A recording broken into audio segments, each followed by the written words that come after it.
with a whole bunch of different offerings. Only 3 pitches in the repertoire, so he knows he'll have to work in all 3 effectively and probably pitch backwards sometimes just to make sure this lineup isn't picking up on too many patterns.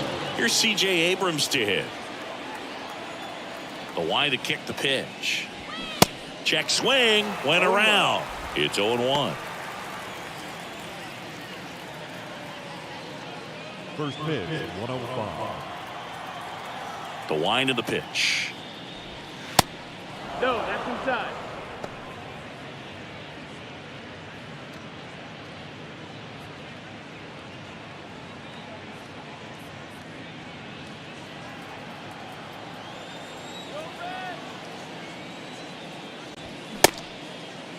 Checks his swing. Appeal down to third. No swing. He held up. Clyde Washington with the call there. 2-1 now. That one pushed foul.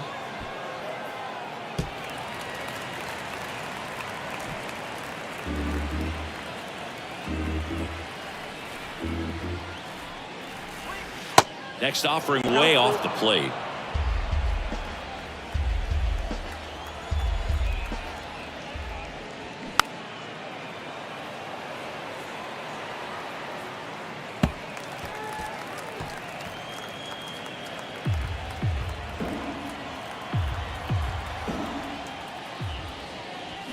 Swing and a miss. Struck him out.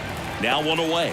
Very frustrating right there as a speedy potential base runner when with 2 strikes you just struggle to put the ball in play. You don't even have to get a hit at that point. You can help your team just by reaching on an error, but some way you got to find a way to shorten up the swing and put the ball in play next time. Here's Lane Thomas. Check swing. No appeal. And it's 1-0.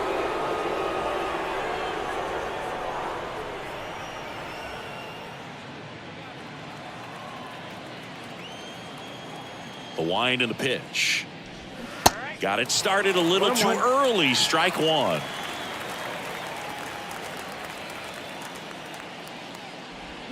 Swing and a miss. 1-2.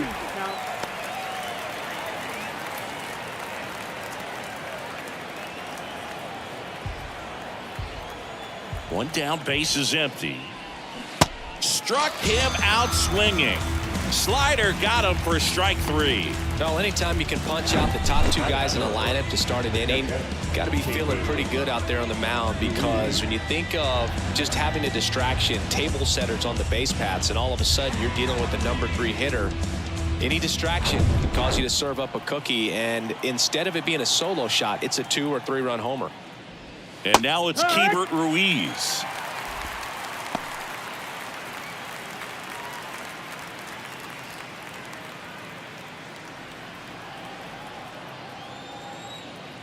Righty delivers. No, that's in.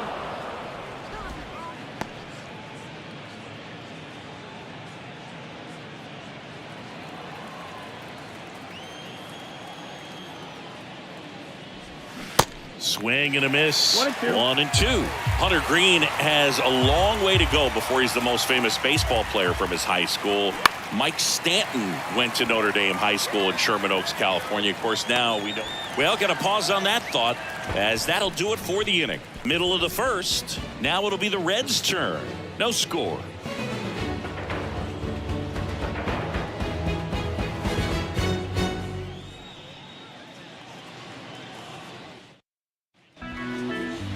Back here at Great American Ballpark, and our starting pitcher here today, Mackenzie Gore.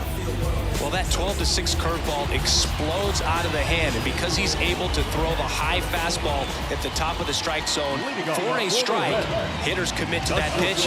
Before they know it, they're swinging over the top of that curveball. Bottom of the first, and ready to hit now for Cincinnati, Matt McClain. And that one almost got him.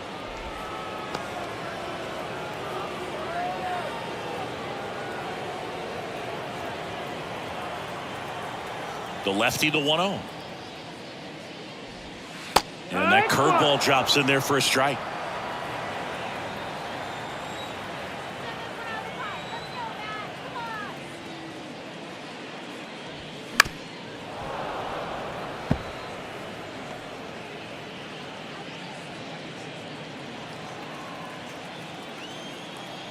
The pitch.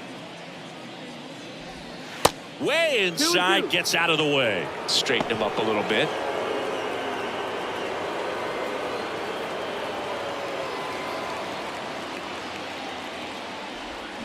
Swing and a miss. Struck him out.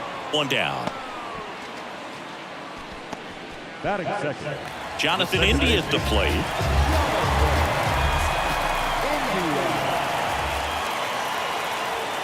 And that one a little bit high. 1-0.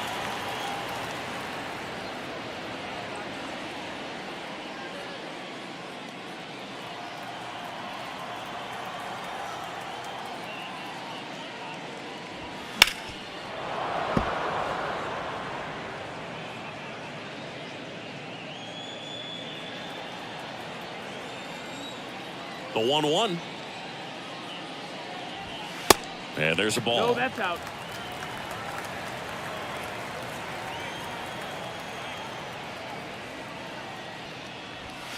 Swing and a miss. And the count's even at 2. Threw that fastball right by him, slightly elevated. That's a confidence boost for this guy out there on the mound. See if he continues to climb the ladder.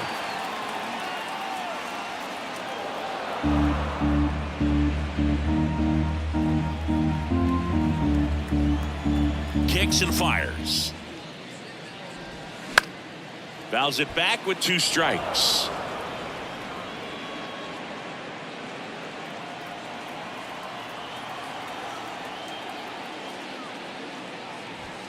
Got him. And there are 2 down. Well, there appears to be no problem settling in on the mound out there today. It looks pretty tough to start this one, punching out the first 2 hitters of this ball game. And somebody's going to have to put the bat on the ball, put it in play, and get something going. Spencer Steer in the box here. Lets that one go for a ball.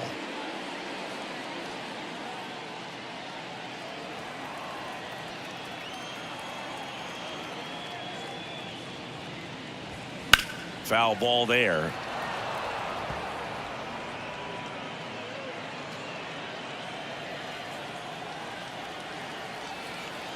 The big lefty turns, kicks, deals. Ball. First 2 hitters get punched out on strikes. Take some notes from the dugout. When you get your chance, go up there and hit the ball hard somewhere.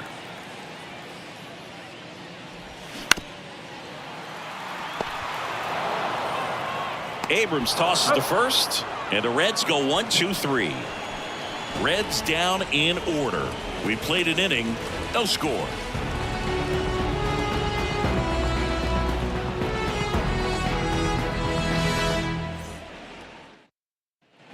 Back here in Cincinnati, top of the second, and now the DH, Joey Meneses.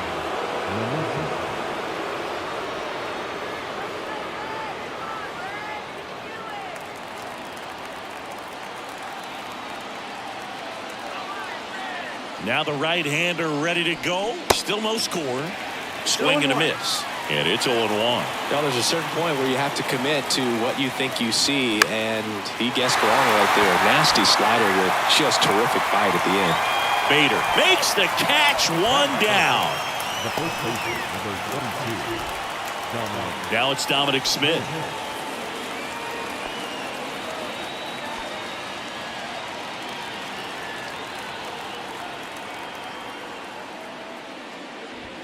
That's in for a strike. That was absolute gas. Triple digits on the gun. It's just a different experience as a hitter watching that go by. Look out! And it hit him. That really wasn't a bad pitch at all, but hitters these days just aren't afraid to get up on top of the plate. Stone Garrett digging in for the Nationals. Here's the pitch. Run around the goal. Swing and a miss. Throw to second. Ow! Usually when you see a team try to steal a base in the early innings, it tells you they want to be aggressive on offense. Try to force the defense to make plays and slow them down. That's exactly what they did right there. So we'll see if that caught stealing changes the offensive approach moving forward.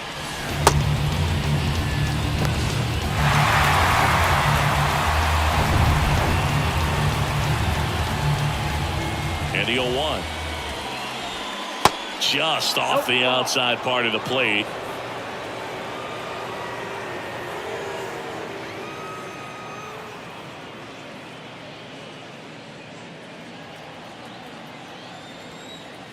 And the right-hander deals. And now the count 1-2 after the swing and the miss. All sliders so far in this at bat to get ahead in the count, and clearly shows there was a game plan in mind for how to attack him in the box.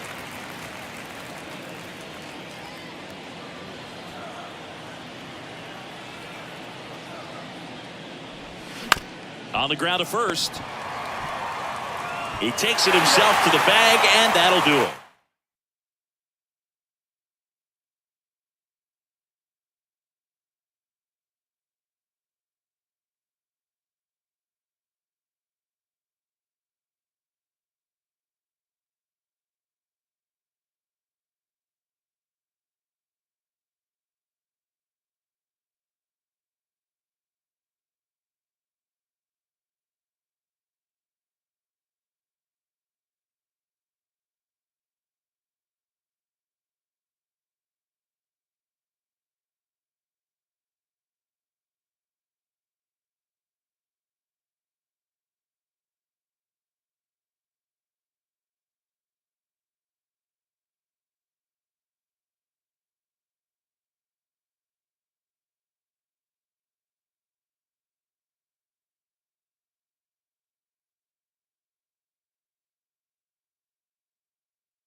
Live from Gene Autry Way, welcome to Angels Stadium. MLB The Show with a good one coming at you.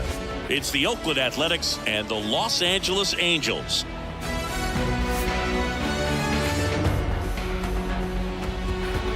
And we'll be back with the first pitch right after this.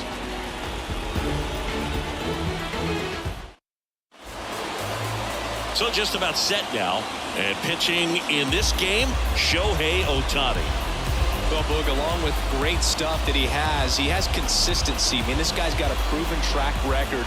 You know when he takes the ball and goes out there to compete, he's going to give you everything he's got. Unload the tank, try to pitch deep into the ball game, and he almost always finds a way to make it very tough on opposing lineups, even when he doesn't have his best stuff, and that is the mark of a true competitor.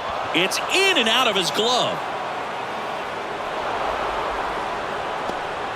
Really good swing right there. You got a pitch that he knew he could handle, allowed himself to stay back just a tad bit longer, and he hit the ball on the screws. And now a chance to maybe get creative on offense with good speed on first. Now it's going to be Zach Geloff. Ohtani checks over to first, and he's back.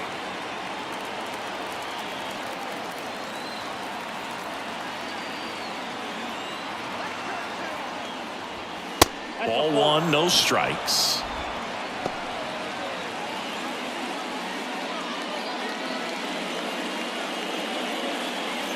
Nobody out, runner at first. Next pitch is downstairs.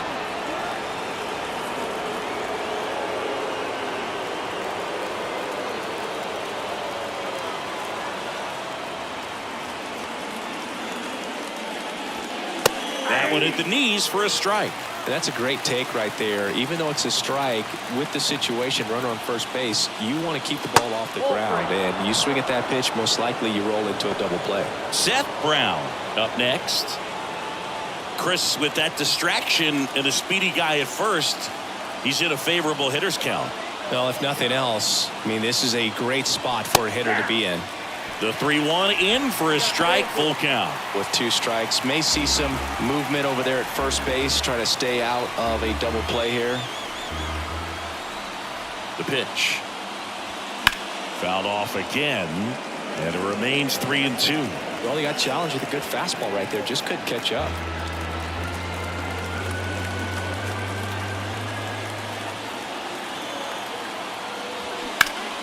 And foul foul ball.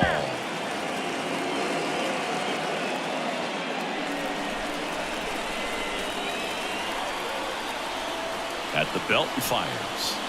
Swing and a miss. Struck him out. The high heat, too much on that one. Well, he should get some fist bumps when he gets back into the dugout, because even though he strikes out, he saw a lot of pitches and he battled. And this is a long haul where you're trying to get that pitch count up as early as possible. So gave the guys behind him an opportunity to see what's working for this pitcher or not. But I tell you what, it's a nice job right there. Seth Brown swings through it for strike one.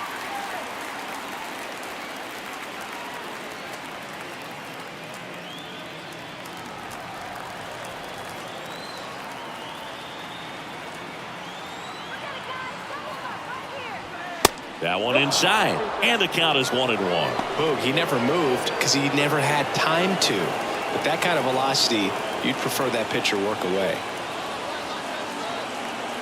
And the righty deals. There's a strike. Definitely got the hitter conscious of the pitch inside. Really think the outer half is open.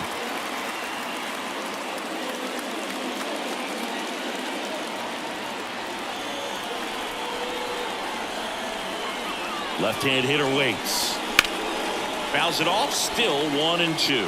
The healthy cut, tough pitch at 98, but a really good pass at the ball.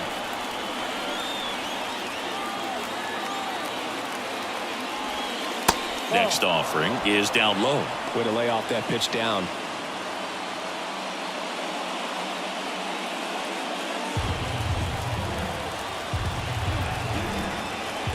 And here it comes. This to center field. Makes the catch for the second out.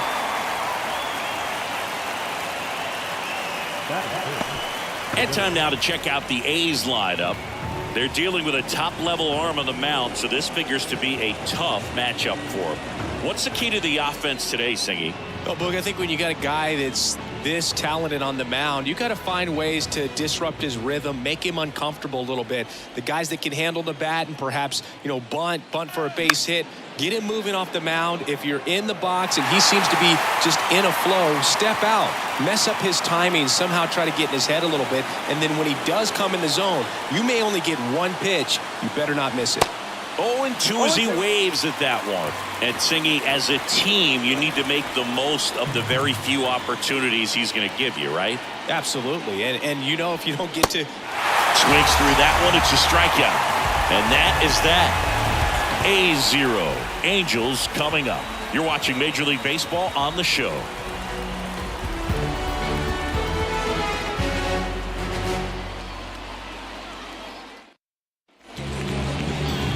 In Anaheim, and on the mound today, Paul Blackburn. Well, you don't always know what to expect with this guy on the mound to start the game. He can be really good at times and turn in some real excellent efforts. For me, it'll tell us a lot to see how he's attacking the strike zone and pitching aggressively or not. If he's doing that from the jump, I think he'll be fine in this one. So in now for the Angels, Luis Rengifo. The second baseman,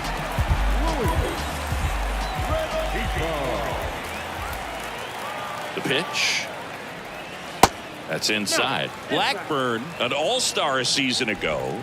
He features a sinker, a cutter, a curve, a changeup, and he works in a four-seamer.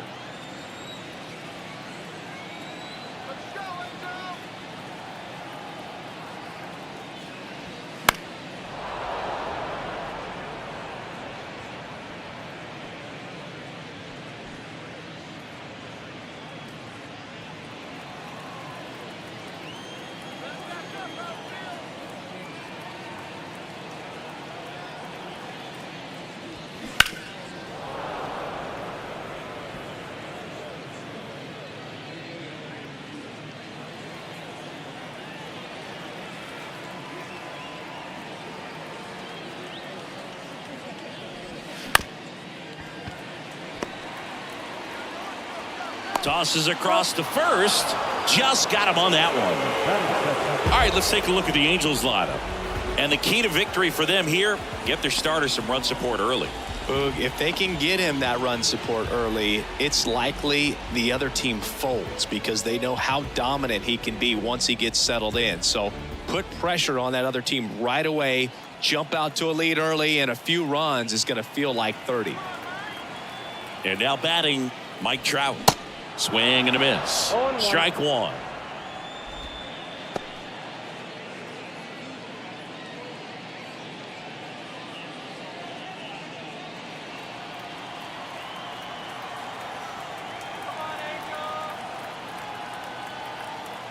One down, base is empty.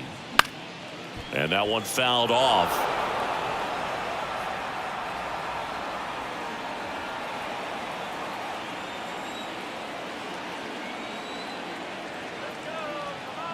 Oh, and 2 now. Swing and a miss for the strikeout. Had him out front for strike 3. Well, that's a curveball that people like to describe as a hammer or Uncle Charlie, and you can see why. It's not a looping slow curve. He throws it hard, and it gets plenty of bite on the end. Brandon Drury to the plate.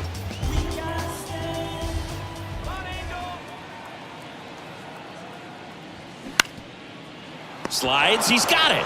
Over to first. And that's a great play for the out. Angels go down 1-2-3. Scoreless after 1.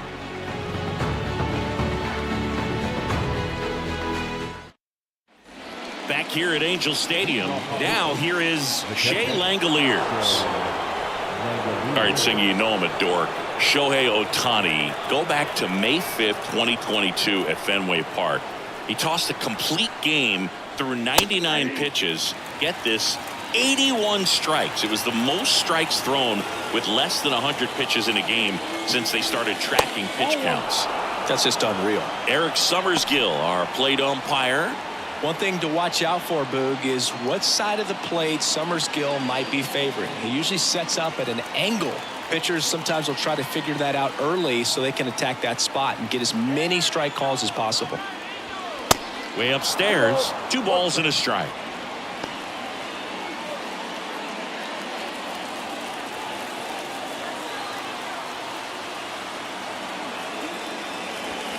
That's through there for a strike. Pretty rare location right there, right down the middle. This guy paints the edges. I'm not sure if you're going to see that pitch again as a hitter.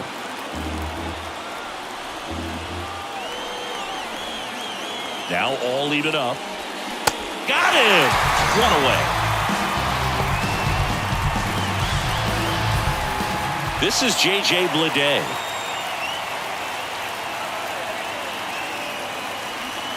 There's the strike. 0-1 for them.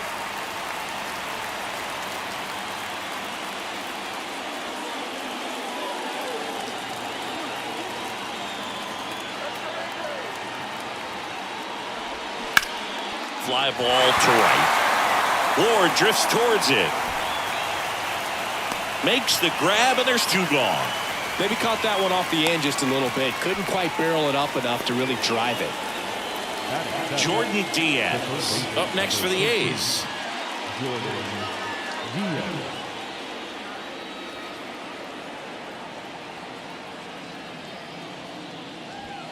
Check swing, but he went too far. 0-1.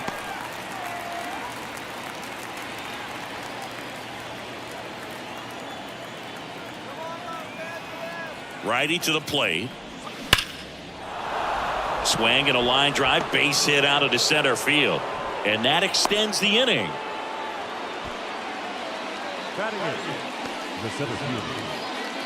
They go with one of their more experienced arms in this spot, Aaron Loop. And they felt it was time to bring on a left-handed reliever from the pen with the lefty hitter coming up. I think it's a good move. I know I never liked when opposing teams did that to me.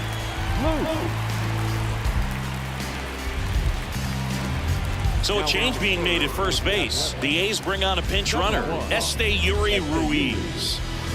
And here's the rookie center fielder, Lawrence Butler.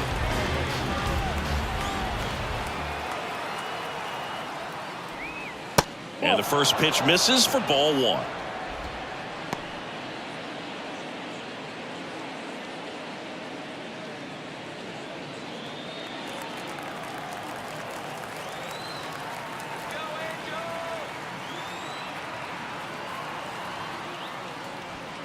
And he takes a strike. No need to offer that pitch until you get to 2 strikes. It's just a low percentage of success when you want to try to go after that down and away pitch.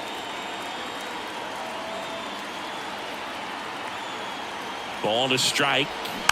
Swing and a foul straight back.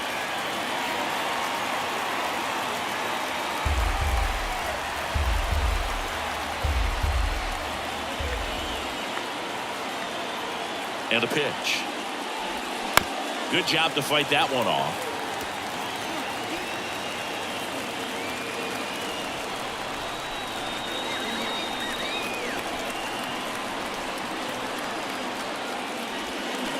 Got him. Third out, and that ends the frame.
Welcome to Ring Central Coliseum in Oakland, home of the A's. Major League Baseball on tap. It's the Seattle Mariners going up against the Oakland Athletics. First pitch coming your way next.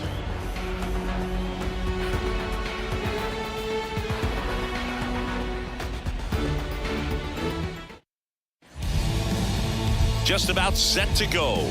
And pitching here today, Paul Blackburn. What should we keep an eye on here?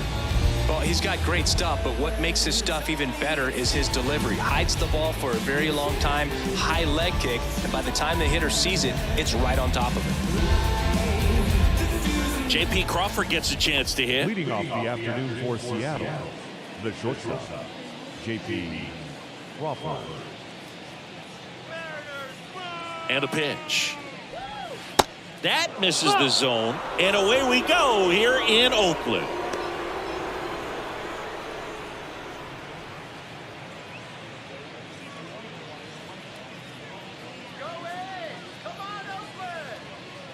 The 1-0. Ball. 2-0.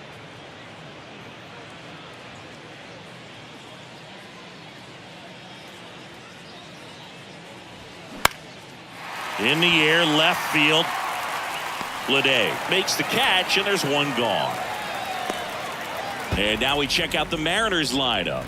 They're dealing with a sinker specialist on the mound, which can be a big-time challenge when he's right and working mostly from the knees down. Well, I think the approach you take is really try to lay off of those pitches down in the zone until he gets some called strikes and then forces you to go after that pitch. Until then, make him elevated, because guys that throw those sinkers, those two-seamers, really hard for them to be effective up in the zone. Those are pitches you can hammer, and when you get a cookie, you don't want to miss it.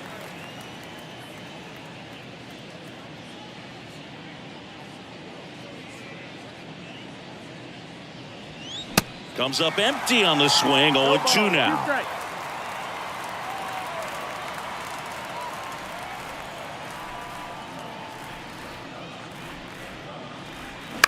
Swing and a ball popped up. Geloff should have this one. He's there. He's got it. Out number 2. Batting third, the catcher, Cal Raleigh. And now for Seattle, Cal Raleigh. He is at the top of the game in terms of defense at the catching spot.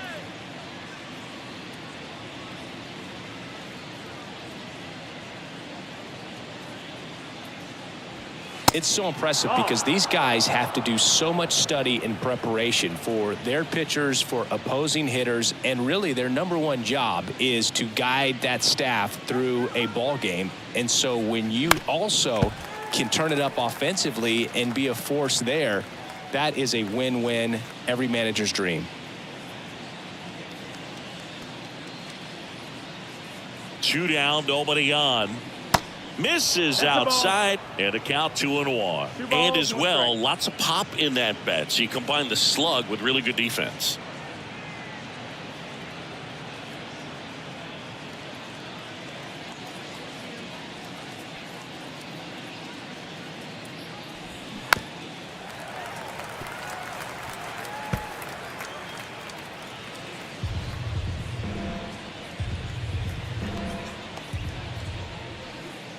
Two now. Gets a piece there. We'll do it again.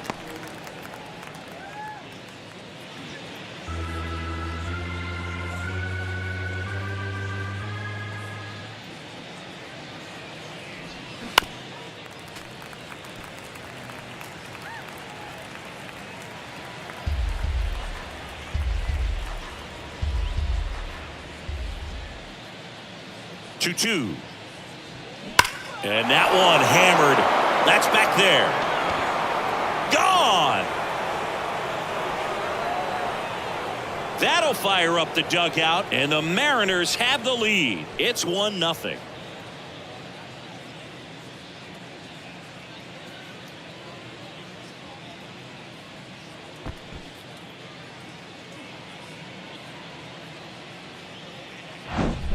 Knew what pitch he wanted to hit, spit on some other pitches in this at bat, was very patient, and it paid off.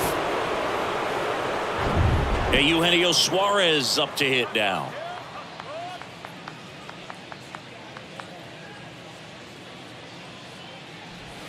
There's a strike at the knees. 0-1. 0-1.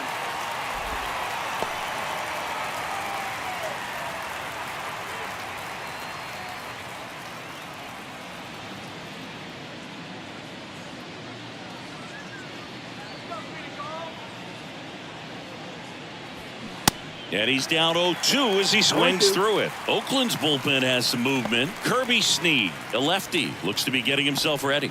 Jimenez warming up as well.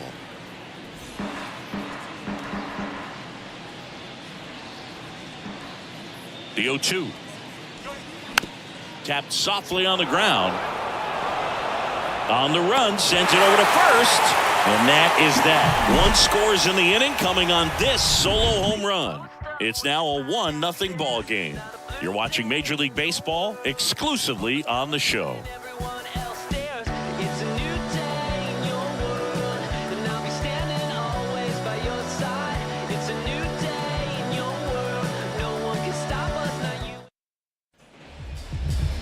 Back in Oakland, today's starting pitcher, Luis Castillo. What do you look for here?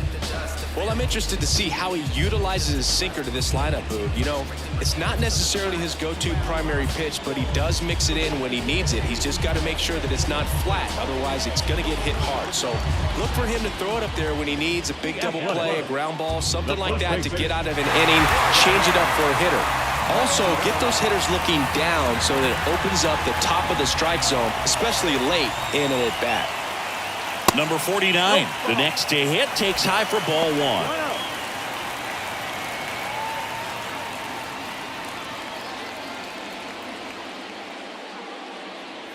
1. The 1-0. Upstairs. Ball, that's high.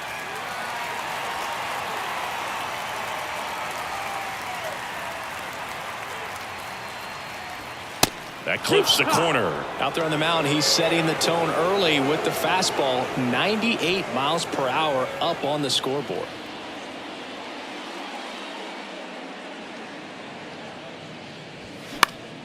And it's fouled away.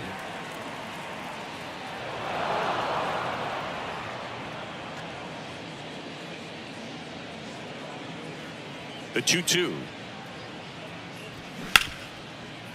Rojas tosses to first. One gone, bottom half of the first.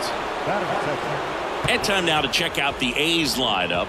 Singy, we're looking at a really young lineup here, so not much experience, but it also means they're going to bring a lot of energy to the table most days. Well, we're in a golden age of young players. I mean, these players, they're getting up to the majors. They're dominating from a young age, bringing home plenty of hardware early in their careers. I mean, before they even get to free agency. So, you know, when you consider all of that, I love seeing the kind of energy that a team like this brings to the yard every day, day in and day out.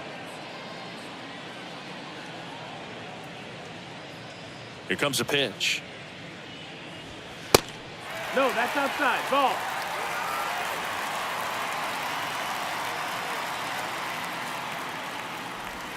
That's a little bit low.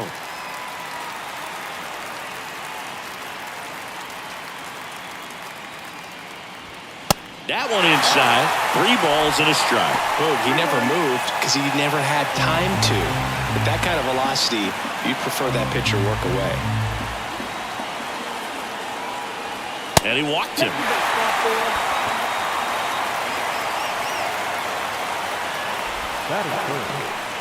One down, runner at first. And now the right fielder, Seth Brown. Over to first, and he's saved.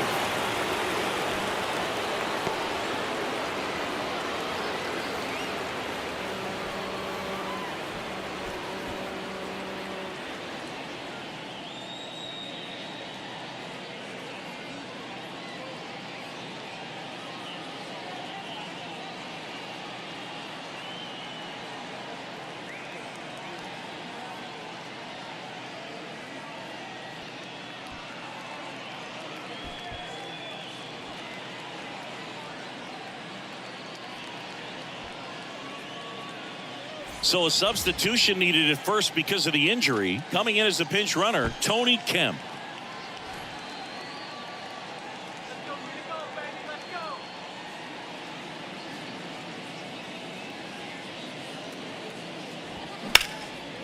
Liner caught it second. From up here, it looked like that liner might be splitting the gap in right center. That's one of those atom balls you just have to live with as a hitter. Next is the designated hitter, Brent Rooker. Well, look out here. He's going to come up ready to swing in this situation.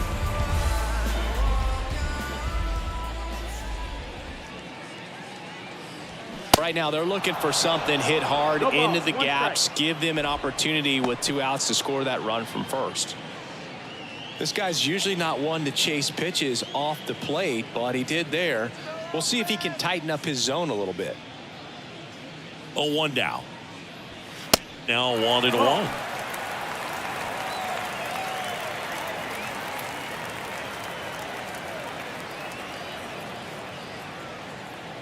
Ball to strike.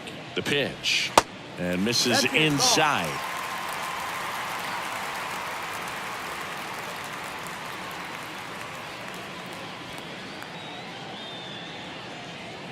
And the pitch.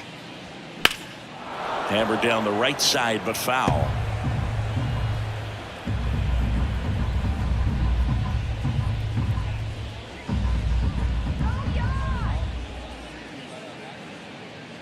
Two down.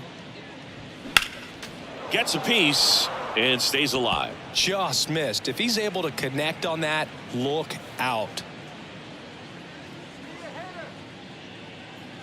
2 outs. Hernandez ranging after it. Squeezes it. And that is the 3rd out of the inning. The A's strand 1. They're down 1-0.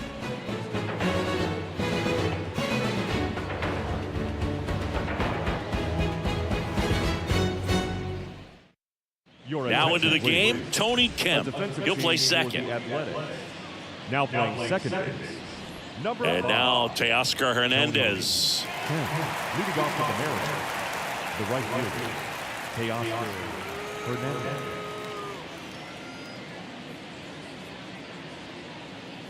Yeah, the right-hander back to work.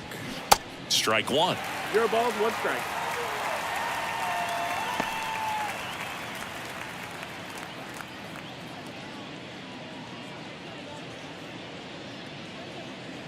The pitch.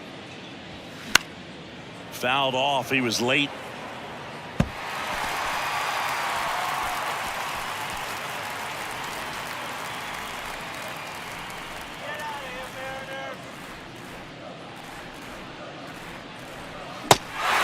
In the dirt. Leadoff man retired here in the second. Well, take a look at the 3-pitch sequence here. Pretty simple in terms of putting them away at the plate. Once you're ahead 0-2 as a pitcher, you can really expand the zone and see how aggressive that hitter is going to be trying to protect and battle. And right there, clearly he was in swing mode, but all you can do is hope to foul that off. Here's Jared Kelenic.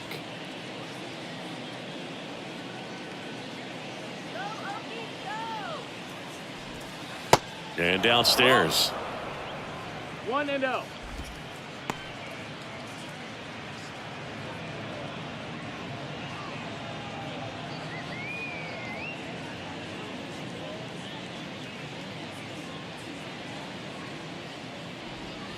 Pitch misses there, and the count is 2-0. Not showing great command so far in this at bat. 2-0 count. He's got to execute here, or this could get ugly. 2-0. And that one handled. Whips it to first on the run. And that is out number 2. Well, I'm impressed with this guy's internal clock. He knew he had plenty of time to take that extra step, secure his grip on the baseball, and make a strong, accurate throw.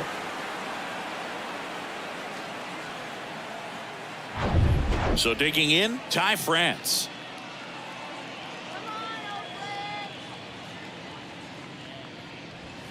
And the first pitch misses for ball 1.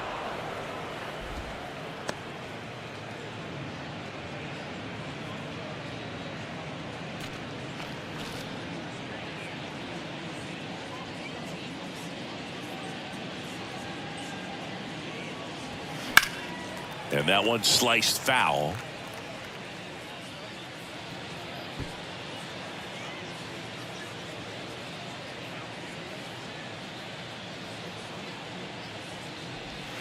Next pitch misses way outside.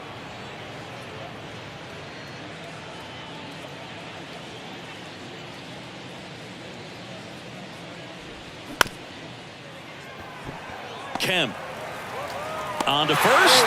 Out number 3.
Welcome to the Motor City. This is Comerica Park. We've got baseball on the show. It's the Cleveland Guardians and the Detroit Tigers.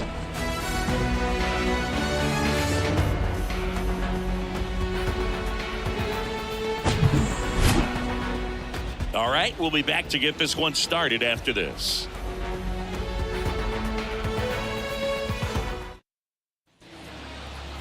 Just about to get underway, and taking the ball for Detroit, Eduardo Rodriguez. What's the scouting report on him?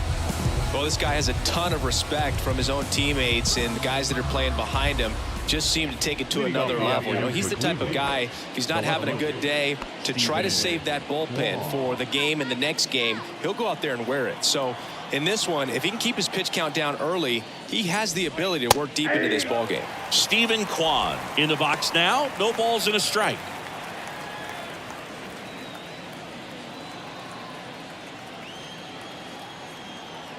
The pitch. 1-1.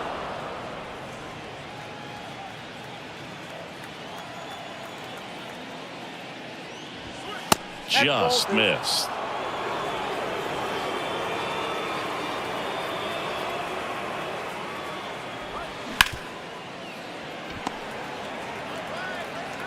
Fires over to first.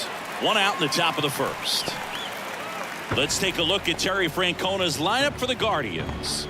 The sluggers in this lineup might not be too happy about the fact that the wind is blowing in today, Chris. Yeah, and you hear pitchers talk about how good it feels when the wind is at their back. And for hitters, you almost feel like beyond just the pitcher coming at you, you've got this other force coming against you. So important to try to get on top of the ball in terms of hitting line drives, you know, maybe really hard ground balls with a good exit velocity that'll get you a base hit, because it's very frustrating. You just hit one on the screws, think it's going to go out of the ballpark, and a guy is camped underneath it in front of the warning track. Next one misses, and now it's even 1-1. You know, Singy, Jose Ramirez signed that big extension, a 5-year, $124 million contract before the 2022 season. But right before that happened, the Guardians came this close to trading him. And the pitch. Got him. And 2 away now. Here's Josh Naylor. Number 22, Josh Naylor. First pitch, not close.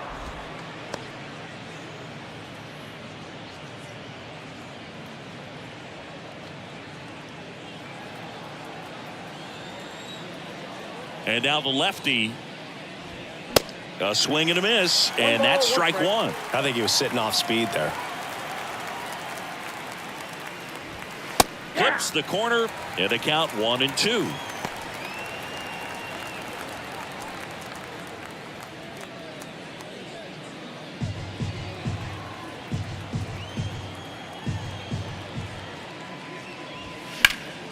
Next offering is fouled back.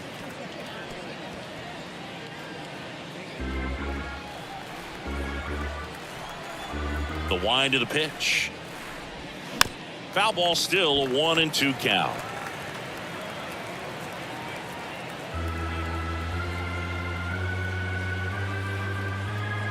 And he deals. Spoils the 2-strike pitch, and he'll see another.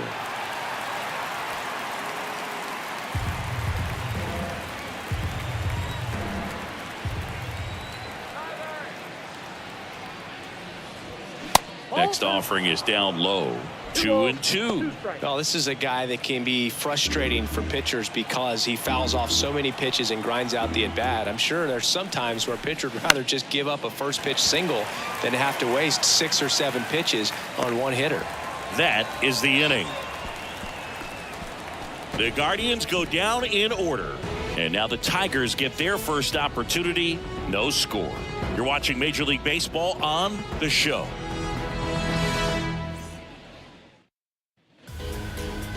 Back at Comerica Park, and on the mound for Cleveland in this one, Shane Bieber.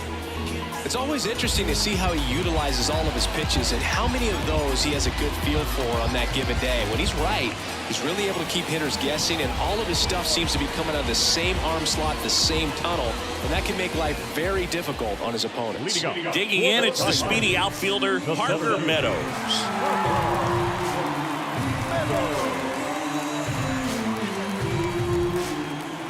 The pitch. This one popped up. Foul ground, first base side. He can't squeeze it, and it drops in foul.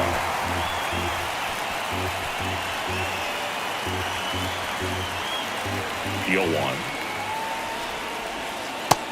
1-1.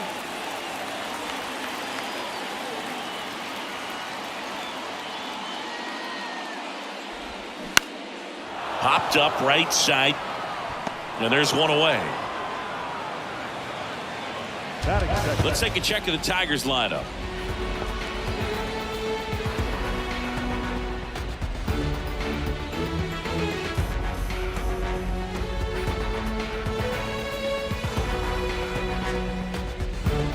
Here's Riley Green.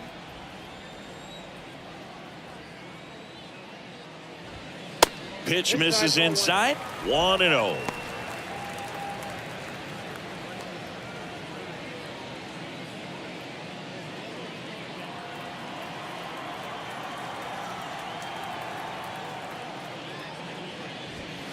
There's the strike.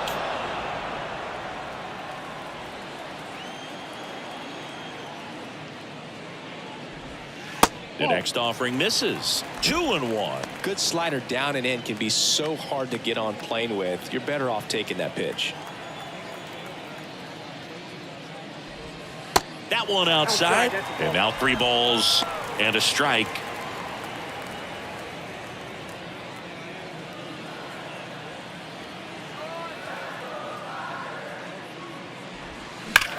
Line to left, and it goes just foul.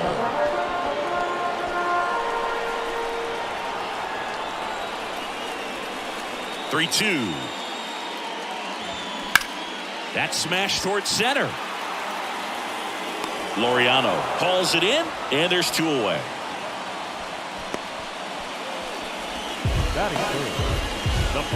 And up next for Detroit, Spencer Torkelson.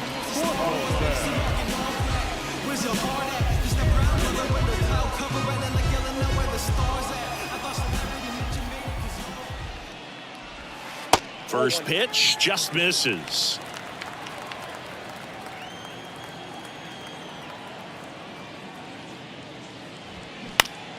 Out in front and foul to the left side.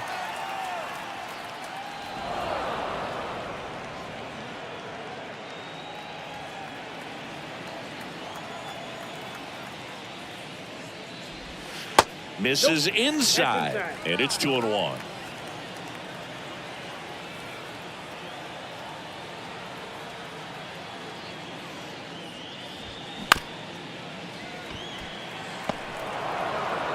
Throw to first is in time, and that is the inning. Down in order go the Tigers. We played an inning, no score.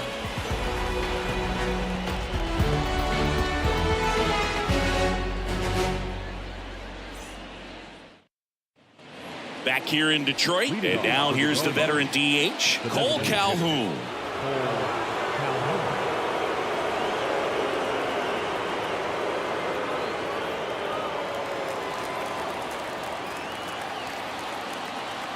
The pitch. In the air, right field, pretty well struck. That's back there. That one is gone. He sends it out of here, and the Guardians jump in front. It's 1-0.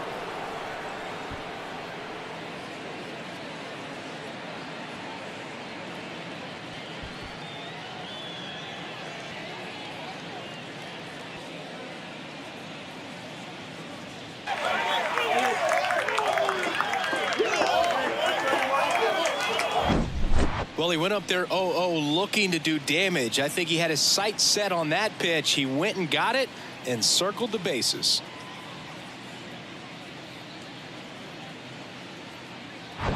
Here's Ramon Laureano, and Cleveland on top 1-0. Late swing fouled off. So you just got to delete it. You give up that leadoff home run, go back to work, focus on this next batter.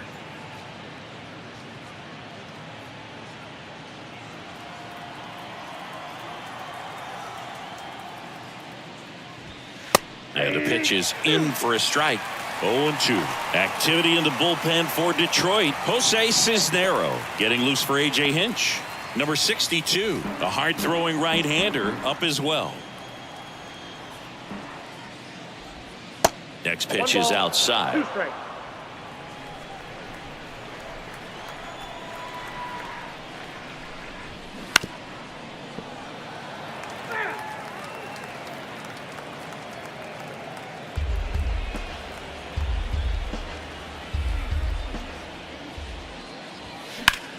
High fly ball, right field. Green going after it.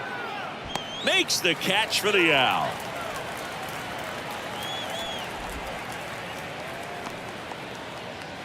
Here's Andres Jimenez.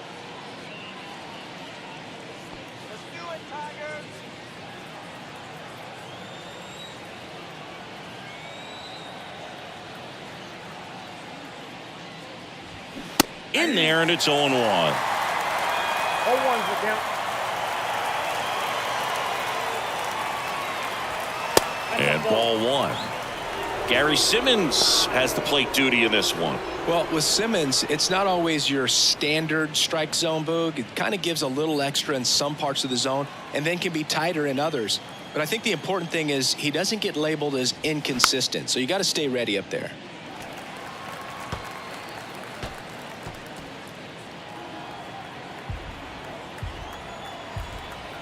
One, two now. Fights it off. He'll see another.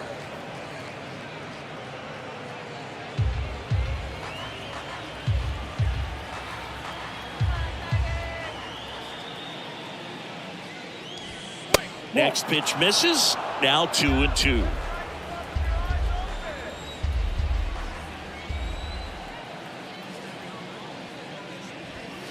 Pitch misses, and it's a full count.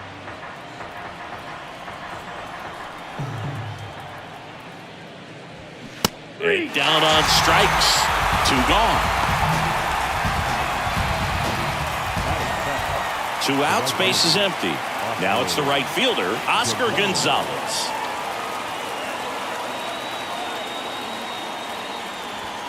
That's in for a strike on the outside corner, and it's 0-1.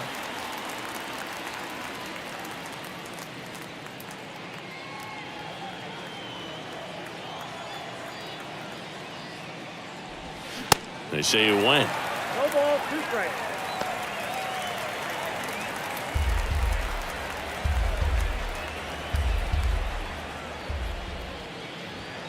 The next pitch misses. Now 1-2. The idea was right. Looking to locate that fastball up and in. He just missed his spot a little bit.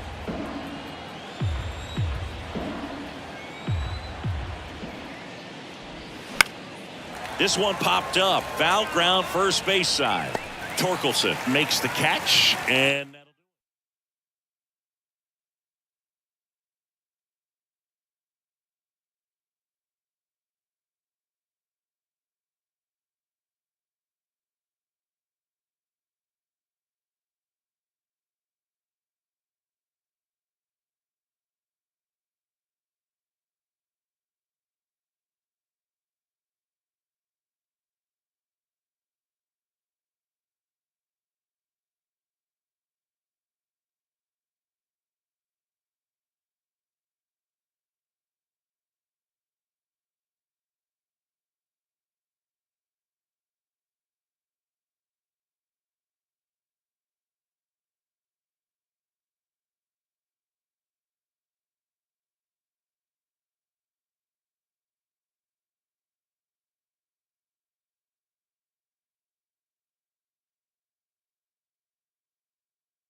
from San Francisco, California, we're live at Oracle Park.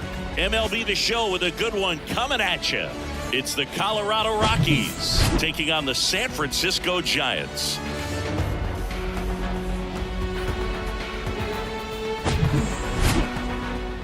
First pitch coming at you right after the break.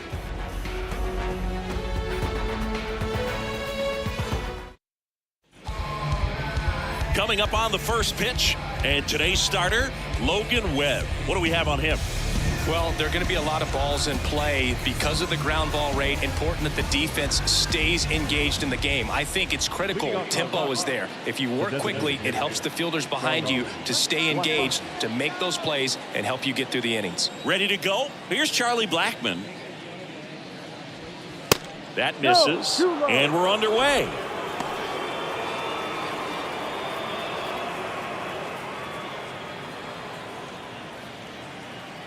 And the 1-0. And a foul ball.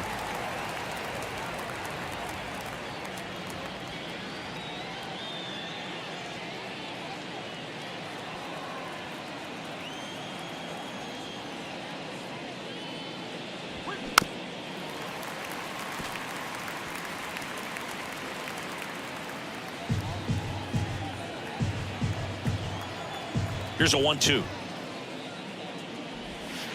And that just misses. It's a good take.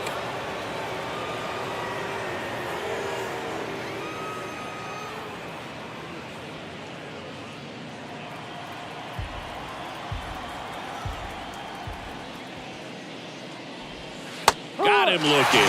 Throws him with a backdoor slider. Well, that's a pitch, that slider from an opposite-handed pitcher that you usually see very well, but for some reason he didn't pick it up, and it just kind of got into the strike zone late. Gave up on it a little bit early. Ezekiel Tovar digging in for the Rockies. First offering, and it just misses. 1 ball, no strike.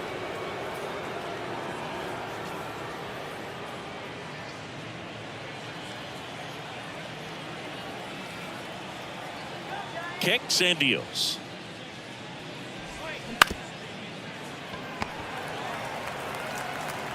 Throw is low, and he can't pick it.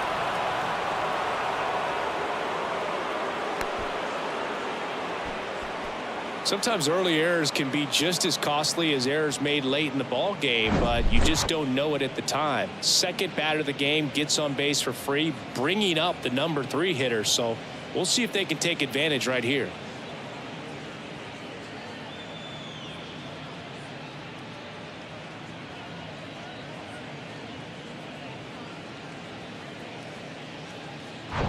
Now here's Nolan Jones.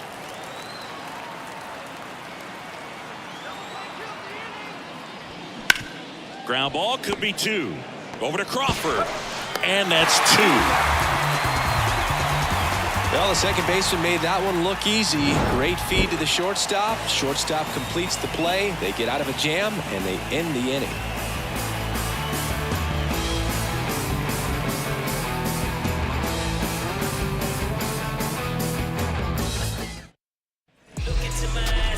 Back here in San Francisco, and on the hill in this one, Kyle Freeland. Well, he comes at hitters with a 5-pitch mix, so for him, it's always interesting to see how he utilizes those weapons.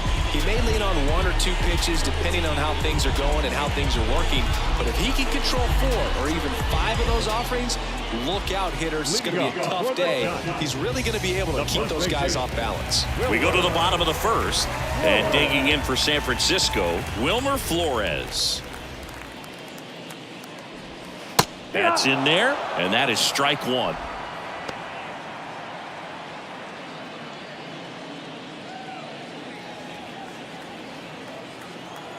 The wind of the pitch. Check swing, and that's a ball. Almost got him to commit, but he held back.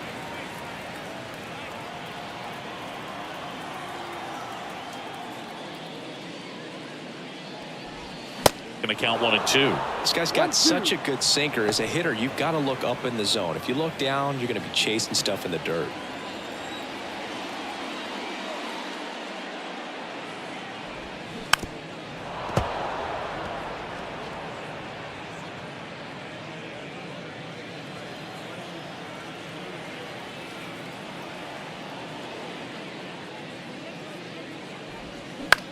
Into center. And it drops in. So a runner aboard to start the inning. Hitting is really easy for some guys. One thing that I can see already, his bat stays in the zone on plane for an extended period of time. And guys like that, they have a high contact rate and they have more barrels because of that bat being on plane. And even when you don't get it great, it's still hit hard enough to dunk something in like that in front of the center fielder. Mike Yastrzemski up here.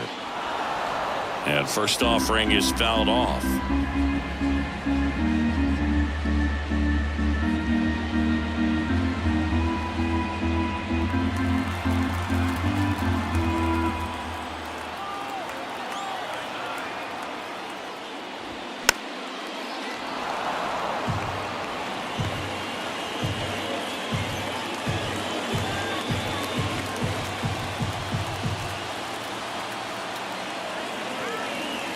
Left-hand hitter waits. Fastball, and he gets out of the way.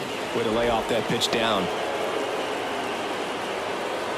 Runner at first with no outs here.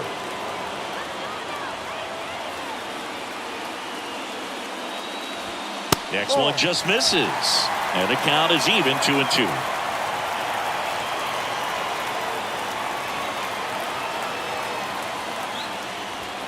Way high. Calling this count, runner not known for his speed, but I think you got to put him in motion. Try to avoid a double play here, Boo. J.D. Davis waits on deck.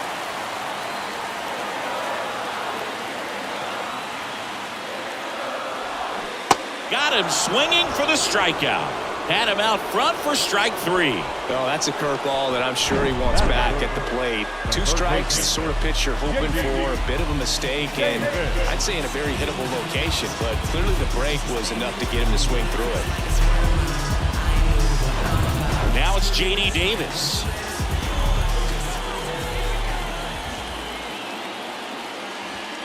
First pitch, and that's in for a strike.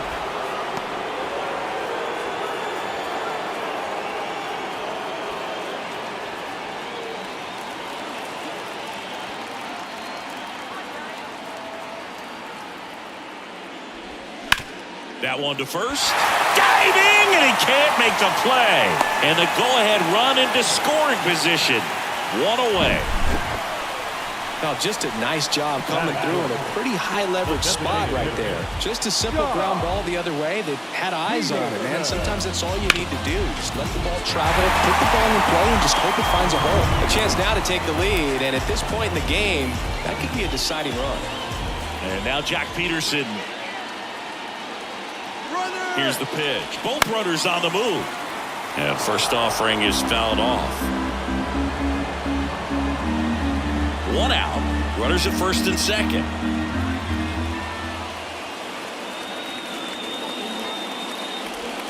Now it's off his glove as the slider gets away from him. Play at third, in there. And it's second and third, 1 away. Well, forget about the double play now. That takes away the force and moves 2 guys in the scoring position with only 1 out. Not the best time to mishandle a pitch like that.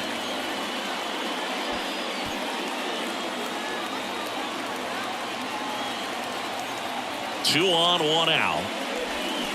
Way out front for strike 2. The Rockies have some action in the pen. Ryan Feltner getting ready to come on for Bud Black. Block getting loose as well. 1 down, runners at second and third.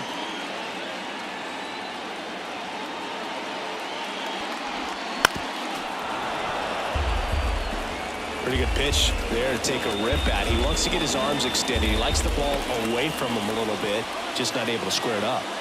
Here's a 1-2. Next offering misses down and away. The guy at the plate could recognize slider out of the hand. Didn't stay in the tunnel very long in terms of depth and perception. He knew right away it was an off-speed pitch. Left-hand batter waits. Spoils that one, and it remains 2-2.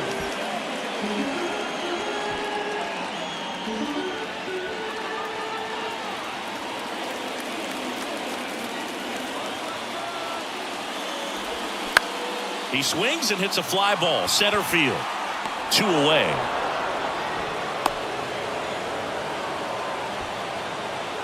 Batting fifth. Now we take a peek at the Giants lineup. This is a veteran-led lineup right here. A lot of players with plenty of experience, Singing. Yeah, no doubt about that, Boog. These guys have been around the game for a long time, and they may not have the flash that they once did, but they've got the wisdom to be able to understand different situations, be able to think with the opponent and sometimes in front of the opponent. And you always seem to see a team like this. They come to the ballpark, they know how to get down to business, and they understand what the job is at hand.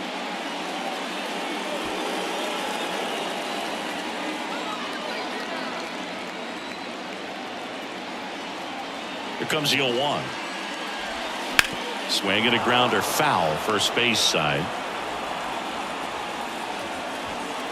Second and third, 2 down.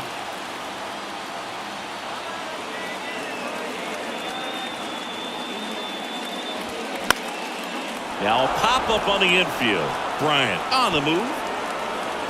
Makes the catch. And that will end the inning. Giants leave a couple scoreless after 1.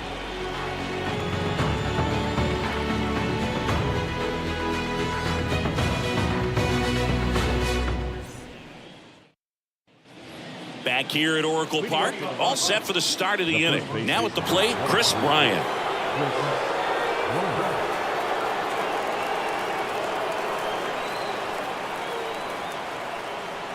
And here it comes. That one's in there, and that's strike 1. Well, a good first pitch changeup there. In order to be effective, you've got to really sell it. Good arm speed, and it's got to be down in the zone. No ball. Swings and misses. And it's 0-2. Joe McDonald doing the home plate duties here. Well, Joe's an interesting one. I'm always trying to figure out what exactly his zone is. It feels like it kind of moves around from game to game, sometimes inning to inning. Next offering way upstairs. Yeah, I think that's fair. I don't think he's ever way off with his balls and strikes, but yeah, I don't think it's easy to define what his zone is, like you said. Line drive, and that one gets down, fair ball. Still able to come through behind in the count right there. Anytime you rip a line drive the other way, you feel really good about what you did at the plate. You trusted your hands, you let the ball travel, and you took the barrel straight to it. That's great work right there. Now it's Brendan Rodgers. Throw to first. Bryant back in on a dive.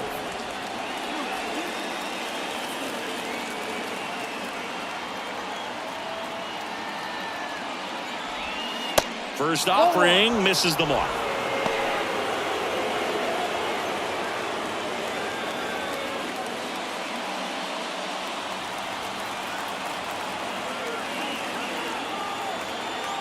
And the right-hander deals. And a foul ball.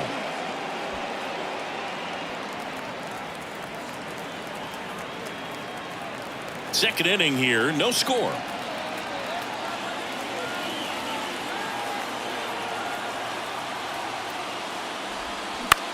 High fly ball lifted into air right field. Haniger has a beat on it. 1 away.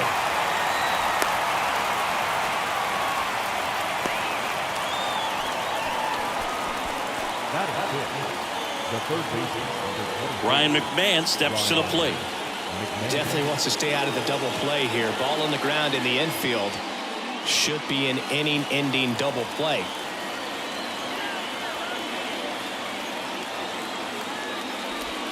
First pitch doesn't find the zone.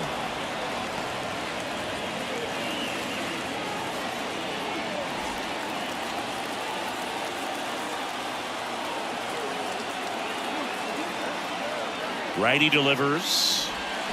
Swing and a miss. 1-1.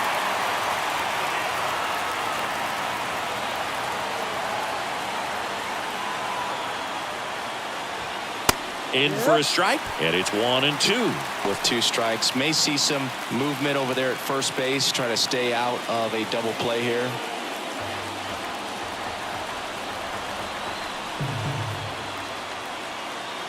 Kicks and fires. That one ran inside, almost got him.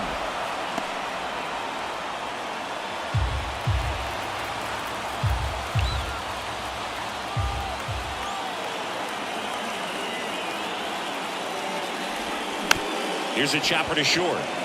Crawford. 2 away.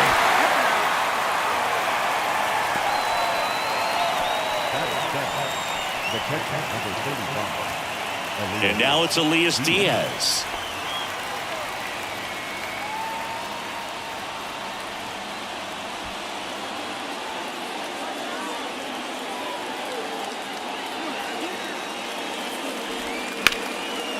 Base hit right field. Runner around third on his way to the plate. He'll score on the board first. It's 1-0. Love how he let that ball travel, trusted his hands. Nice job of going the other way.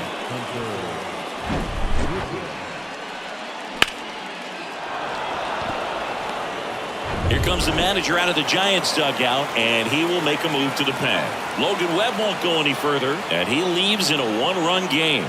New pitcher coming on. We'll be back in a minute.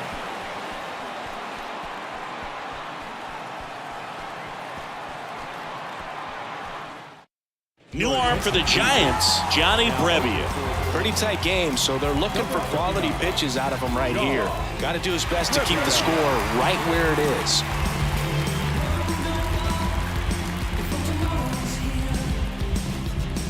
Hunter Goodman digging in for the Rockies.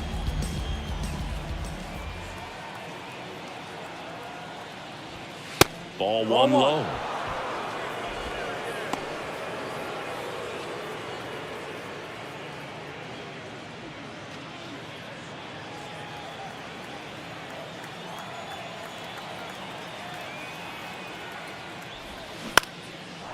Into center and a base hit.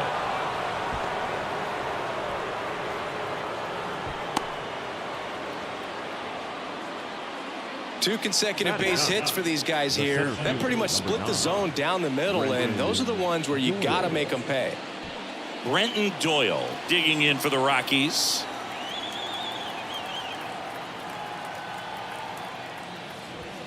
That one's in there, 0-1. No ball. 1 strike.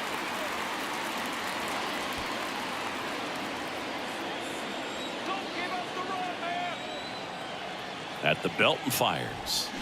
And a big swing and a miss. More and more guys are looking to slug regardless of the count. In this situation, we'll keep a close eye on his approach. And it kicks off the bag. Diving, and he can't make the play. Run comes in from second. It's 2-0. And that's a 2-out double. Well, that certainly feels good when you can win the at-bat after being down in the count, up against it with 2 strikes right there. He was definitely late on that pitch, but he didn't get beat. He got the bat on plane and just kept his hands tight to shoot it down the first base line for the knock.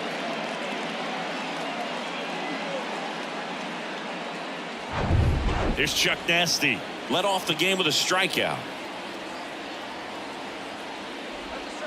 That one finds the zone. That's strike 1.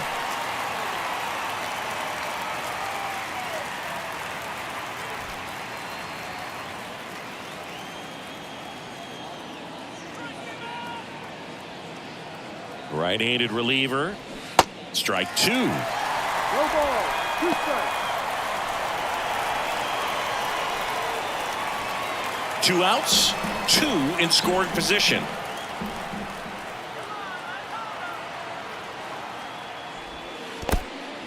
Little trouble with this one behind the plate.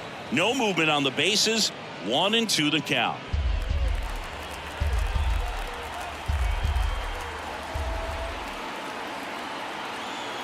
Right-hander kicks, deals.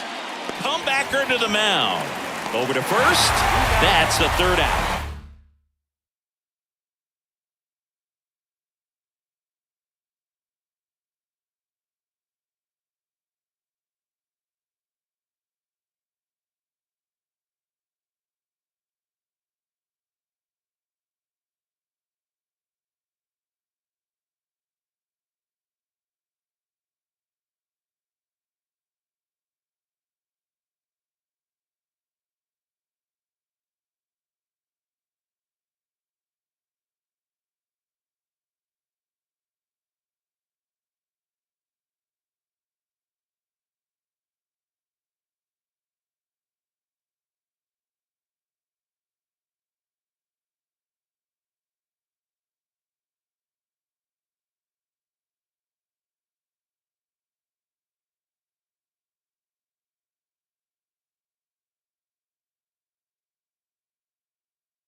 beautiful Oriole Park at Camden Yards. Major League Baseball on tap. It's the Cleveland Guardians taking on the Baltimore Orioles.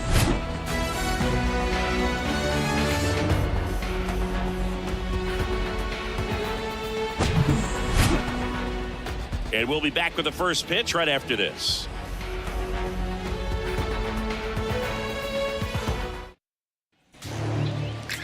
All right, just about ready for baseball. Starting on the mound in this one, Kyle Bradish. Anytime you have 5 pitches to work with on the mound, that repertoire can be a real weapon in terms of keeping hitters off balance, man. It's one of those things that I'm going to be looking for in this one. Does he have a feel for all of those pitches, or is he just able to get 1 or 2 over in the strike zone where he wants? Now, it's tough to do to be able to command all those pitches, but if he can, he is going to be very tough for the opponent today. First pitch, 107.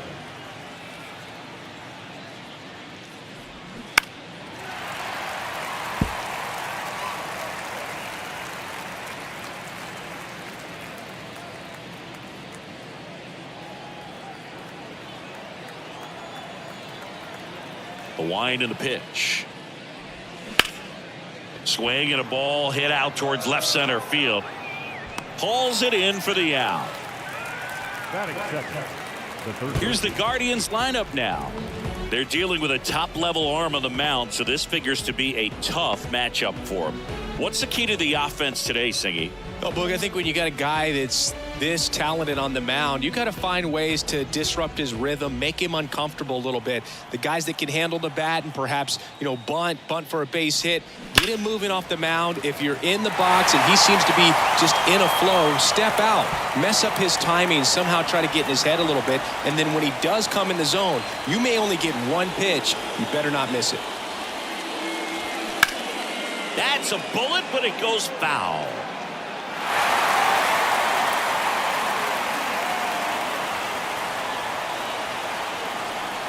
Oh, 0-2 now.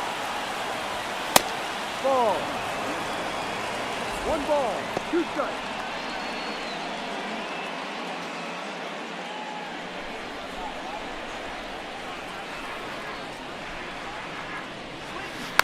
Knocks that one away, and we'll do it again.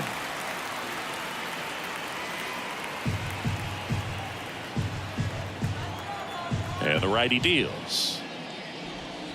And that's in the dirt. And it's 2-2. And Singy, as a team, you need to make the most of the very few opportunities he's going to give you, right?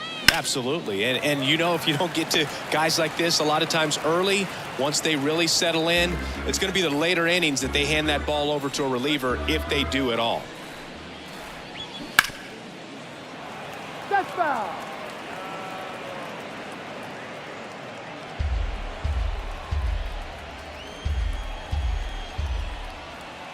Two on the way. Puts it in the air out towards left center. And Ramirez is set down. And there's 2 down.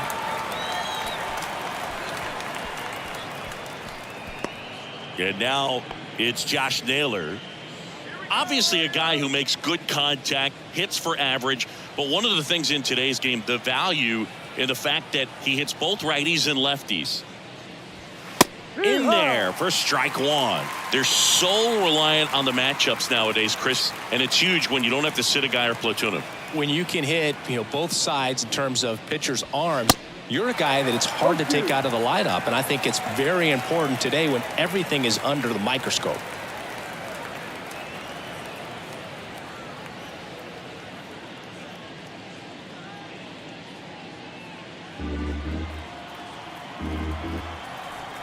And a pitch. And that one missing low.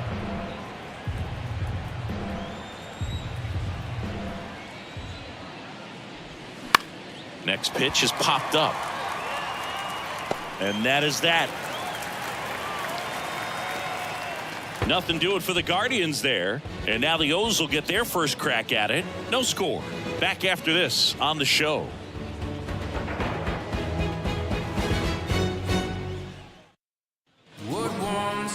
Back now at Oriole Park. And today's starting pitcher, Shane Bieber. What do you have on him, Chris? Well, he's got such great discipline in between starts, taking care of himself, making sure he's lifting, his stamina stays high.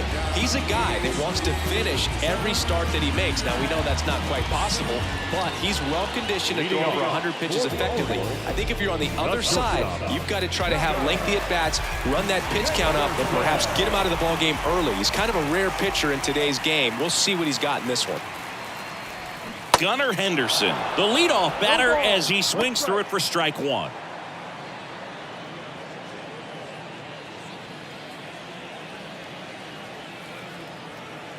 The 0-1. Ball one there. Shane Bieber, former fourth-round pick out of UC Santa Barbara. He's won a Cy Young Award, the pitching Triple Crown, and became the first pitcher in Cleveland history to win a Gold Glove. Not bad. Yeah, I'm a little surprised by that last one being the first one to win a Gold Glove with the great pitchers that they've had over time in Cleveland.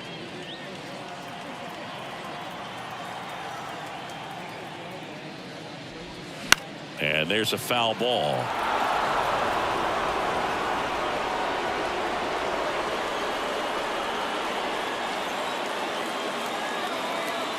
Righty to the plate. Fouls that off to the left, and will do it again.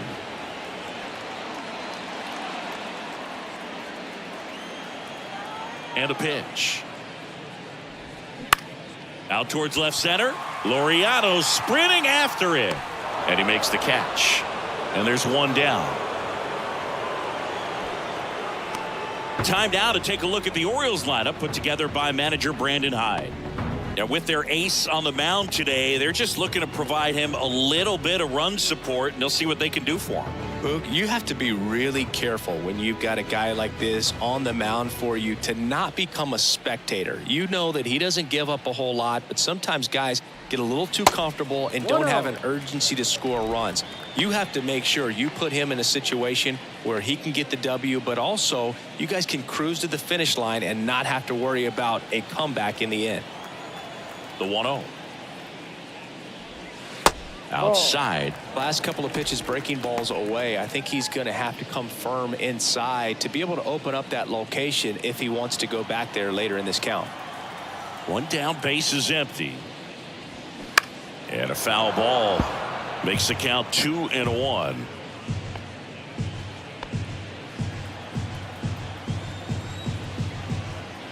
The line to kick the pitch.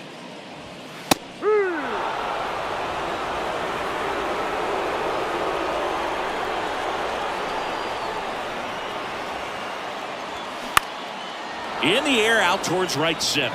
Gonzalez trying to get there. He's got it, and there's two away.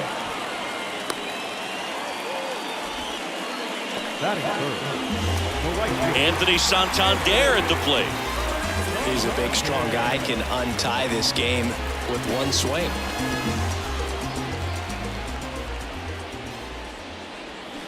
Swings and pulls it foul to the right side.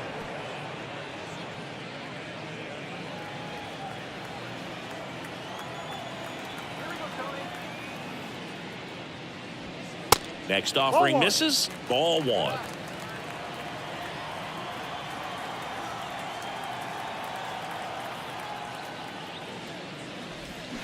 Comes up empty. That's strike two. Clearly he was sitting on a fastball right there and just ended up out in front of the slider. Hey, you can't fault him for his commitment. Now he's just going to have to battle with two strikes. Breaking ball inside. 2-2.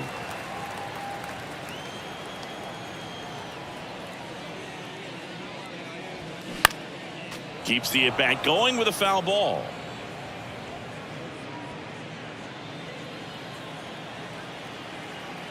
The pitch. That one blasted deep to right. And it's off the wall. Laureano hustles to get it in. And that holds the go-ahead run at second base. Gotta love the resiliency he showed in that at-bat, battling with two strikes. He absolutely ripped that ball out front and almost got it out of here, man. Just a really strong, balanced swing, and a fraction of an inch different on the bat, and it is probably out of here.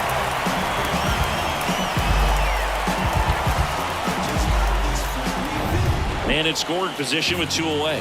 Ryan O'Hearn comes up to hit. He's someone that really beats up on right-handed pitching. The lefties, however, give him a little bit more trouble. Into the outfield, base hit. Here comes the runner.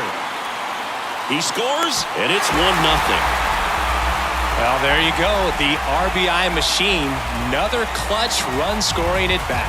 Yeah, he's been so good in these situations. Call it clutch if you want, but his resume speaks for itself. So up next, Cedric Mullins.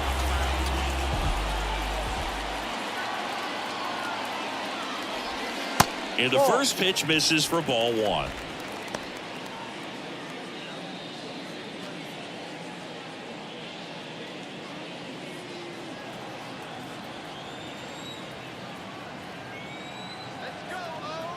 Two outs. Foul back our way, and that's out of play.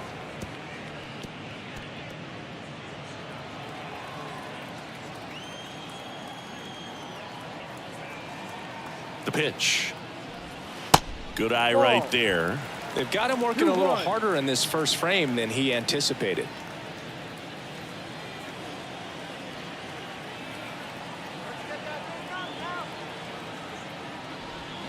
They say you win. 2 balls, 2 strikes.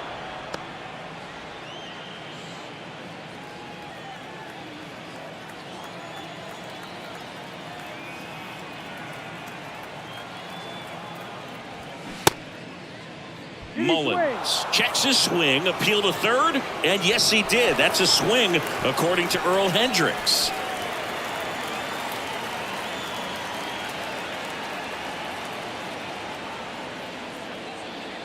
So 1 run in the inning on this base hit. It's an early 1-0 lead.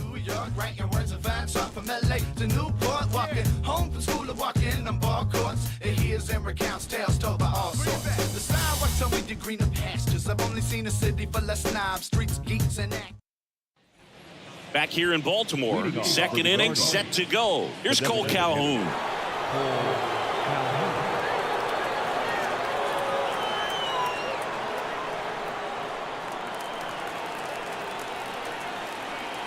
The right-hander back to work. That one the other way, and it's just foul. That was close.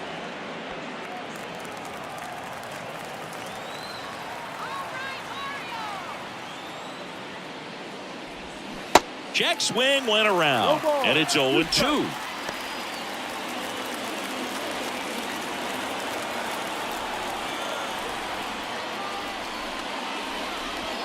And now 1-2.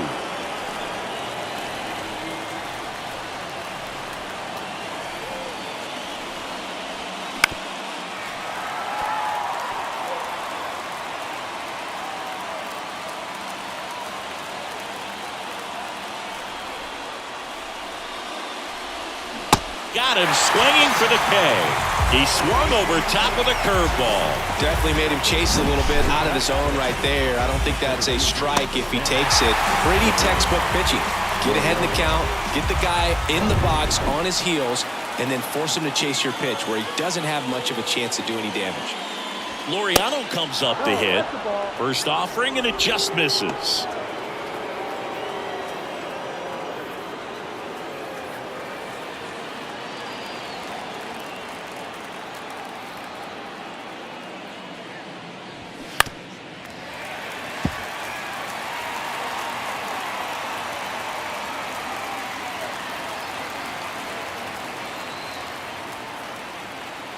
And the pitch.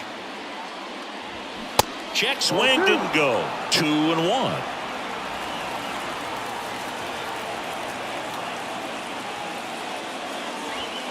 Next offering is outside.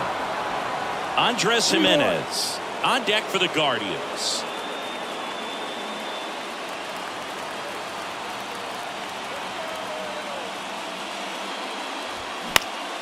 Next offering is fouled back.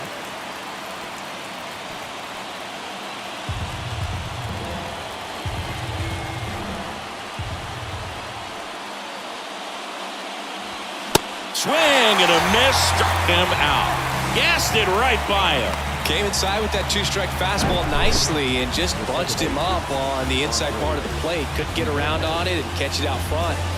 Many times if you do, it's a foul ball. And you know, a lot of pitchers, they really don't like working inside with 2 strikes because they do not want to hit that batter. And when they've got him up against the ropes, got to figure out a way to put him away. Did a nice job right there.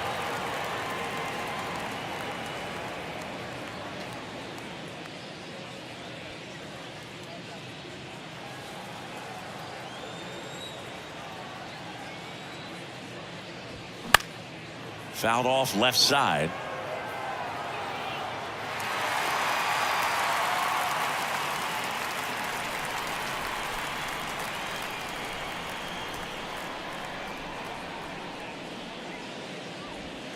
That one missed.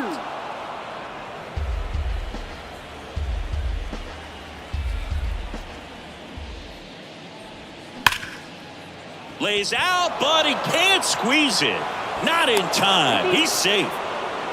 Well, he found himself behind in the count right there, but he didn't give in. Fielder got a piece of it, but the way that thing came off the bat, no surprise at all. He couldn't pick it cleanly. It's a very difficult play, and that swing definitely was deserving of a hit. And now they've got some speed on first, so we'll see if they try to get him into motion. Oscar Gonzalez digs in for the Guardians. Moves to first. Jimenez dives back in safely. That's a big run over there at first base. He's got some speed. Let's see if they send him.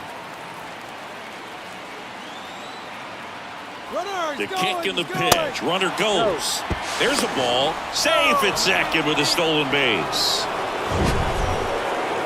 That was close, but StatCast shows us why he so often seems to be on the safe side of these steal attempts, Chris.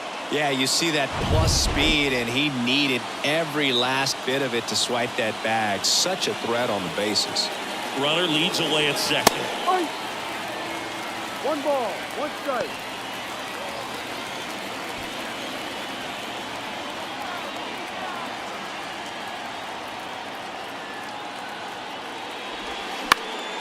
Slice down the right side.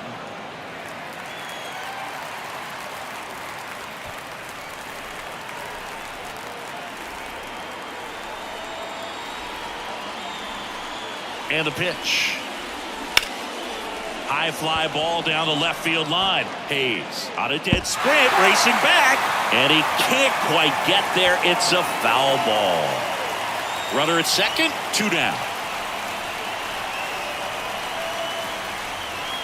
The next offering misses. The count now 2-2. Really good slider. He's up there just hoping that it ends up off the plate away.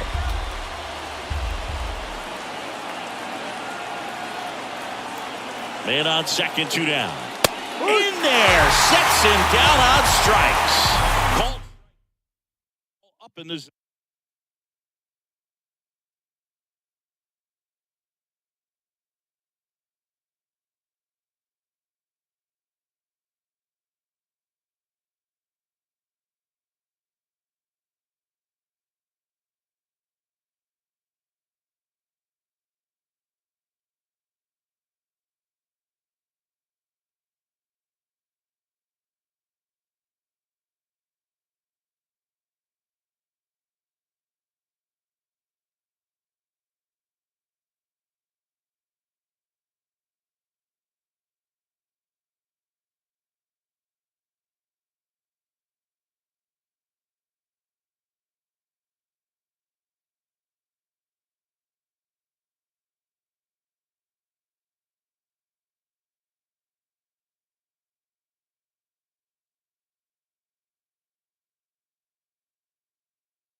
Live from Yankee Stadium in the Bronx, we've got baseball on the show. It's the Oakland Athletics taking on the New York Yankees.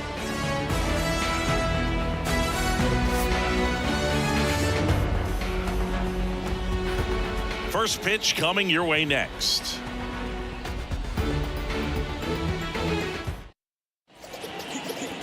First pitch moments away, and taking the ball for the Yankees, Garrett Cole.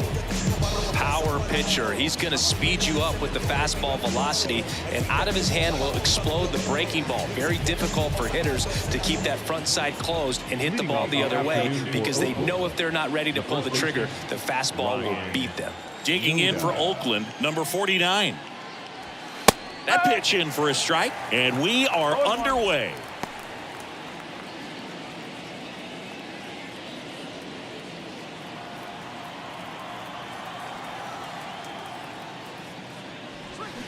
Oh, and 2 as he waves at that one. You tie a guy up like that, you're feeling like you are in command.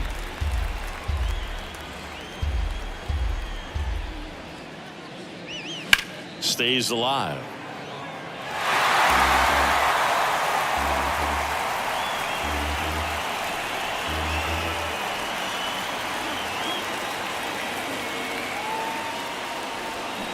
Got him swinging. Pulled the string on the changeup. He had him out in front, which isn't easy to do against a hitter like this, known for using the entire field. Just couldn't sit back long enough on that one.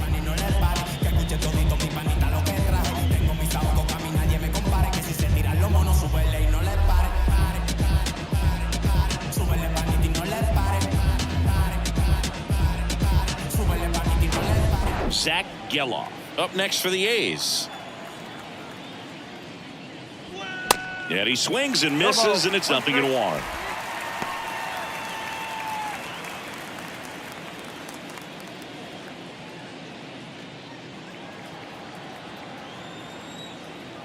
One down, base is empty. Fought off foul.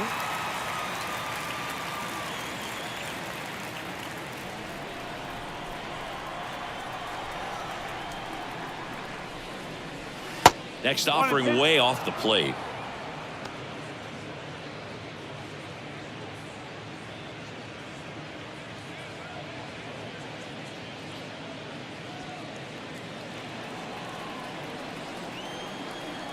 The pitch. And now 2-2.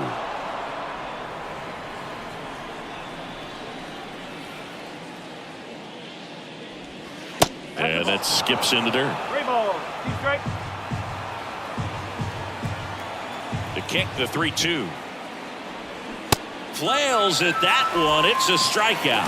Well, anytime you can punch out the top 2 guys in a lineup to start an inning, you got to be feeling pretty good out there on the mound, because when you think of just having a distraction, table setters on the base paths, and all of a sudden you're dealing with a number 3 hitter, any distraction can cause you to serve up a cookie, and instead of it being a solo shot, it's a 2 or 3 run homer. So here's Brown at the plate. Ball 1, no strikes.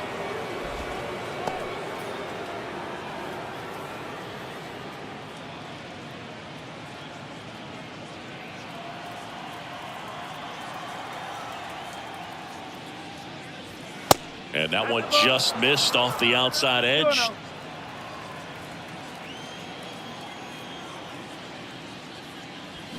Swing and a miss. And it's 2-1. Here comes a pitch. That just misses. Ball 3.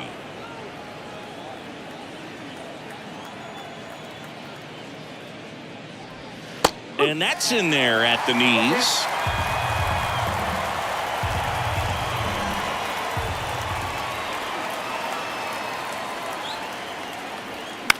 And a foul ball, he stays alive.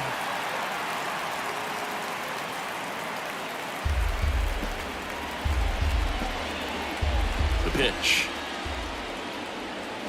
Got him. Strikes out the side to begin the game. What a start. Impeccable command in that one. 3 batters, 3 strikeouts. That's electric stuff out there on the mound. When I come out, they run out. I'll be working that stage to the sun out. Your boy cooked, I'm blown up. Time to lace my boots and show up. And if you still can't hear it, standing right there, but you can't get near it. Said I would do it, and now I do it. Back at Yankee Stadium, and on the mound for Oakland in this one, Paul Blackburn. He really relies on working down in the zone with that heavy sinker he's got. You know, it's not as popular to throw that pitch today as it used to be because the guys are looking to hit balls down in the zone, get them up in the air. It's very important for him when facing same-side hitters to be able to get it in, especially early in the count, and to opposite guys be able to throw it at that front hip and run it over the inside corner. DJ LeMahieu stands in now and watches strike one.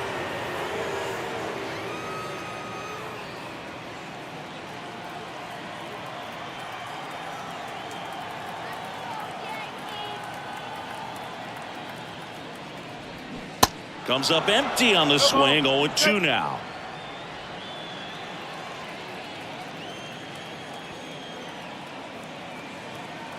And he deals. Sit down on strikes. Not sure about that call. Pitcher might have gotten a friendly strike three. Well, definitely a borderline pitch right there, and he didn't look too convinced as he headed back to the dugout. You know, those are tough ones to let go as a hitter, but with the human umpire calling balls and strikes, it's always going to be on you to protect yourself with 2 strikes. Now it's Aaron Judge up to the plate.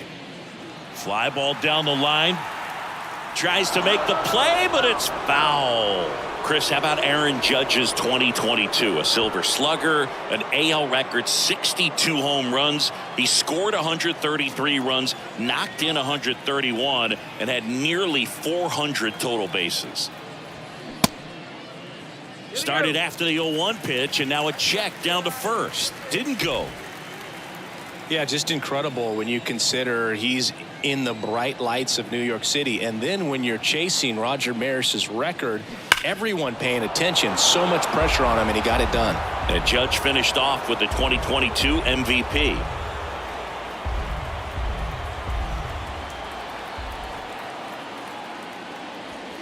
Battling here as he fouls it away.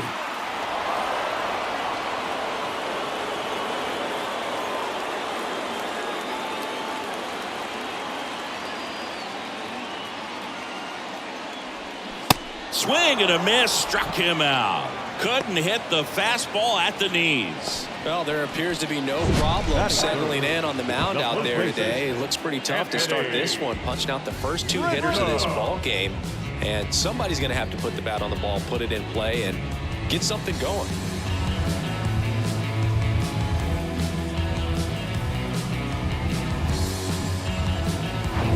And here is Anthony Rizzo.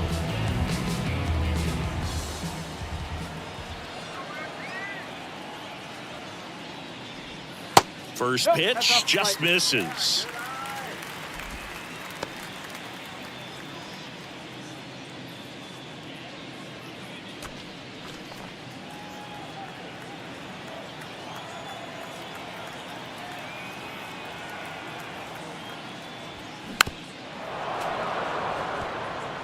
Looks really sharp at the start of this one. This is how it's going to be today. It's going to be a tough one for this lineup. Here's a 1-1. And that's down and away. 2-1.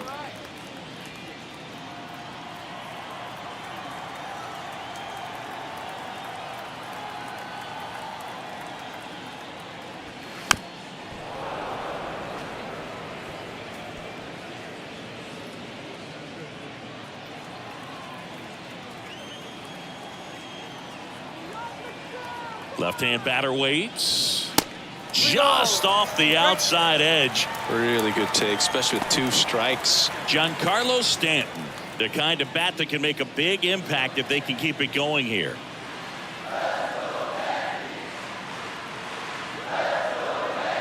Back to work, 3-2 now. The right-hander gives up the 2-out walk. What a battle. It's not always easy laying off a 3-2 pitch, and I tell you what, he earned that ball. 2 outs, runner at first. Here's Stanton now.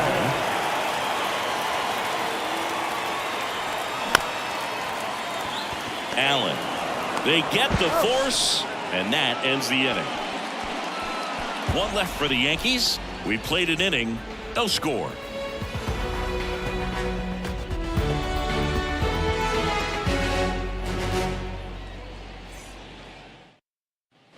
Top of the second, here's the Oakland cleanup hitter, Brent Rooker.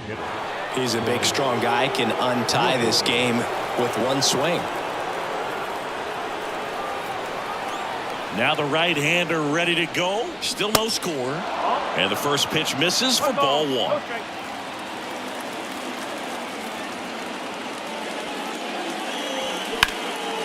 And that one is lifted in the air. Judge getting an angle on it. Makes the grab.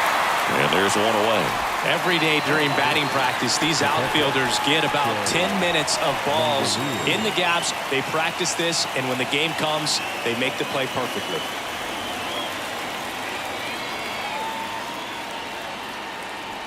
Shea Langoliers in the box now. Takes strike one. I mean, that's perfect location, right on the black. I mean, over and over again, this guy demonstrates the ability to hit those spots. They're so tough to do anything with as a hitter. I'm sure he feels really good about that one. I could watch base hits like that one all day long, and so could every hitting coach in the league. Just a nice line drive into center field. And now let's see if they force some action with good wheels on the bases. One down. And now J.J. Bleday. He swings and fouls one off.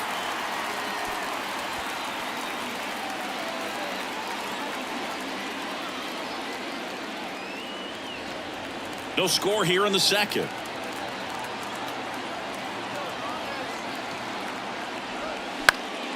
Swing, and he popped it up. Number 61 on the run towards the line. Got it. Really had to move for that grab. And there's two away. The third baseman, number 14, Jordan Diaz up next for the A's.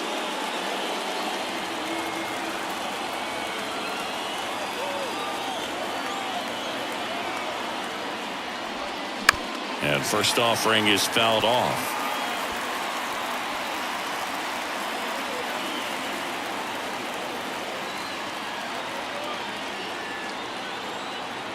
And here it comes. Strike two. Good zip on that fastball at the bottom of the zone. If he's there all day, it's going to be a tough one for the hitters. Cole a check to first. Langoliers back easily.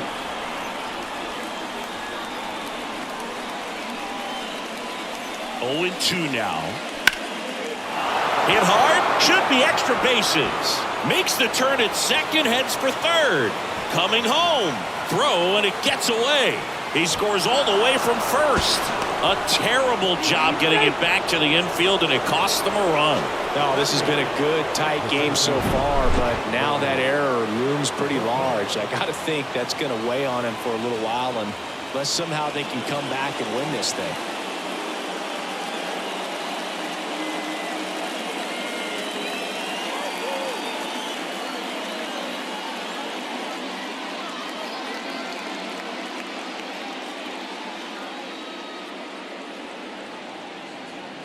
Wandy Peralta on to pitch here. Bringing in the lefty with the left-handed hitter coming up to hit. Classic bullpen move right here, so we'll see how it works out. number 58, Wandy.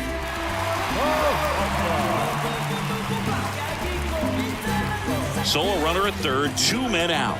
Here's a speed threat, Lawrence Butler. They tried to get him to chase on a slider down and away.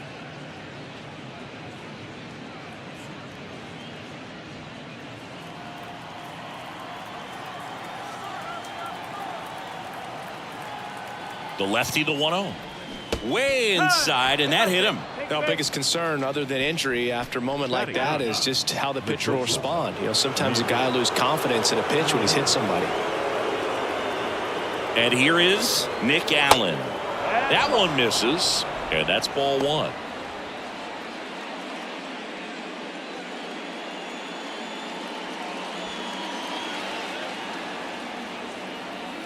Snap throw to first. Butler gets back easily.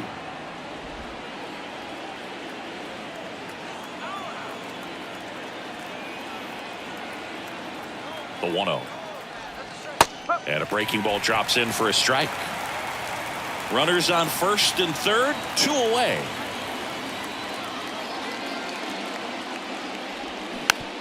It's softly on the ground left side.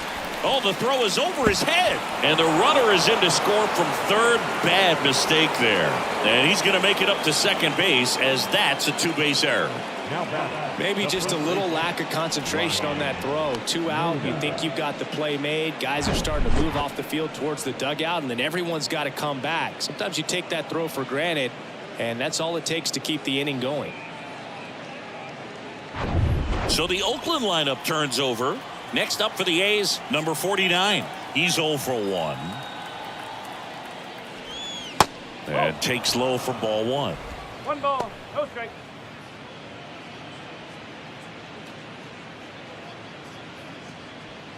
Second and third, 2 down.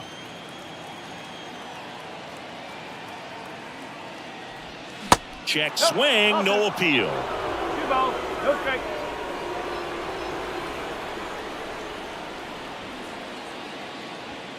The 2-0 is in for a strike. 2 balls, 1 strike.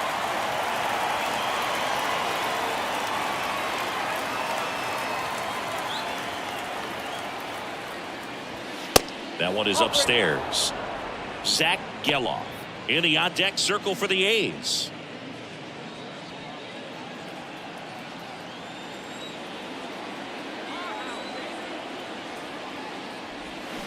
Swing and a miss, and it's a full count now. And he really sells the changeup with that arm action. 2 outs, 2 in scoring position.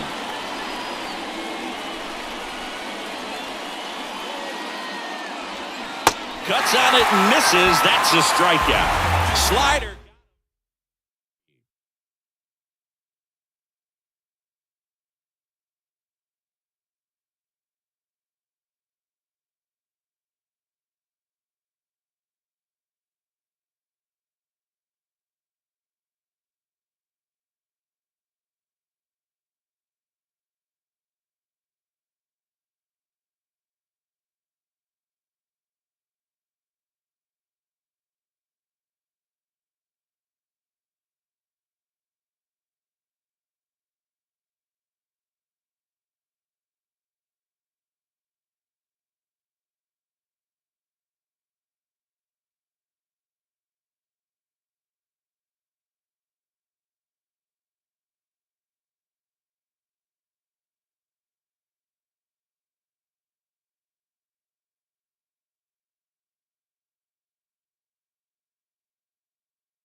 From Target Field in Minneapolis, MLB The Show with a good one coming at you. It's the Baltimore Orioles taking on the Minnesota Twins. First pitch coming your way next.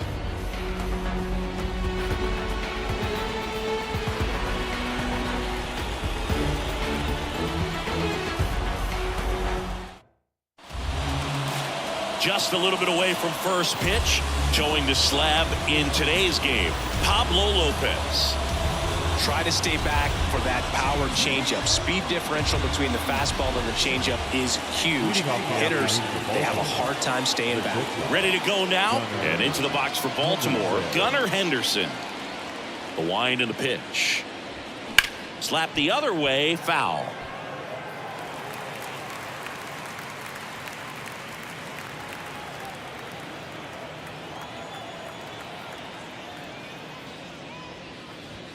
Next offering is in for a strike. No ball, 2 strikes.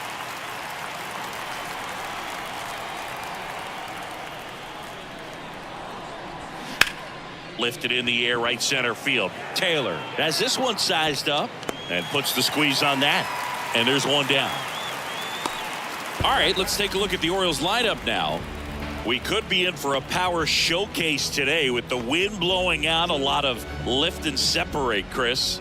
Well, we know guys are in this era definitely trying to hit the ball in the air regardless of the conditions, but I think even a little more so there's margin for error if you can get the ball up in the air. So, you know, you'll see at times, I'm sure, with 2 strikes, what looks like a half swing that can get out of the ballpark with a guy who's got decent pop.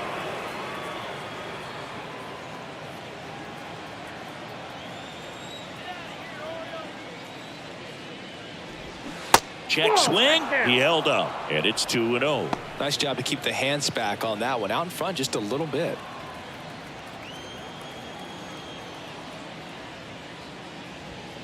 Next pitch misses, and now 3-0.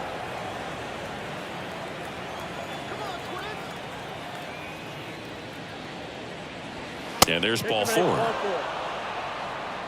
That just came apart right there. 4-pitch walk, and the guy at the plate was not going to help him out by swinging at something out of the zone. One gone, runner at first.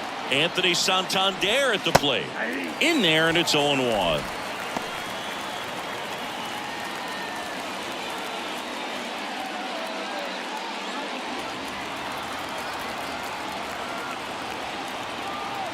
The pitch. Ripped, but it curls foul. With 2 strikes, may see some movement over there at first base, trying to stay out of a double play here. Kicks and deals. That one off the mark. 1-2 to count. Man, oh man, I don't know how you take that pitch. That's as close as it gets. Lopez gets the swing and the miss. That's out number 2. Ryan O'Hearn comes up to hit.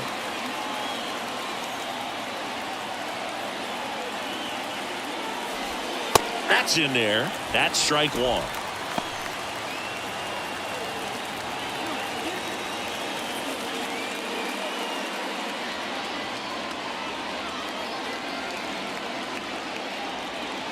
Righty delivers. Strike 2. No ball, 2 strikes.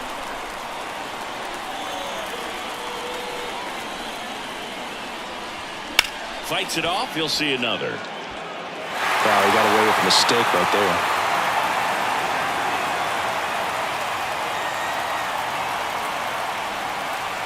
At the belt and fires. That misses the zone. It's a ball and 2 strikes.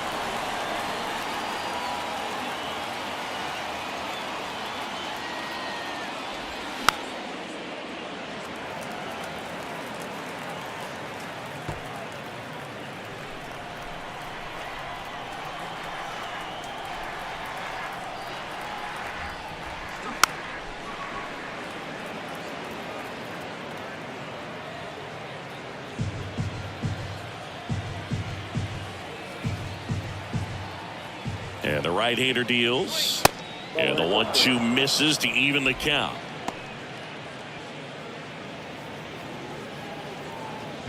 Good battle here. About to be the 8th pitch of the at-bat.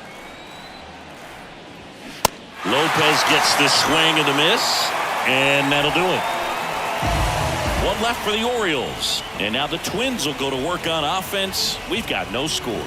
Major League Baseball is on the show.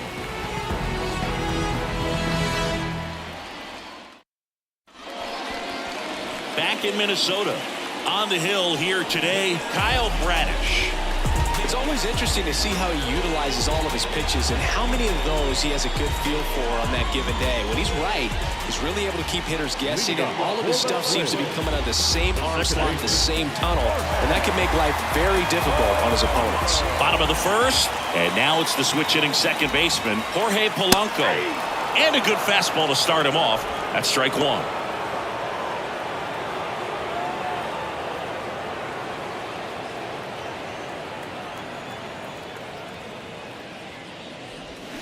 And fouled off.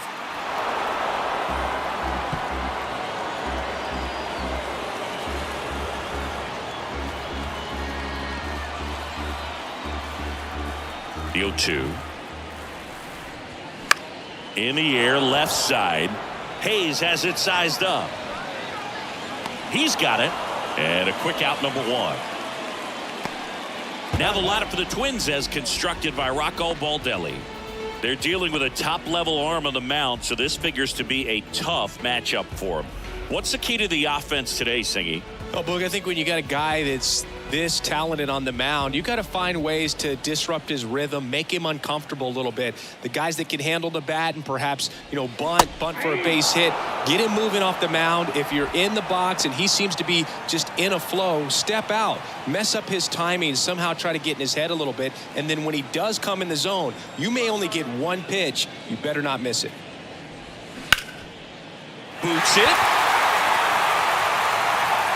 Throw to first, gets him. Good job to stay with it there for the second out.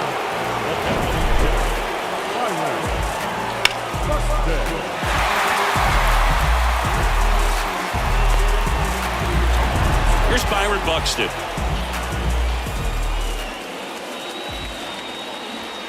First pitch, and he just misses. And Singy, as a team, you need to make the most of the very few opportunities he's going to give you, right? Absolutely. And if you don't get to guys like this a lot of times early, once they really settle in, it's going to be the later innings that they hand that ball over to a reliever if they do at all.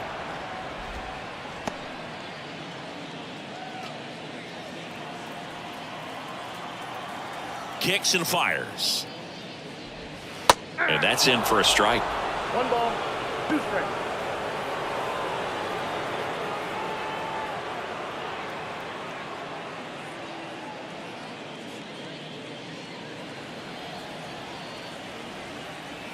The 1-2.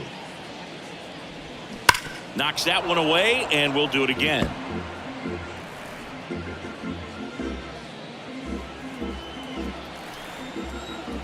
The wind of the pitch. And that's outside.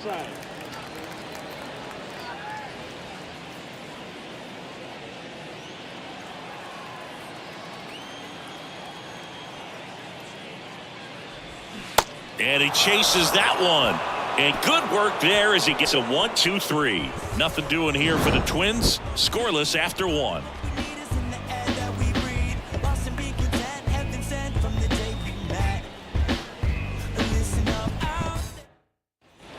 All set for the start of the inning. And now here is Cedric Mullins. And a pitch. And first offering is fouled off.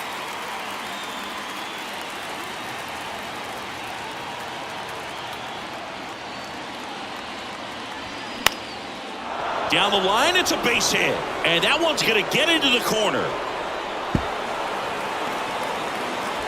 Into second easily with a leadoff double.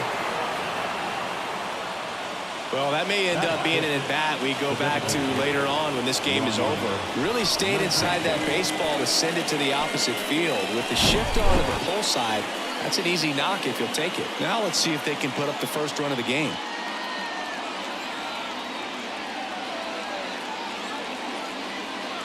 Rocco Baldelli out of the dugout now, and he's going to make a change. Pablo Lopez done for the day, and he's responsible for the runner on second, so the book isn't closed on him yet.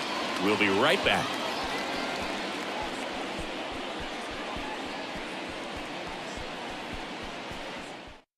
A new pitcher in the game, Bailey Ober. Number 17, Bailey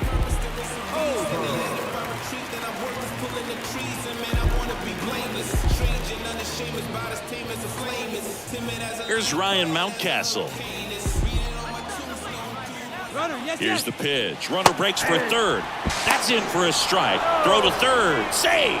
Well, maybe he thought he should have gone for a triple instead of a double and just decided, I'm going to take third this way. Definitely using his legs to his advantage right here.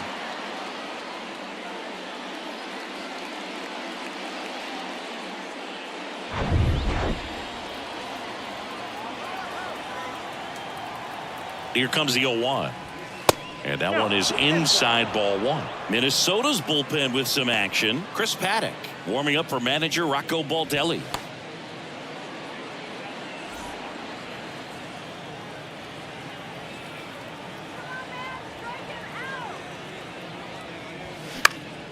Line drive, caught.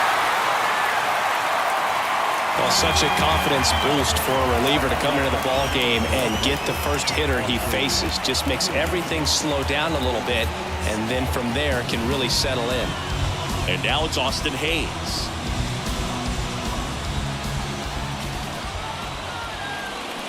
And first offering is fouled off. Good wood on that changeup, barreled it up, just couldn't keep it between the lines.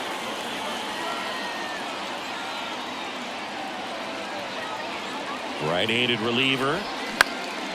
Oh, can't pick it up cleanly, but plenty of time to recover, and that's the second out. The second baseman, Adam. Here's Adam Frazier.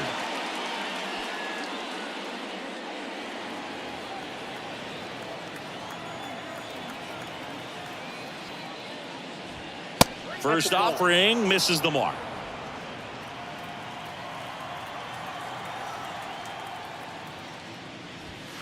Inside, just missed.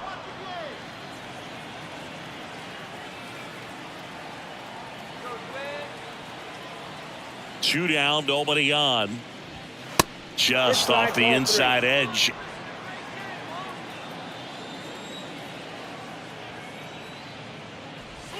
And he flips a breaking ball in there, or a changeup. Either one, something off speed. Good arm action on it, whatever it was. In the air, fairly deep to right field. Kepler makes the grab, and that is.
Glad you're here at Great American Ballpark in Cincinnati, home of the Reds since 2003. Major League Baseball on tap. It's the Milwaukee Brewers going up against the Cincinnati Reds.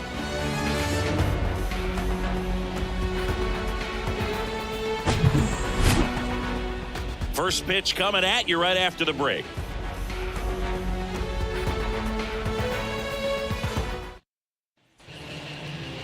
Just about set.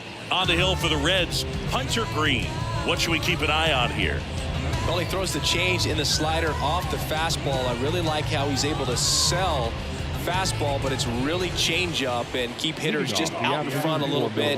Swing and miss, soft contact. The slider as well comes out of the same tunnel. All three very deceptive, and hitters are going to have to stay back and make sure they get pitch recognition. Liner, base hit.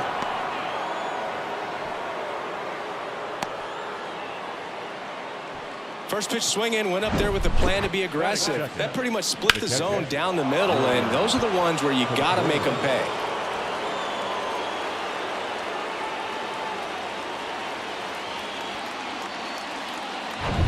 And now it's William Contreras.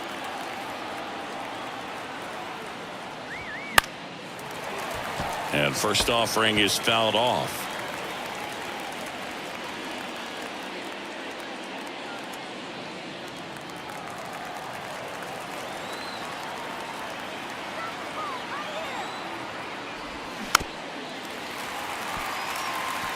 with 2 strikes. May see some movement over there at first base, try to stay out of a double play here. In the air, out towards left center, pulls up on it, base hit. Throw holds him at second, but the go-ahead run now in scoring position, and still nobody out. Back-to-back base hits. You got that front foot down, and pitch recognition was on point. Pretty impressive for an 0-2 count. A chance now to take the lead, and at this point in the game, that could be a deciding run. First and second, no outs. And now it's the switch hitter, Carlos Santana. Ball 1, no strikes. Singy, maybe some nerves getting the best of him in the first? Well, it's hard to know exactly if it's nerves or not, but he just doesn't have it right now. Those hitters on the other side, they're going to say it's nerves and use that as a competitive edge to try to jump on him even more. Grounder might be 2. Throw gets by him at second. And in comes the runner from second to score. A big mistake there. No, this has been a good, tight game so far, but now that error looms pretty large. I got to think that's going to weigh on him for a little while, unless somehow they can come back and win this thing.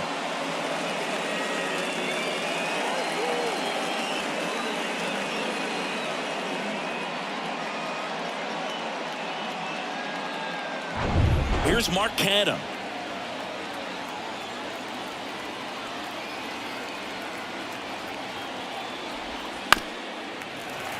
This one chopped on the ground, but foul. No outs, runners at first and second. It's great to get on the board in the first frame of the ball game, but here's an opportunity for them to really open things up with a couple of runners on. Let's see if they can cash in.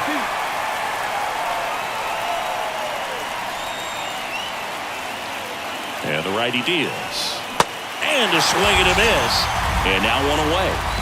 Well, I think he was waiting on the changeup right there, and he got it. It just drifted too far in on him. I think that pitch is just a little more out over the plate. Probably squares it up, but instead, he's going to have to go take a seat. And now here's a speed threat. Outfielder Sal Fralin.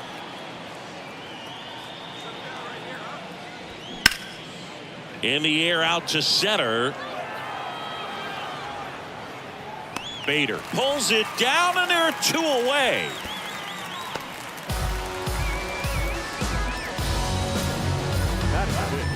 Here's the Brewers lineup put together by Craig Counsell. This is a veteran-led lineup right here. A lot of players with plenty of experience, Singy.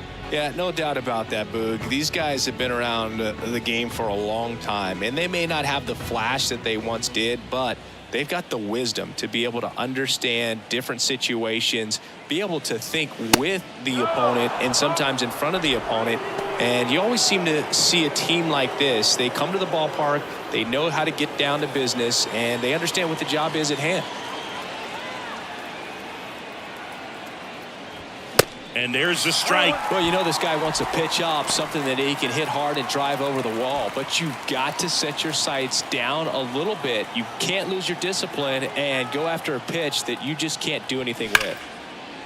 Lined, and that's a base hit. Runner around third on his way to the plate. Safe. He beats it. And they take a 2-run lead. These guys today are so great with handling velocity. They're seeing high speeds day after day, and a nice job of turning that one around. First and second, 2 outs. Now it's Josh Donaldson's turn to hit. And takes low for ball 1. 1 ball, no strike.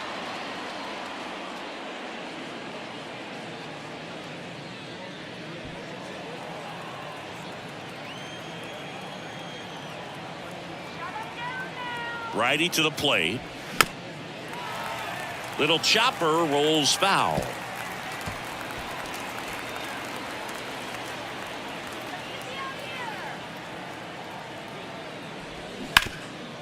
De La Cruz. That ends the inning, and they limit the damage. But 2 runs for them, and they jump ahead. On to the bottom of the first. It's the Brewers 2 and the Reds nothing.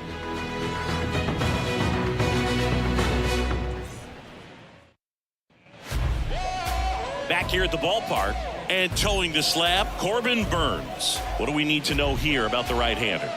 Well, he comes at hitters with a 5-pitch mix, so for him, it's always interesting to see how he utilizes those weapons. He may lean on 1 or 2 pitches depending on how things are going and how things are working, but if he can control 4 or even 5 of those offerings, look out, hitters. It's going to be a tough day. He's really going to be able to keep those guys off balance. Santana takes it to the bag. 1 up, 1 down. Here's David Bell's lineup for the Cincinnati Reds. Trailing by a couple of runs already, and I'm sure they'd like to erase that deficit quickly. Yeah, you don't want to let this deficit get into your head and you're trying to just make up the difference with one swing and you really don't have the base runners on. You've got to contribute, keep the line moving, and all of a sudden you have a big inning, everything shifts, and you find yourself in the driver's seat. Jonathan Indy at the plate. First pitch, and that's in for a strike.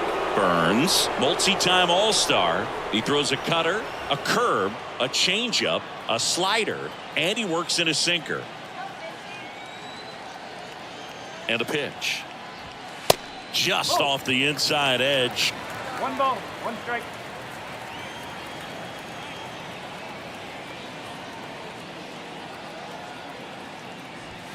And that catches the low inside corner. Good fastball. Really good cutter that he's able to front door and back door. That pitch is devastating. In the dirt.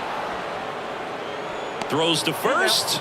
And here this afternoon, 2 quickly away in the bottom of the first. Well, oftentimes that's the pitch he's trying to set up, the curveball. He'll lean on it pretty heavily, so you got to be expecting it, look for it, and sell out so you don't miss it when you get it. And now it's going to be Spencer Steer. Santana takes it himself. That ends the inning. Reds go down quietly. They trail things here 2-0.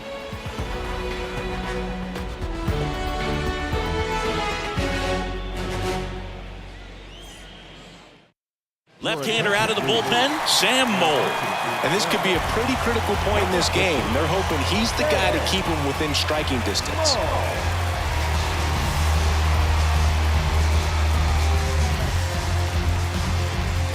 Here's the center fielder, Garrett Mitchell. The center fielder, number 5, Garrett Mitchell. And the pitch. And that's outside.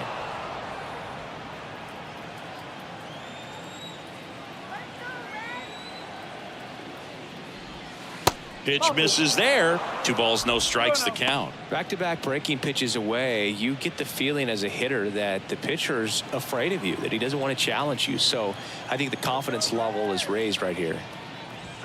The 2-0 is in for a strike.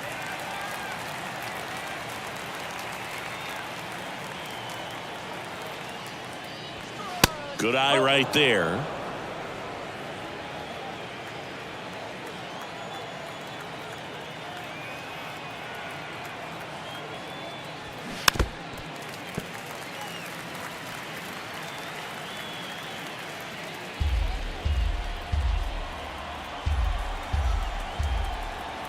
And here's a 3-2.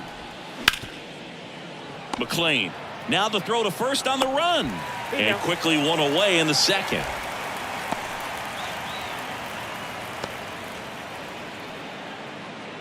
This is Bryce Terang.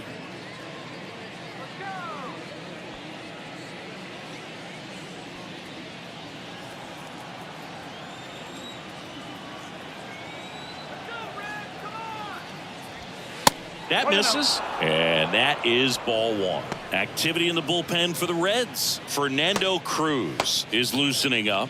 This would be his first appearance for the club.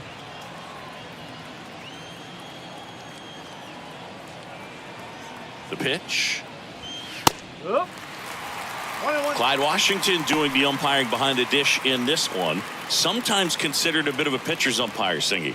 He likes the low ball, which traditionally favors pitching, but you know, hitters today are pretty good at dropping their barrel down, so we'll see how it goes in this one.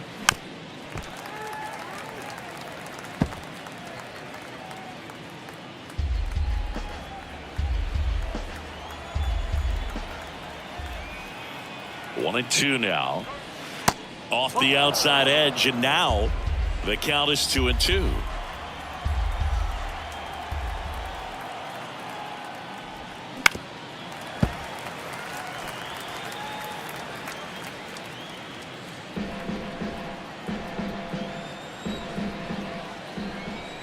One down, base is empty.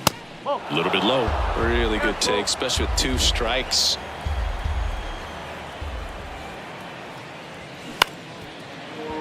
India tosses to first. 2 up, 2 down in the top of the second. Good arm side run and sink on that pitch right there. Got inside on him and got him to bounce into that out. And now it's Christian Yelich.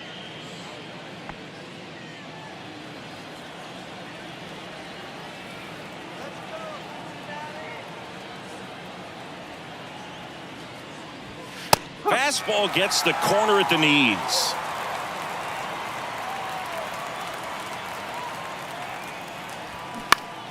Pulls that one foul.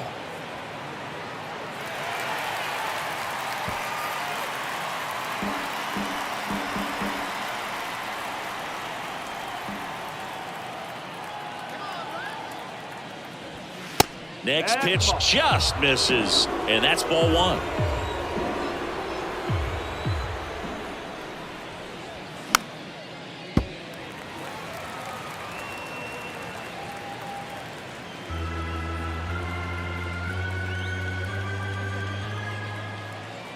Left-hand hitter waits. Fights that one away. Still 1-2.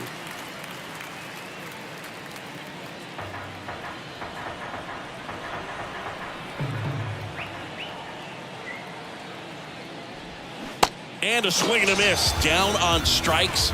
And good work there. 3.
From the city of brotherly love and Citizens Bank Park, we've got a perfect day for baseball.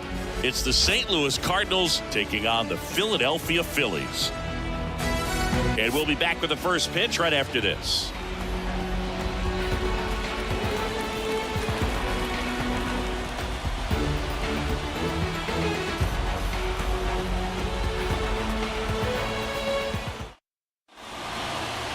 So almost ready to get underway. And on the mound for Philadelphia in this one, Zach Wheeler. What do you have on him? Well, I'm interested to see how he utilizes his sinker to this lineup, Boob. You know, it's not necessarily his go-to primary pitch, but he does mix it in when he needs it. He's just got to make sure that it's not flat. Otherwise, it's going to get hit hard. So look for him to throw it up there when he needs a big double play, a ground ball, something like that to get out of an inning, change it up for a hitter. Also, get those hitters looking down so that it opens up the top of the strike zone, especially late in an at-bat. Brendan Donovan leading things off and takes a strike.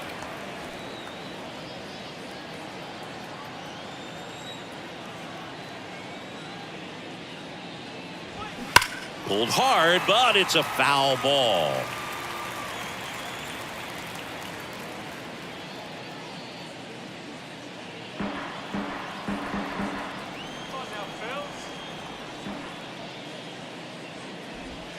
Fights that one away, and the count remains 0-2.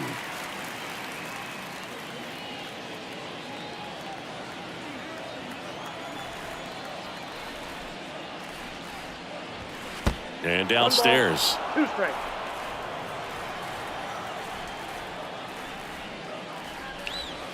The next pitch misses, and that's ball 2. They tried to get him to go, chase the pitch down and away, but he wouldn't bite. Swings and misses. Chase the fastball up the ladder for strike 3. Bogey just ran out of patience there. He took a couple of pitches to even that count up at 2 balls and 2 strikes, but that time chased outside the zone.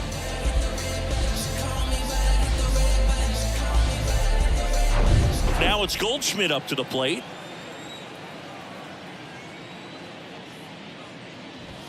And the pitch a little bit low, ball 1. Wheeler, a former All-Star. He features a 4-seam fastball, a slider, a sinker, a curve, and he works in a changeup. Right-hander kicks, deals. And another ball.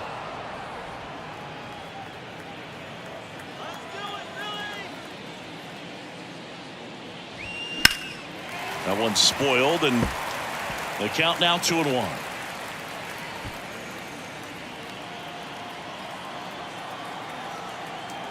One down, base is empty. There's a strike. Man, that pitch was dotted. So much talent on display when this guy's out there on the hill. Lined, and that's a base hit. Hitting is really easy for some guys. One thing that I can see already, his bat stays in the zone on plane for an extended period of time.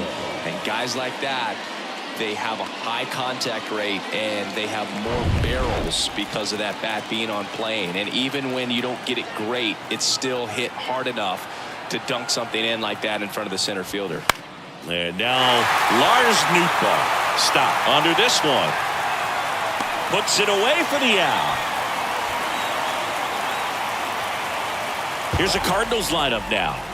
They're dealing with a top-level arm on the mound, so this figures to be a tough matchup for them. What's the key to the offense today, Singy? Well, Boog, I think when you got a guy that's this talented on the mound, you got to find ways to disrupt his rhythm, make him uncomfortable a little bit. The guys that can handle the bat and perhaps, bunt for a base hit, get him moving off the mound. If you're in the box and he seems to be just in a flow, step out, mess up his timing, somehow try to get in his head a little bit. And then when he does come in the zone, you may only get one pitch. You better not miss it.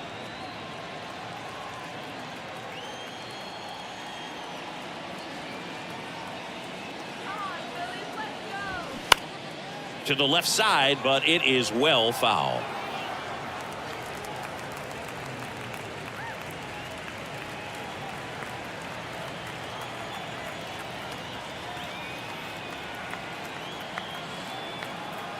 Here comes a pitch.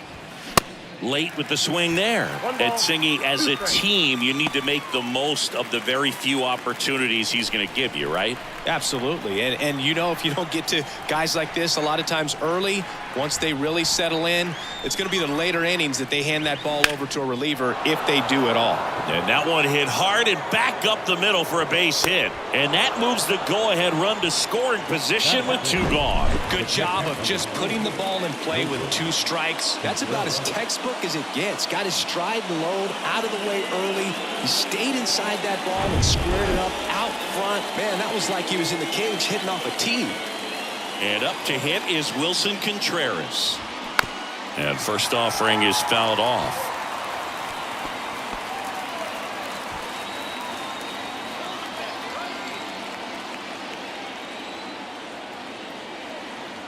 The pitch.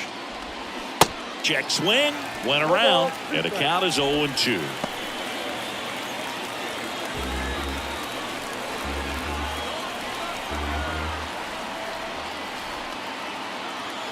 The pitch.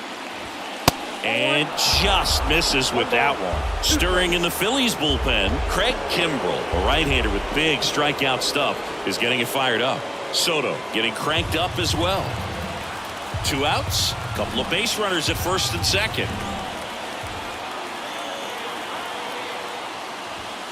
Next one misses, and the count is 2-2.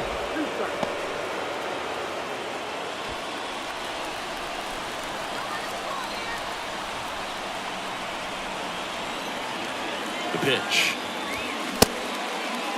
Check swing, appeal to first. And he punches him out. He went around. Sometimes he wears the emotion on the sleeve, but that's okay as long as he's getting results. And right there, thrilled with the punch out to get out of a jam. Back at Citizens Bank Park. And for the Cardinals here this afternoon, Miles Michaels. Lots of punch outs, a real strikeout artist, Siggy. Well, expect to see the ball in play a lot with him on the mound in this one, and that means the defense got to stay on your toes. I think he can help his guys out by working quickly so that guys don't have time for their minds to wander. He's going to try to force weak contact, miss the barrel of the bat. Command and movement is everything for this guy. Kyle Schwarber, the batter now as he swings and misses for strike one.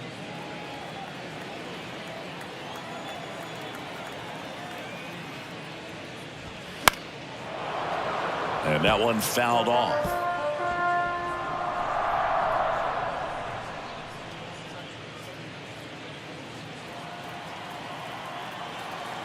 The 0-2. Swing and a miss. Struck him out. Couldn't hit the fastball at the knees. Batting second. Trey Turner now. They say you win. Singy, how about this? From 2019 through 2022, Trey Turner had a higher slugging percentage than Carlos Correa, Corey Seager, Vladimir Guerrero Jr., and Ronald Acuna. Swing and a miss. And the count is 0-2. Throughout history, the fastball down has been the most successful pitch. Guys can handle a little bit better these days, but they, of course, still prefer something belt high. Well, anytime you can punch out the top two guys in a lineup to start an inning, got to be feeling pretty good out there on the mound, because when you think of just having a distraction, table setters on the base paths, and all of a sudden you're dealing with the #3 hitter, any distraction can cause you to serve up a cookie, and instead of it being a solo shot, it's a 2- or 3-run homer. Bryce Harper at the plate with 2 away, swings through that one.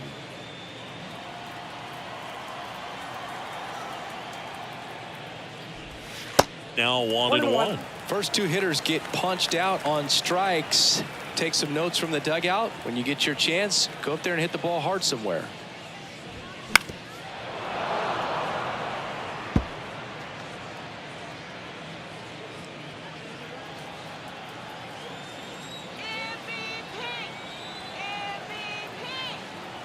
The 1-2. Base hit. That was smoke through the infield. And that keeps the inning alive. Big knock there to keep the inning alive, and an opportunity to put something in the gap and give the Phillies the lead.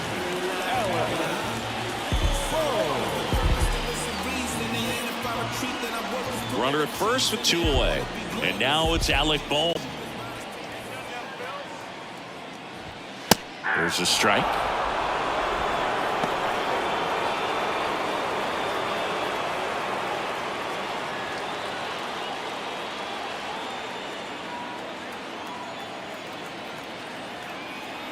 The pitch.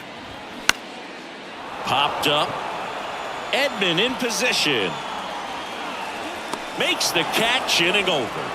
The Phillies turned away their first time around. Inning number 2 coming up from Citizens Bank Park. No score. So they turn to Craig Kimbrell. Now pitching for the number 31, Craig Kimbrell.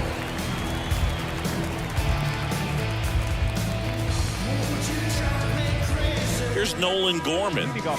He's a big, strong guy, can untie this game with one swing.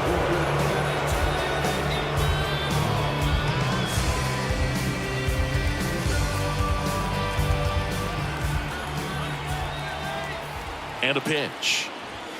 The bit behind with that swing. It's strike one.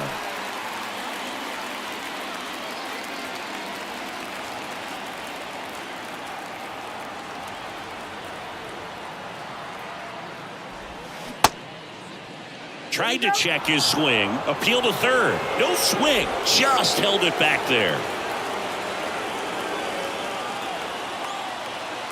And he deals. That catches the corner.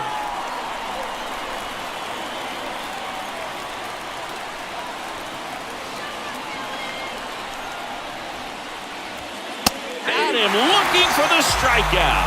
He's got to be frustrated with that call. Wow, that's a tough call for the hitter, but the pitcher will take that all day long. Not quite in the strike zone, but he found a spot that the umpire is going to, at least for now, allow him to get that call. So hitters are going to have to make an adjustment, but pitchers are going to learn from those things and really try to exploit them if they can. Now, Jordan Walker misses off the plate. 1-0.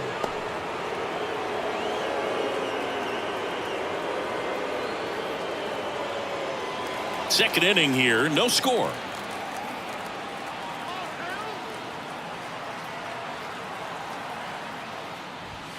Next offering is in for a strike. Assigned to home plate duty is Ricky Holiday. Boog, and something I've heard players saying about Ricky's strike zone is how he will call the high strike. That could be something that's tough to deal with, especially if you've got a guy out there coming at you with high velocity. Swing and a miss. And the count 1-2.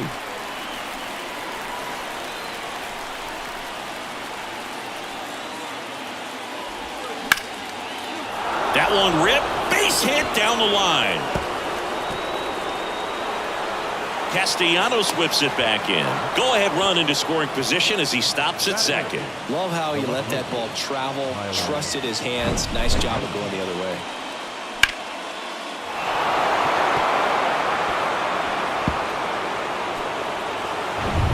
One out, runner at second. Tyler O'Neill digs in now. Swings through that one. 0-1. As a pitcher, you know the runner on second is ready to push things with his speed. A base hit's probably going to be a big run, so you really have to execute on the mound. Righty delivers. Check swing went around. 0-2 now.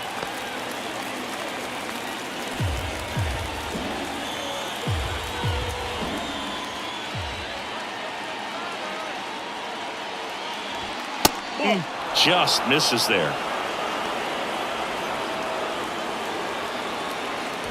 One out and a runner at second.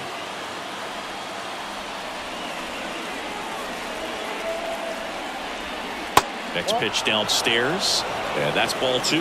Man, oh man, I don't know how you take that pitch. That's as close as it gets.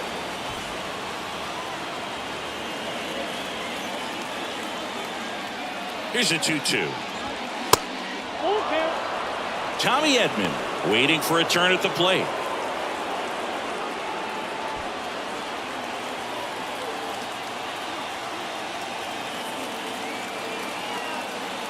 And a pitch. Foul ball, and it remains a full count.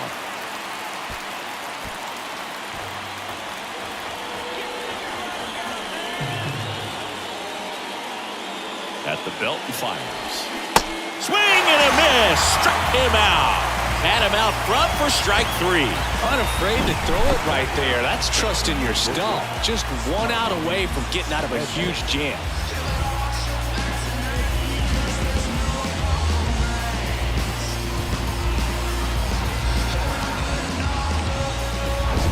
Tommy Edman at the plate.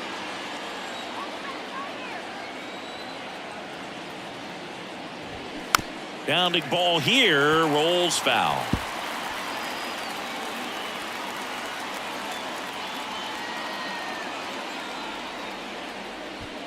Two outs and one in scoring position.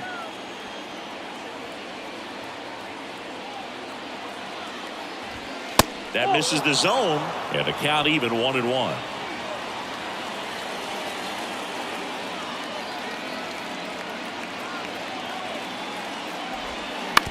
And here's a slow roller, and that's just foul.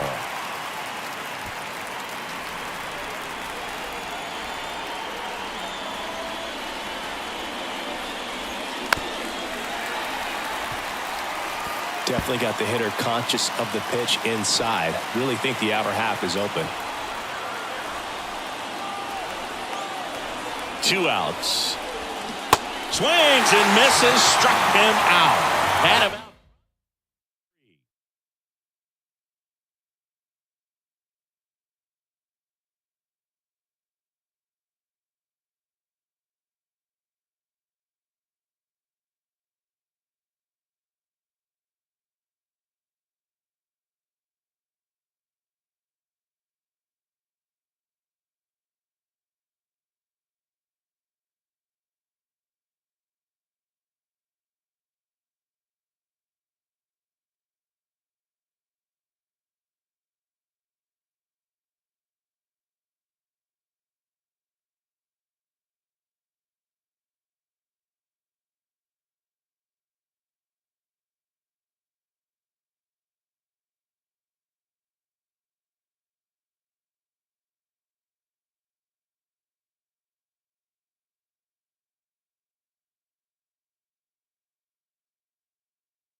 From the home of the Pirates, we're at beautiful PNC Park.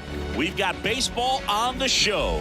It's the Los Angeles Dodgers going up against the Pittsburgh Pirates. With my partner, Chris Singleton, I'm John Shambi. Well, Singy, when you consider the most gorgeous ballparks in the sport, this one right here, PNC in Pittsburgh, one of the best in the game. And from where we sit, just a gorgeous view of downtown. You've got the bridges, the Allegheny River. In fact, we've seen some hitters hit the ball into that river, and perhaps we'll see that today. All right, we'll be back to get this one started after this. Just about ready to go. And today's starter, Mitch Keller. Well, the hammer is in effect, and he sets it up so nicely because of the velocity on the fastball. Will elevate that and then break you off when he's ahead in the count. What I love about him, you get into the later innings of the ball game, and the velocity seems to go up. All right, ready to get underway. Here's Mookie Betts. And here it comes.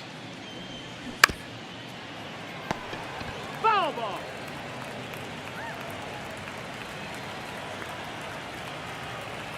The 0-1. And ball one.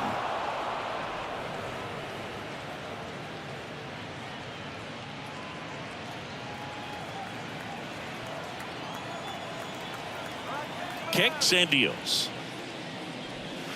That misses off the outside edge. Chris, one of the things about Mookie, he really hits the outside pitch well. Well, pitchers know he can hit the outside pitch so well that now as a pitcher, you have to throw it off the plate away. And if he's got good plate discipline, you find yourself falling behind in the count and walking batters. In for a strike. Now it's 3-2. I think it was sitting off speed right there because he just let the fastball go by.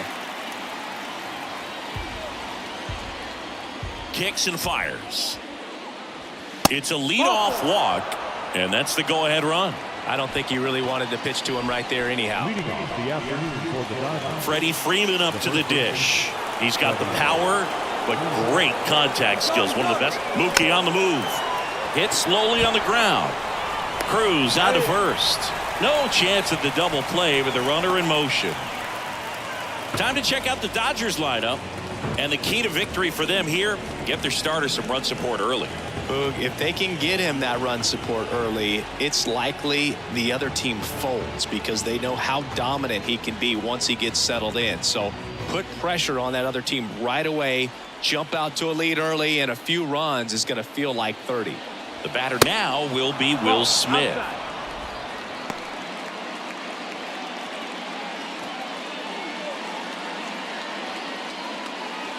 Runner at second here, one gone. Slapped foul.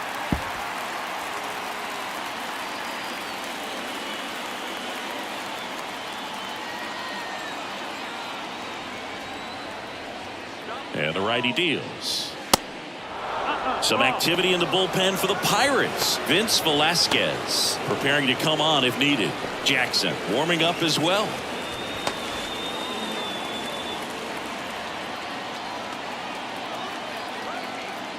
Two balls and a strike. Here it comes. Lined into right. He boots it. Flying around third is Betts. Here's the throw. In comes the first run of the game. It's 1-0 Dodgers. Well, there you go. The RBI machine. Another clutch run scoring at bat. Yeah, he's been so good in these situations. Call it clutch if you want, but his resume speaks for itself. Here comes Max Muncy. Got to be careful with a slugger like this because he can turn it into a 3-run game in the blink of an eye. And there's a ball.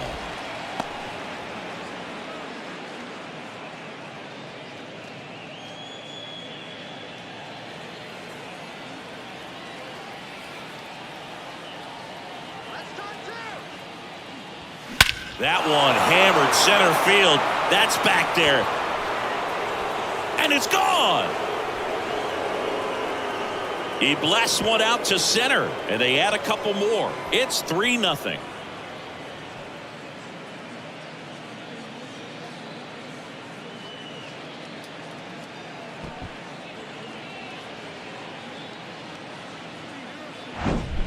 It's really impressive how he's able to take an outside fastball, get around it, and hit it with authority to the pull side. Most guys are popping up weakly to the opposite field. JD Martinez stands in. And that one just misses. A ball and no strikes.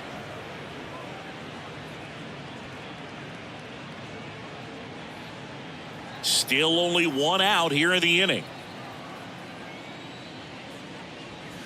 Next pitch is outside. And now 2-0. Keller maybe a little less aggressive on the mound right now after that home run, Chris. Yeah, it seems that way. You know, guys, they can come out, feel good, but then all of a sudden get touched up a little bit, and they start trying to throw instead of pitch. They're not trusting their stuff.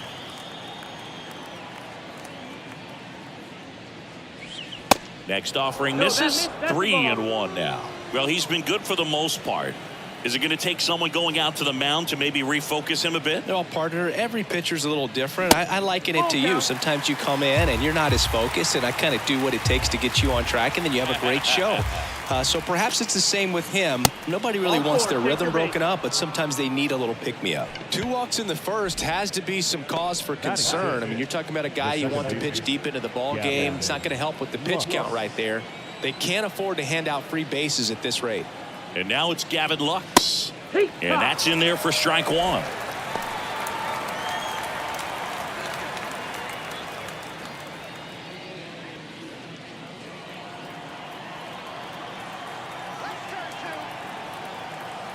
Righty to the plate. There's a strike. Well, lots of pitches thrown in this first inning. It's kind of that nightmare scenario for starting pitching. But you know what? It's still early enough. He can settle in. He can get some length if he just cleans up his mechanics a little bit. It's a good take.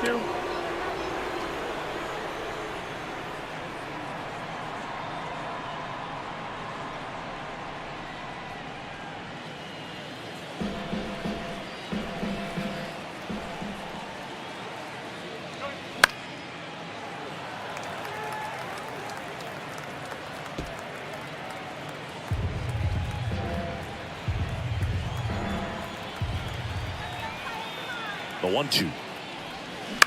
On the ground, could be 2. Over to Cruz. There's 1. Throw to first, but he beat it. Tough play right there. Didn't really have enough time to set his feet and make a strong, accurate throw. Had to rush it, but he got it off, and he got it there in time to get that out at second base. And up next for Los Angeles, James Outman. Not even close there. And it's 1-0.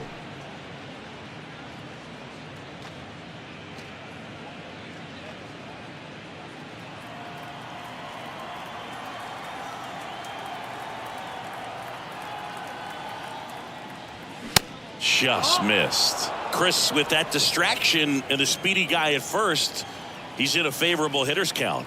Well, if nothing else, I mean, this is a great spot for a hitter to be in.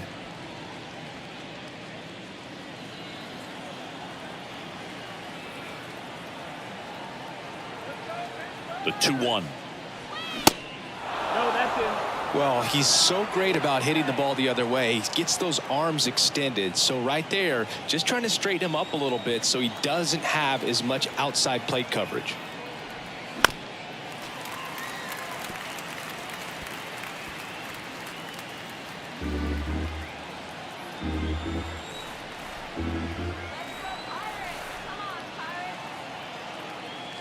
And ball 4, 2 aboard.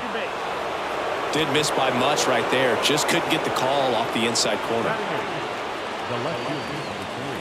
Chris Taylor down.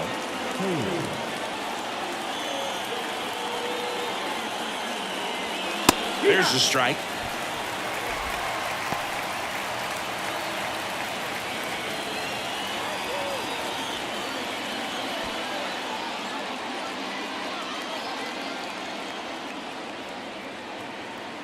Two on, 2 outs. And a swing and a miss there. Definitely not going to make his highlight tape.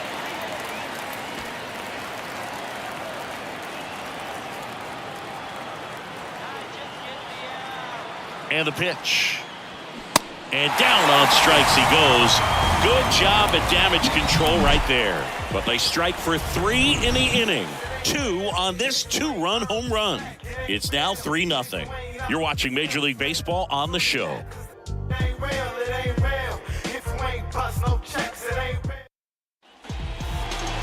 Back here in Pittsburgh, and today's starter, Clayton Kershaw. Chris, what should we keep an eye on here with him? Well, this guy lives and dies with his slider, and it's a good one. Most guys, they're working off of their fastball, but he's backwards a little bit, works off the slider, and then when the fastball comes, it can add a little velocity in terms of perception when guys are used to seeing that off-speed pitch. When it's right, really tough to hit, even if you guess it's coming, because it's breaking 2 planes, horizontal and vertical.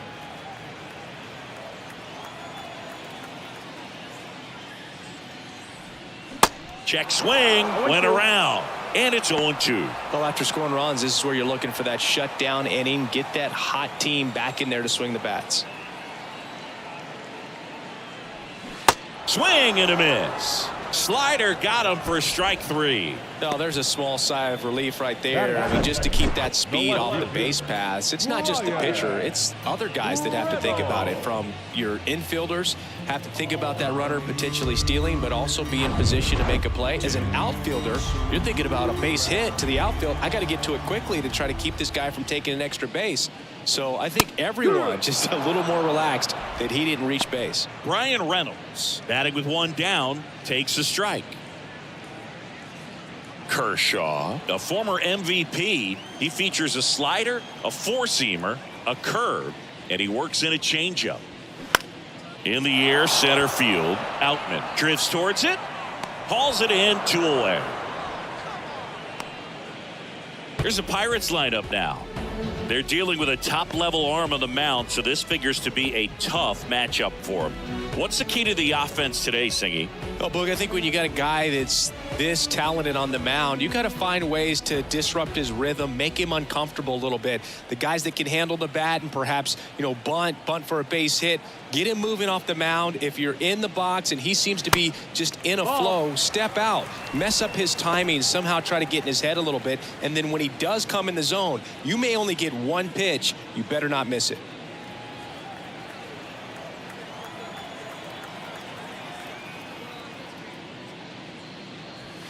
And now it's even up. And Singy, as a team, you need to make the most of the very few opportunities he's going to give you, right?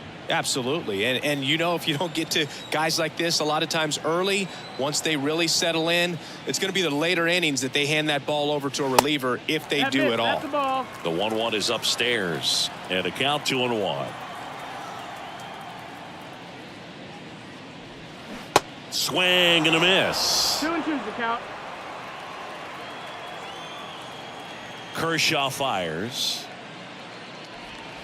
Slider misses outside. Down is full.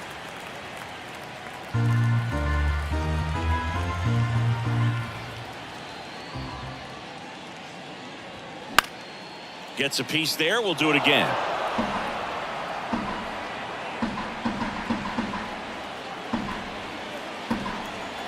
The line to kick the pitch. Swing and a ball popped up. That one gets down for a hit. So a 2-out knock keeps the inning alive. Showed a lot of fight with 2 strikes in that AB. With the way defenders track down balls these days, both from the infield and in the outfield, there really aren't a lot of base hits on balls hit like that. But there's always a little room back behind the first and second baseman to drop a lawn dart in there, and he found a way. And now they've got some speed on first, so we'll see if they try to get him into motion. Swing and a miss. Curveball in the dirt.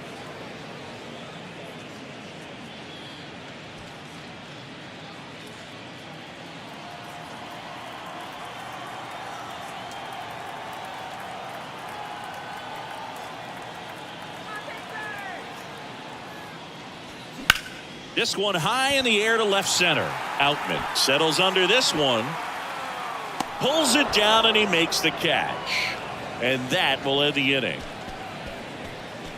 So no runs here on a base hit, no errors, and 1 left. We head to the second from PNC Park. It's the Dodgers 3 and the Pirates nothing.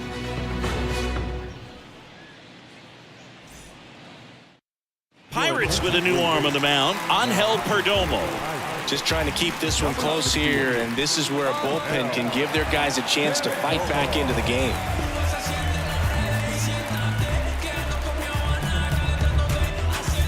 Miguel Rojas at the plate. The shortstop, Miguel.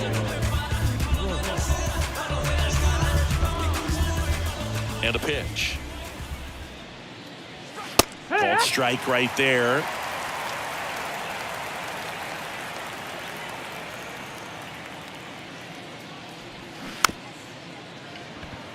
Swing, and this one's bounced on the ground. Over to Joe.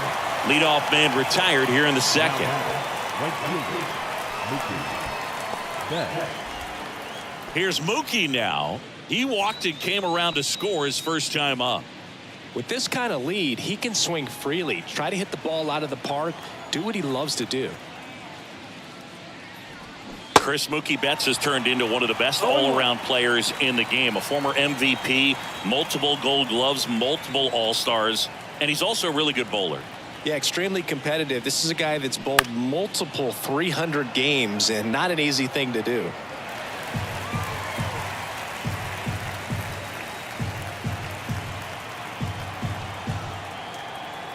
The wind of the pitch.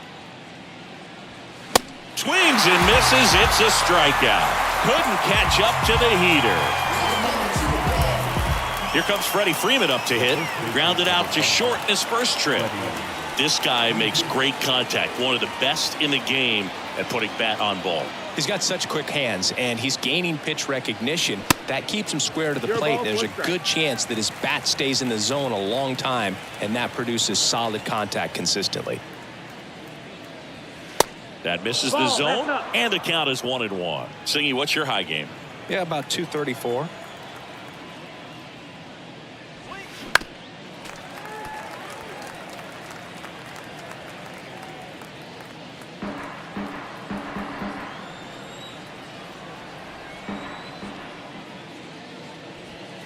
Foul ball left side. He'll see another.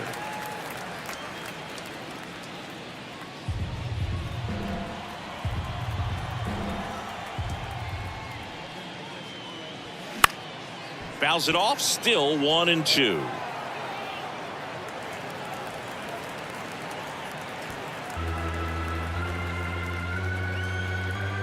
Left-hand batter waits. Good job to fight that one off.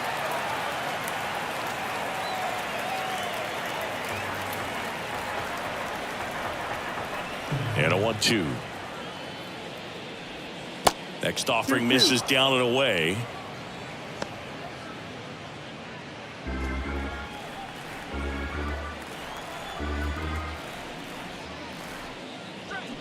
The next offering misses. 3-2 now. Wow, this guy's really battling up there as if his run is the game-winning run. I love his tenacity. Got him. And good work there as he gets a 1-2-3.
Welcome into Busch Stadium in downtown St. Louis. MLB The Show with a good one coming at you. It's the San Diego Padres taking on the St. Louis Cardinals. First pitch coming your way next.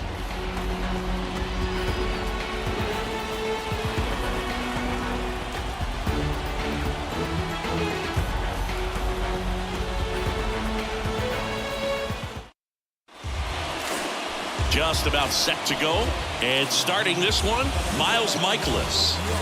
Well, this guy has the ability to command the game. He's got to limit damage, make his pitches, and avoid that big inning. If he can work around that, he can give a quality start, hand this off to the bullpen later on, and put his team in a position to win a game. All right, ready to go here. Stepping in for San Diego, Ha-Sung Kim. The wind and the pitch. Foul ball.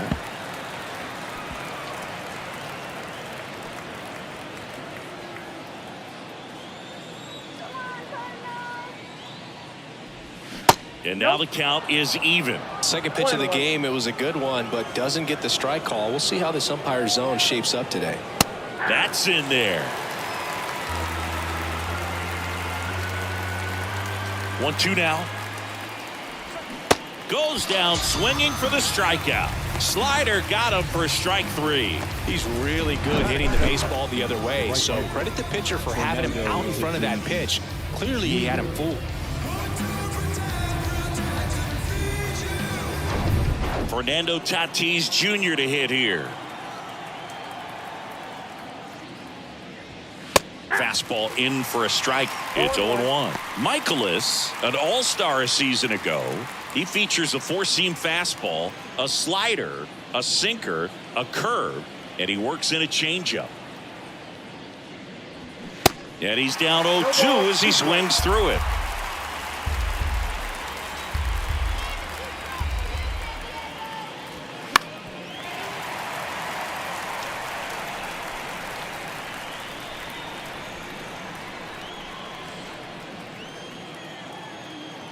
Tatis waits. Got him. Back-to-back strikeouts. Well, anytime you can punch out the top two guys in a lineup to start an inning, got to be feeling pretty good out there on the mound, because when you think of just having a distraction, table setters on the base paths, and all of a sudden you're dealing with the number 3 hitter, any distraction can cause you to serve up a cookie, and instead of it being a solo shot, it's a 2 or 3 run homer.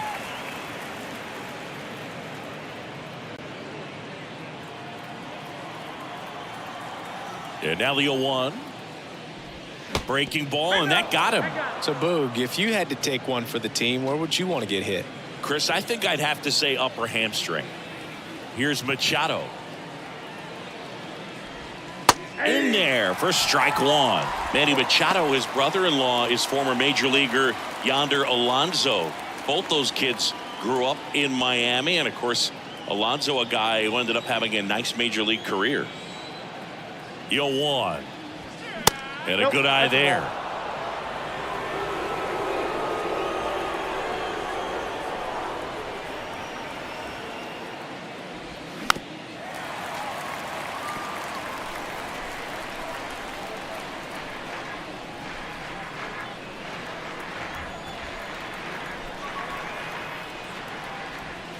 And down on strikes. Third out. Padres leave one, and now the Cardinals get their first shot at it here. No score. It's Major League Baseball, and it's on the show.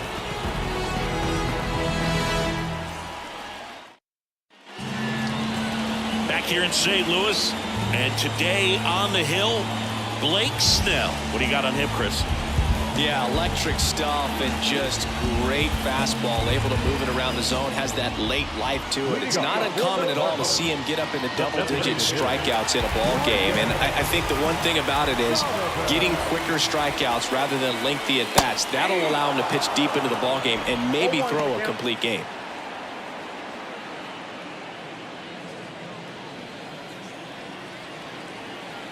And the lefty with the 0-1. Just missed. 1 ball, 1 strike.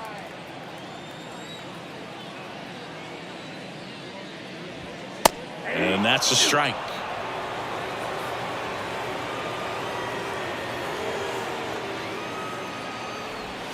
Got him swinging. Slider got him for strike 3. Oh, that slider wasn't even close to the strike zone, and he got him to chase. That's just a bad approach right there. Either he was looking for something else and got completely fooled, or he was sitting all over the slider and just couldn't resist the temptation. But, man, really expanded right there and didn't have a chance of making contact with that pitch. Here's Paul Goldschmidt. And first offering is fouled off.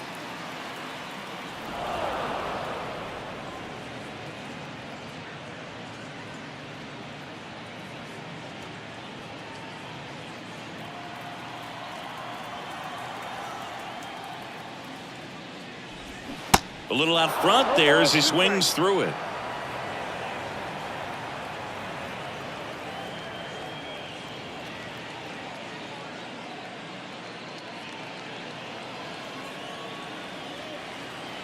And now the lefty.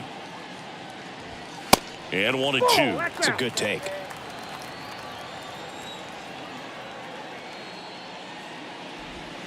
Pitch misses. 2 balls, 2 strikes.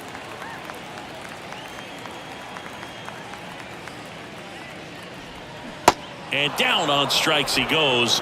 2 gone now. Oh, it's a pretty nasty curveball right there, and the hitter didn't look comfortable at all. Clearly fooled. Tried to check his swing and went around, but it would have been called a 3rd strike anyhow. That's how dirty it was. Nice pitch for the punch out. Lars Nootbaar in now. Takes ball 1 off the plate.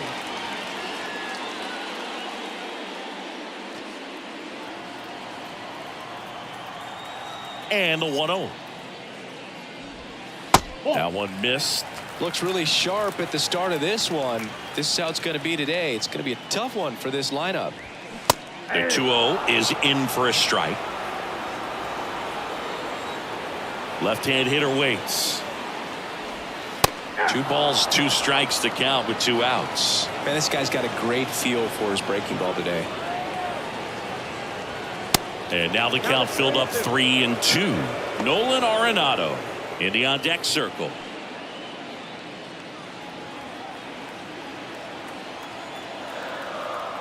Here comes a pitch.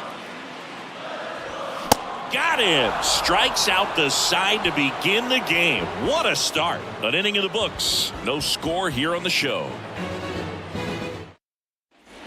Back here in St. Louis, it's Xander Bogaerts now. Obviously a guy who makes good contact, hits for average, but one of the things in today's game, the value in the fact that he hits both righties and lefties. Breaking ball clips the corner. That's a strike.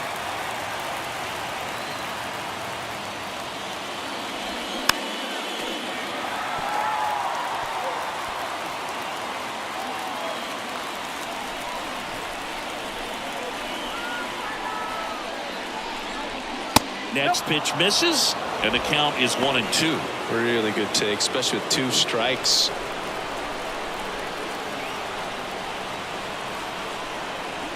Right-hander kick steals.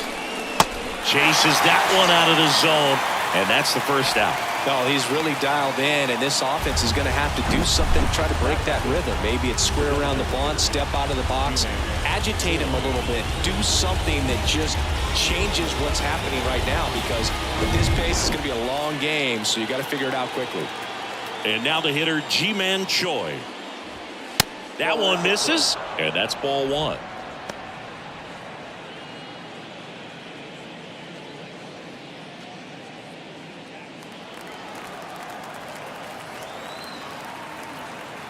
And the right-hander deals.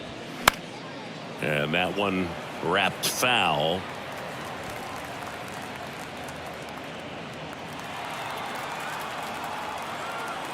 One down, base is empty. And a count 1-2. Really going after him here. All fastballs to get ahead in the count.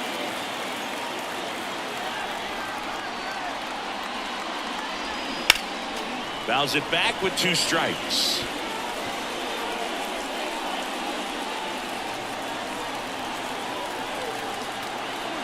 The wind of the pitch. Strike 3, got him swinging. And that quickly 2 away. Back-to-back strikeouts to start the frame, and that's now 3 in a row. Yeah, he's really settling in and getting a feel for his pitches, throwing them where he wants to right now. So we'll see how long he can keep this streak going.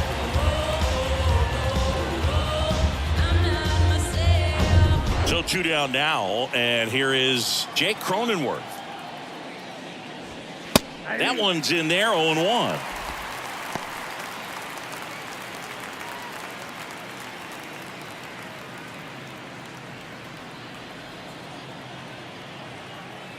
The pitch. That one the other way. Brings it in for the 3rd out.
About 13 miles from downtown Atlanta, welcome to Truist Park. Major League Baseball on tap. It's the Los Angeles Dodgers going up against the Atlanta Braves. First pitch coming at you right after the break.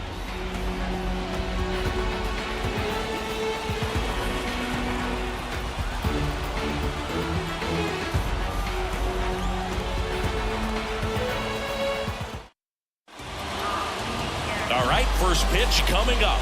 And on the mound now, Spencer Strider. Yeah, and when he's on, he's a real treat to watch. I become a fan myself. You know, he often takes the pressure off of his hitters to score a lot of runs, but they have to be careful to not just go into a slumber. They've got to put up some runs, make it a little bit easier for this guy so he doesn't have to battle every time that he's out there. No one should be surprised, though, if he settles in and takes control of the game and throws a shutout. Ready to go? Here's a big power threat. Mookie Betts. The pitch. Foul ball there.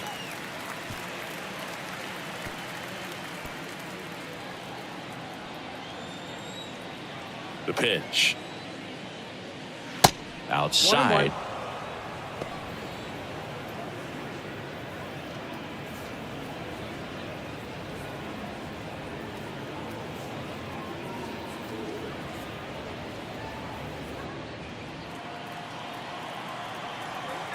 The pitch. Swinging a foul straight back.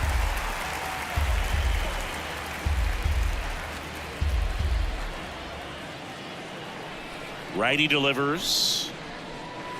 Struck him out swinging. Blew the express right by his bat for strike 3. Freddie Freeman up to the dish. Freddie Freeman. For Freeman, Singy, all the hardware, the multiple All-Stars, an MVP. He's won Silver Sluggers, a Gold Glove, and then finally in 2021, a World Series championship with the Braves. Hit hard, base hit.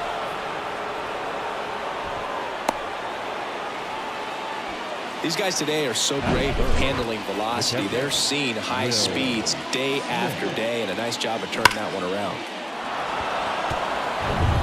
And up to the plate is Will Smith. Here comes the pitch. There goes the runner from first. Line, and that's a base hit.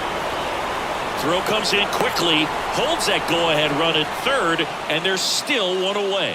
Didn't take long to get a result for that at bat. Maybe a little out front of the pitch right there, but he squared it up pretty good, and he kept it inside the line. And just a really nice job on the other side by the defense to hold that to a long single. A chance now to take the lead, and at this point in the game, that could be a deciding run.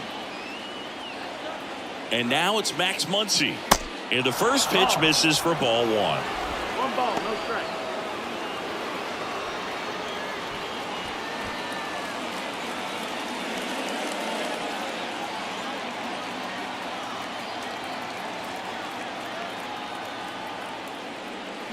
And a foul ball left side.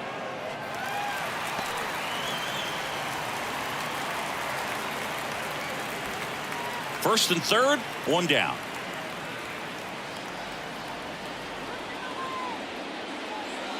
Check swing, but he went too far. 1-2. At the dish, looking to lift the ball in the air in this spot. Anything but the inning double play, Boo.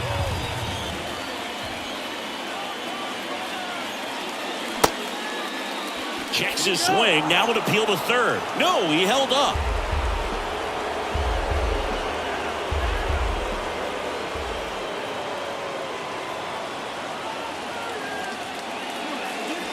Next pitch just misses, and the count's full. J.D. Martinez up next. Runners are at the corners, one away.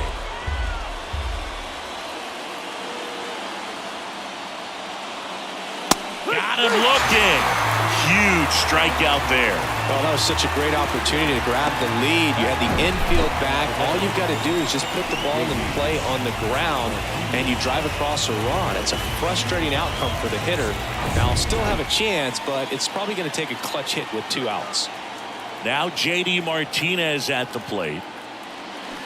And first offering is fouled off.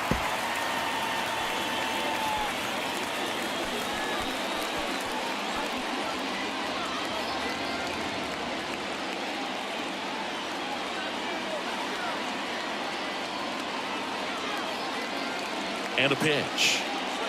Ball one there.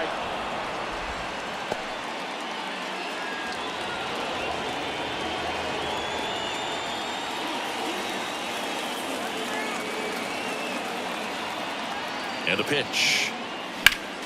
Swinging a foul straight back.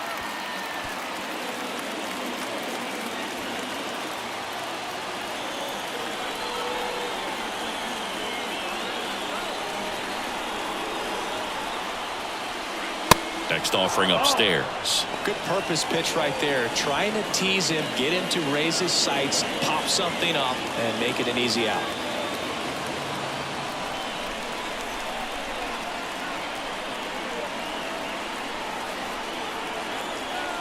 Two now. Got him swinging. It's a strikeout. Some high cheese for strike 3. He's in a tough spot. Had to make a great pitch. Did it. Got the strikeout. Gets out of the jam. Clearly, he's happy with those results.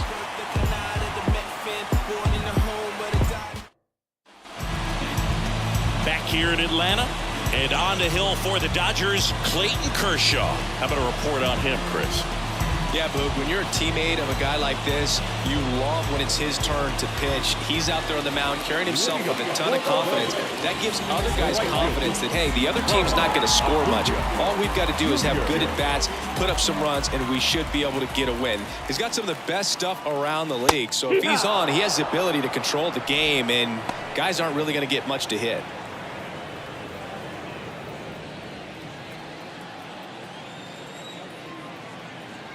Kershaw fires. Swing and a miss. Nice changeup.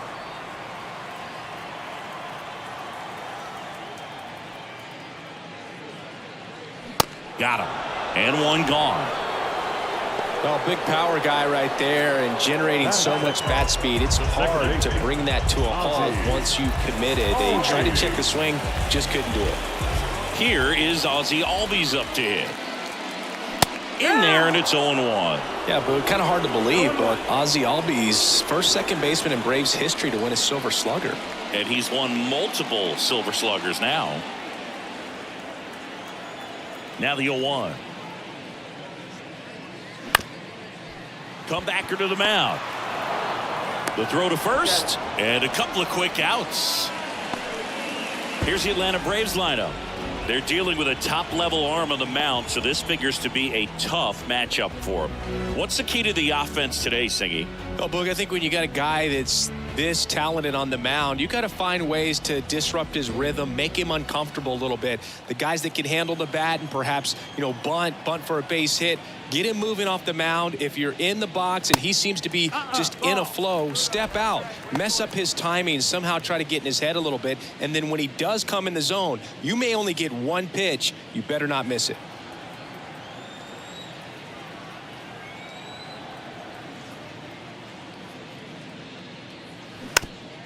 Chop to third.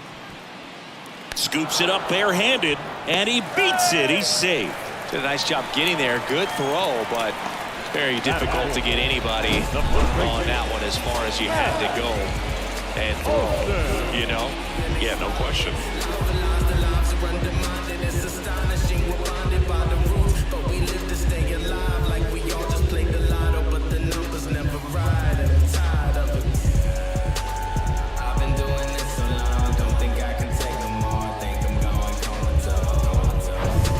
Olsen up to the plate.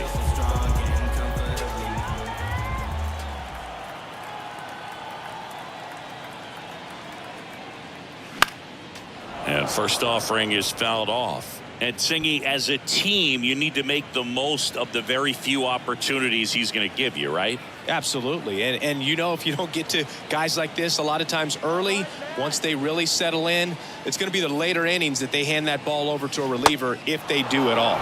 0-2 as he waves at that one.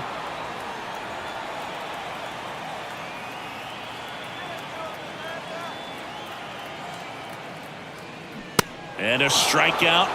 Clayton Kershaw off to a fast start. End of one, and we're still scoreless. So they bring on the veteran, Tyler Matzek. He has a great slider with tons of movement.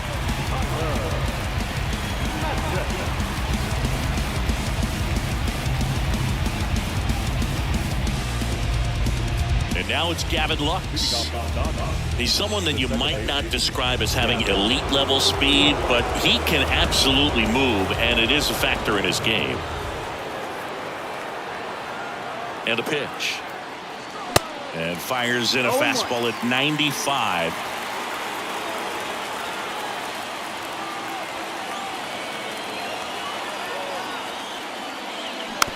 Swing and a chopper.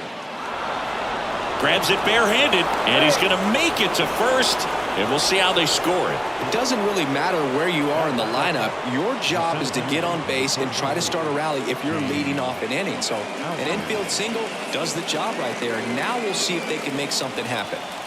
And next for L.A., James Outman.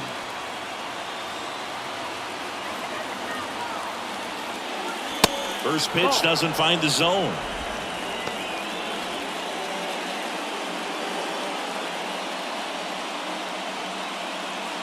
No score here in the second.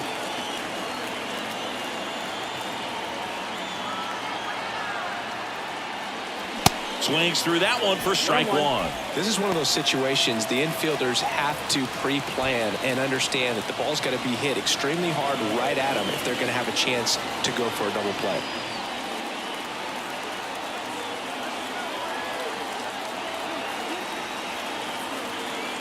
The 1-1.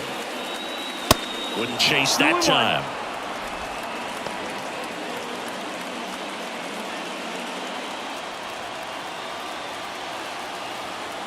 Now snap throw to first, and he's back in there.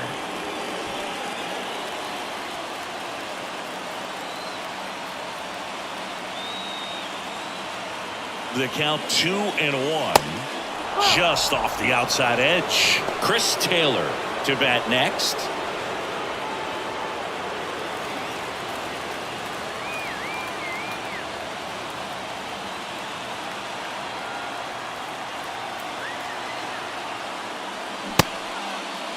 Tried to check his swing. Appeal to third. No swing. He held up just enough. That's ball 4. Chris Taylor down.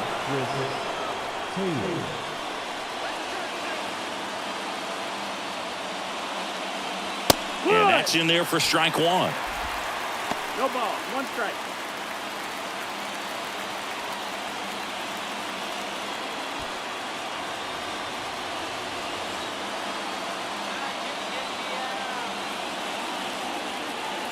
And here it comes. On the ground to second, might be 2. Spin throw, that's 1. On to Olsen, that's 2. Well, that at bat had a lot riding on it. Definitely one of the bigger ones in this game. So that double play is going to be one we look back on when this thing is over. Big time execution, both on the mound and in the field to get 2 right there. Miguel Rojas at the plate.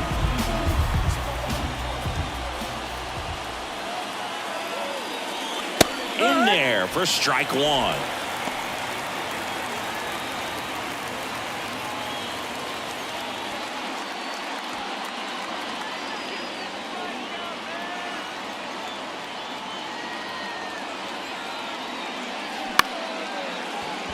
Arcia in plenty of time to first. Third.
And welcome in, everybody. Glad you're with us. We've got baseball on the show. It's the Chicago White Sox taking on the Baltimore Orioles.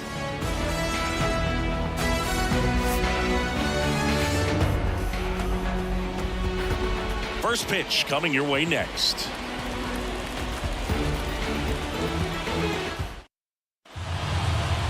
Just about set to go. And today's starting pitcher, Kyle Bradish. Well, that 12-6 curveball explodes out of the hand, and because he's able to throw the high fastball at the top of the strike zone for a strike, hitters commit to that pitch, and before they know it, they're swinging over the top of that curveball. Okay, all set to go. Here's Tim Anderson. The pitch. Swing and a miss. And this one is off and running. First pitch, 107. The 0-1. And a swing and a miss. No ball, 2 strikes.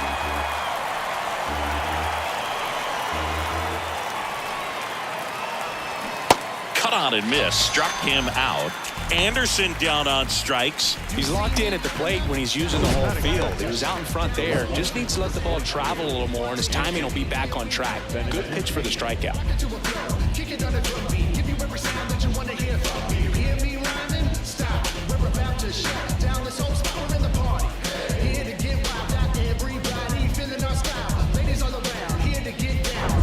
Andrew Benintendi up to the plate. And first offering is fouled off. Benintendi, the former first-round pick, Golden Spikes Award winner.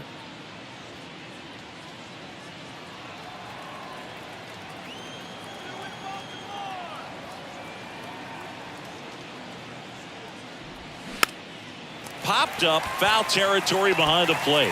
Rutschman snags it for the second out.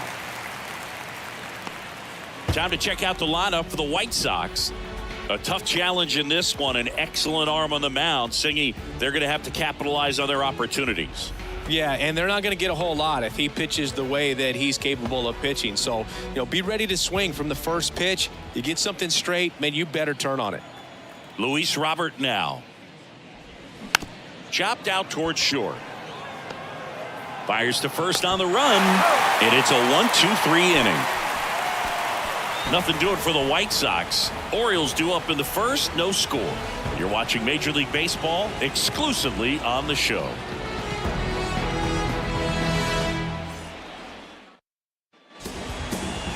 Back now at Oriole Park, and our starting pitcher here today, Dylan Cease. What do we need to know here? Well, Boog, he's the type of guy that you can bet on to give you quality innings most of the time he goes out there. Guy knows how to pitch. He's got good stuff. Sometimes it can be even plus stuff.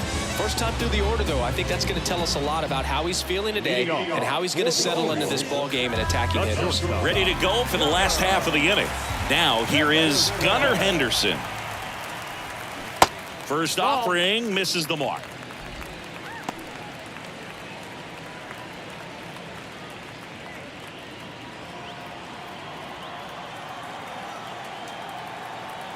And the righty deals. And that's downstairs and outside. Last couple of pitches breaking balls away. I think he's going to have to come firm inside to be able to open up that location if he wants to go back there later in this count.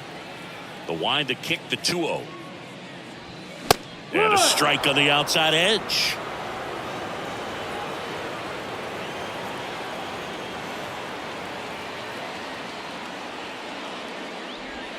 Slider clips the zone. Well, he had a pretty good look at that pitch and not sure exactly what tied him up there. Couldn't pull the trigger, and perhaps the best pitch you'll see in this at bat to hit. Next one misses, and it's 3-2.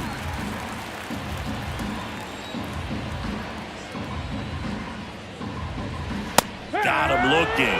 One gone here. Well, he froze him with a great fastball right on the corner. It's kind of like bowling when you think the ball's going to get into the gutter and somehow just hangs onto that edge and knocks down a pin. Well, he got the outside corner of the plate and got that called third strike. Here's Adley Rutschman, known for his rocket arm behind the plate. That one's in there, 0-1.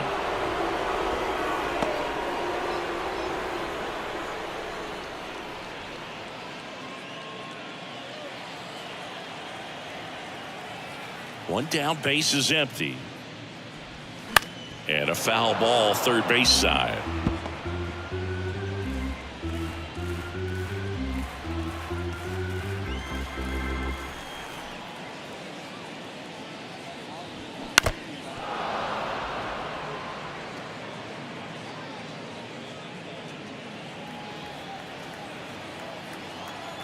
The 0-2. And now 1-2.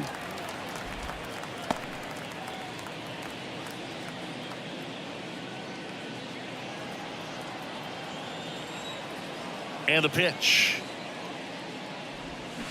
Got him swinging. He chased the changeup. Back-to-back strikeouts. Well, anytime you can punch out the top two guys in the lineup to start an inning, got to be feeling pretty good out there on the mound, because when you think of just having a distraction, table setters on the base paths, and all of a sudden you're dealing with the number 3 hitter, any distraction can cause you to serve up a cookie, and instead of it being a solo shot, it's a 2 or 3 run homer. Anthony Santander in the box with 2 gone, and takes a look at a called strike.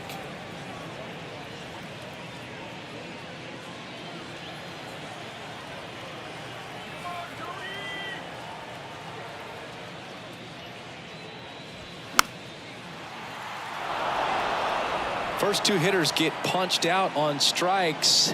Take some notes from the dugout. When you get your chance, go up there and hit the ball hard somewhere. Going to count 1-2. Well, he missed badly with that 0-2 fastball. Hitter has to understand, probably wants to try to put him away with that pitch, so got to stay ready for it.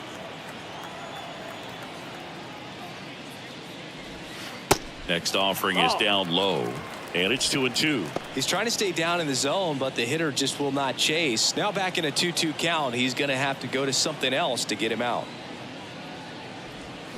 Got him. Strikes out the side to begin the game. What a start. Nothing doing this time around for the O's. We played an inning, no score.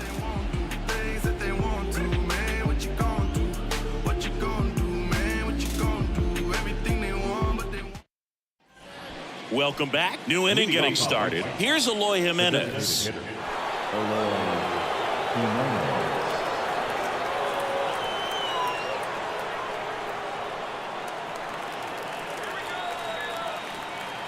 The right-hander back to work. There's a strike. 95 of that one.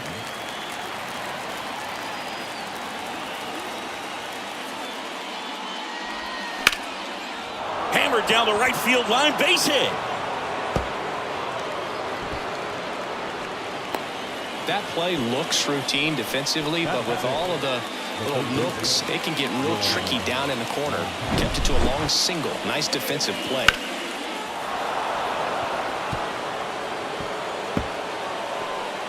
Looks like we've got a substitution at first. Here's the White Sox pinch runner, Zach Remillard. Here is Moncada.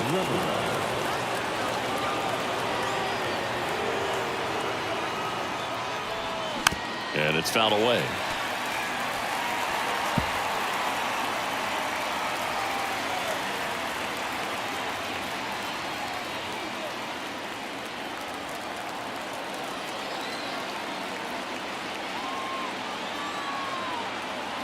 The 0-1.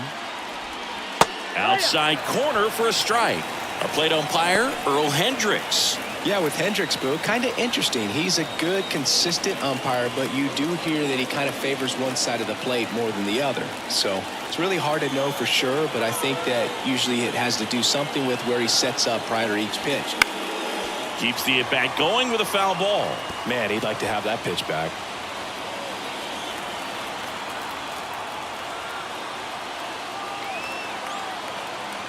And he deals. Checks his swing. Now with appeal to third. Yes, he did. Down he goes on strikes. Andrew Vaughn now.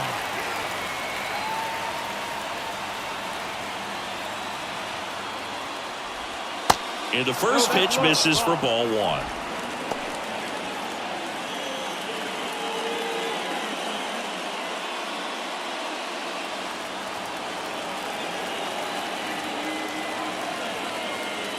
Bradish picks over Remillard. Back on a dive.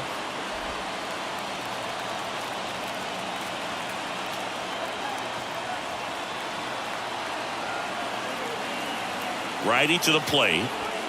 There's a strike. Second inning here, no score.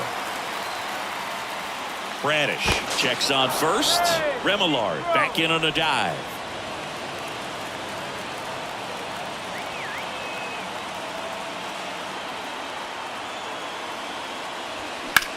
Now fly ball to right center. Mullins on his horse. Can't get there, and now maybe extra bases. The relay to second, but he's in there easily. He was all over that one. Put a really nice balanced swing on it, and when you can rope one into the gap like that, you're thinking extra bases from the first couple of steps out of the box, and he'll feel real good about that one. A lot riding on this next at bat now as they look to take the lead at a critical point in this one. Now the Orioles manager is out of the dugout, and he'll make a move to the pen. Kyle Bradish gives way, and as he heads for the dugout, we'll take a quick break. New arm on the mound when we get back.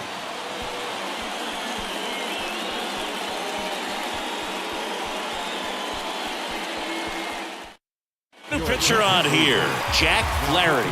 And never an easy situation coming in with runners at second and third. He's got a base to work with, so he doesn't have to be perfect, but he does have to make some quality pitches. Here's Here's the rookie right fielder, number 22.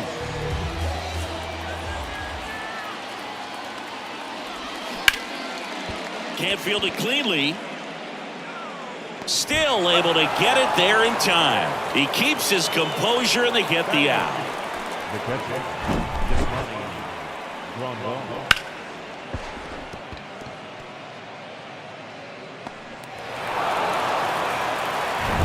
Yasmani Grandal up to hit. First pitch doesn't find the zone. 1-0.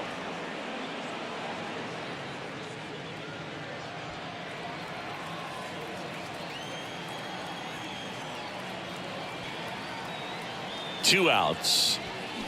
And that's outside. Movement in the Orioles bullpen. Cionel Perez is up and throwing for Brandon Hyde. Wells, the right-hander, also getting loose.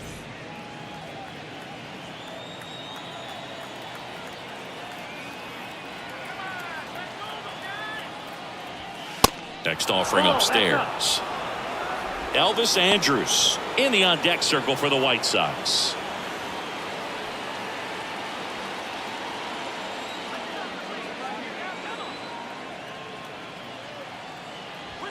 And the 3-0 finds the zone. 3-1.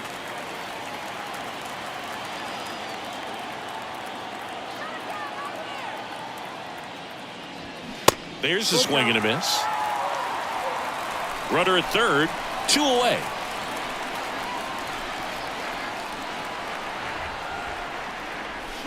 And a swing and a miss. They limit the damage here.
Live from Arlington, Texas. MLB The Show with a good one coming at you. It's the Chicago White Sox and the Texas Rangers. All right, we'll be back to get this one started after this.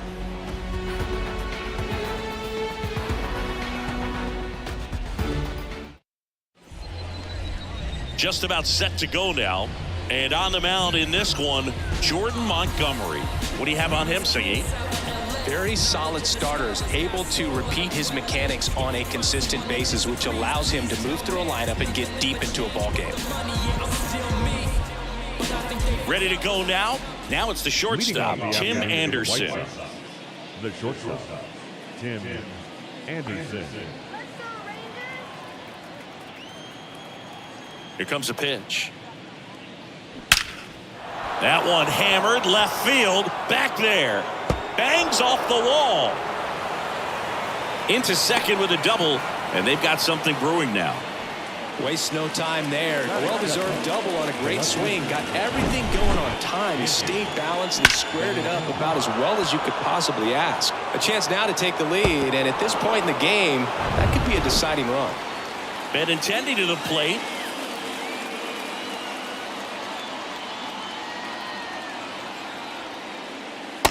there, and it's 0-1. 0-1.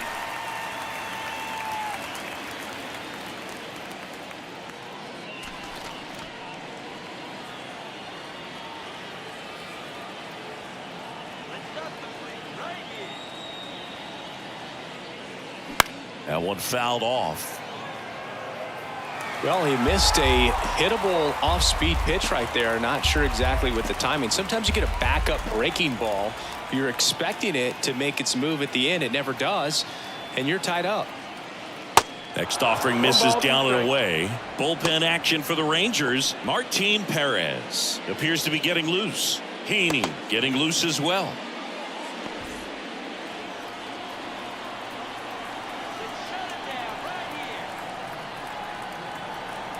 Man at second.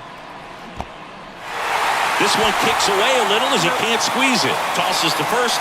One out in the top of the first. And now it's Luis Robert.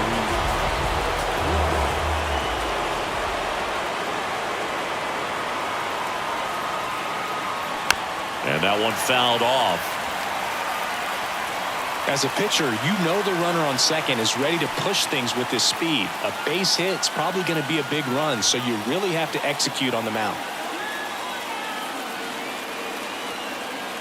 At the belt and fires. Turned on, but foul wide of third. One out and a runner at second.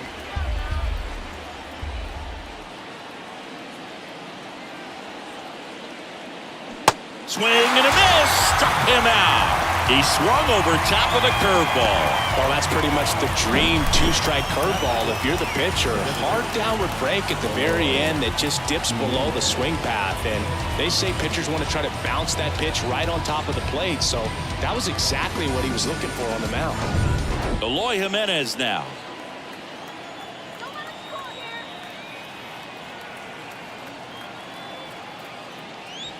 First offering misses the mark. 1-0.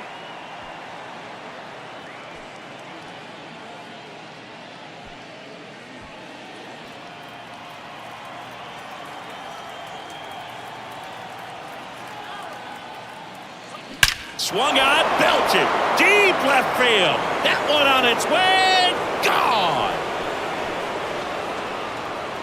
Eloy Jimenez leaves the yard, and they lead it. It's 2-0.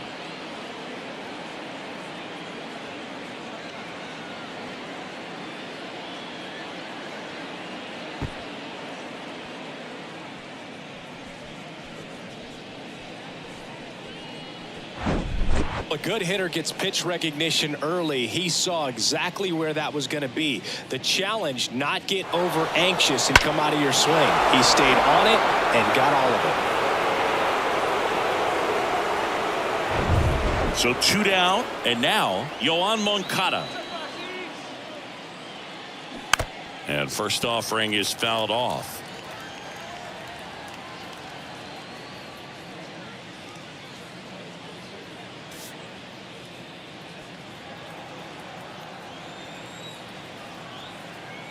The wide to kick the pitch.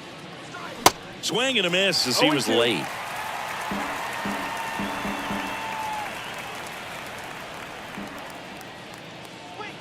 And delivers outside. 1-2. Kicks and deals. Just missed. It's a good take. 2-2.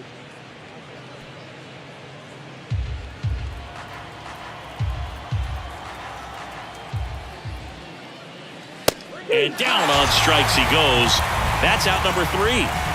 Eloy Jimenez helps out the Pale-Holes with this big swing. And it's 2-0.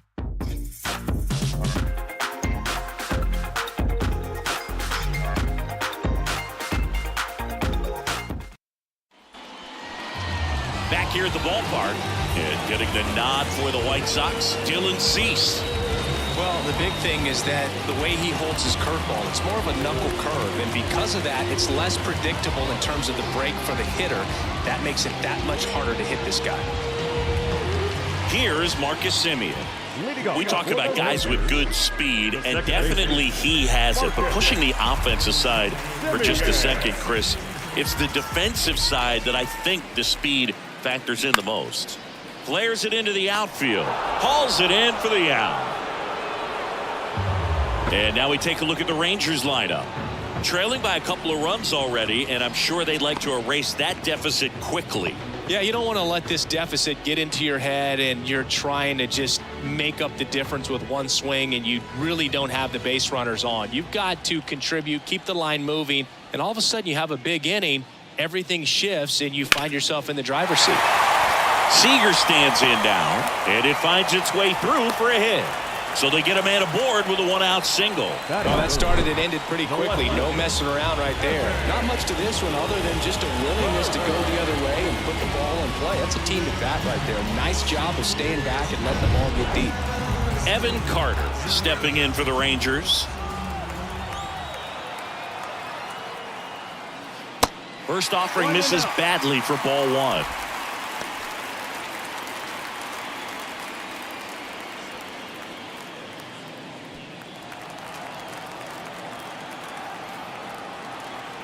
The 1-0.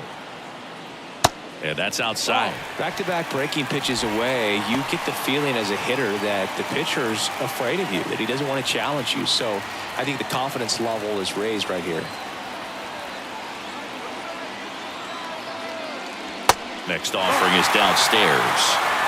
Adolis Garcia waits on deck.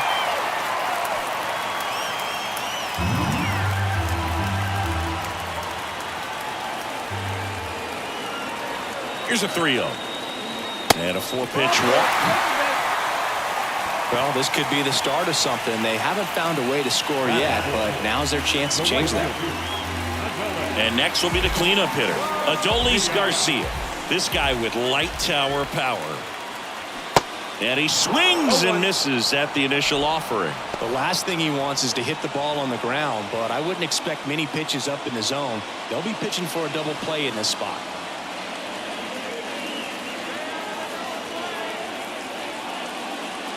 Next offering misses, and it's 1-1.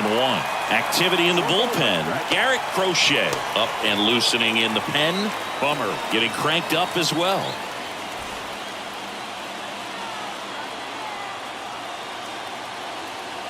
The 1-1. 2-1. Tough spot right here. A couple runners on. 2-ball count. You can't nibble, but you have to execute and finish your pitch. If you leave something out over the plate, it's going to bring in some runs. Kicks and fires. Swing and a miss as he was out front. Sometimes being lucky is a swing and miss. If he makes contact with that pitch, probably hits into a double play.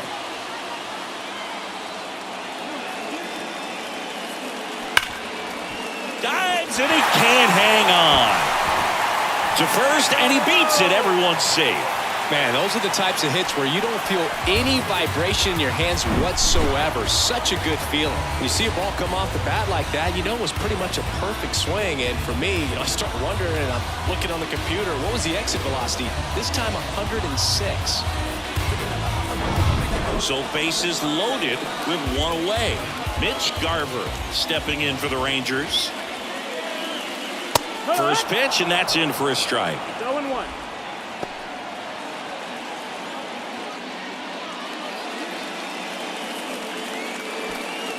One out, bases full.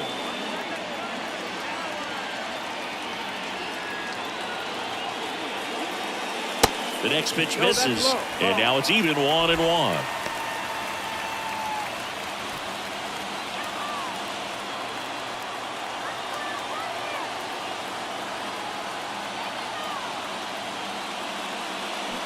Swing and a miss at 99 miles an hour.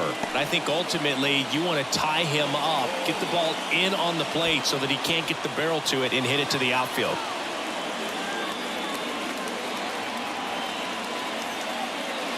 And it's even up. 2-2.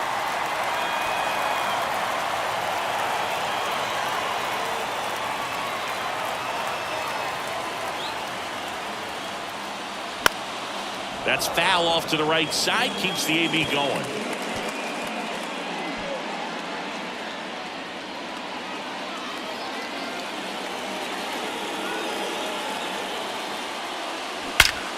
Ripped to third and caught. To second with the throw and no chance to get back. It's a double play.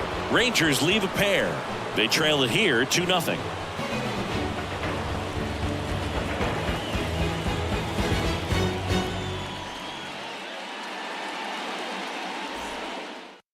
Chris Stratton gets handed the rock out of the pen. Pretty tight game, so they're looking for quality pitches out of him right here. Got to do his best to keep the score right where it is.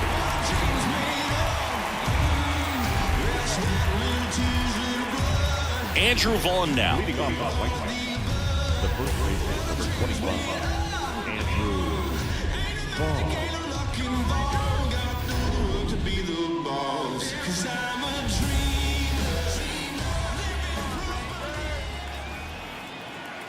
The pitch. Simeon slings to first, and a quick out, number 1.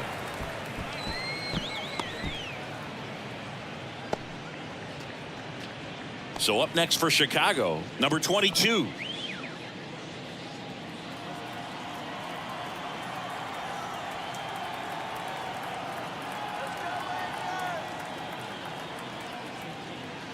And the first offering is not close.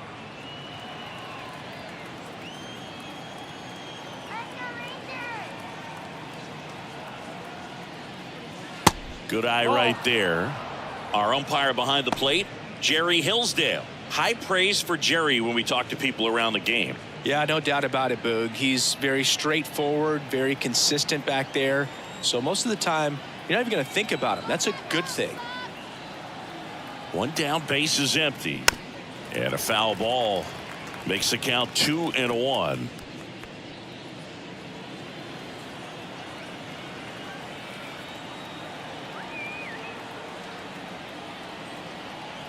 And the right-hander deals. And that one is in for a strike. Well, that's really the money spot. Down and away. If you can locate that consistently, it's going to be real tough for guys to square that up. That's what you love to see relievers do coming out of that bullpen.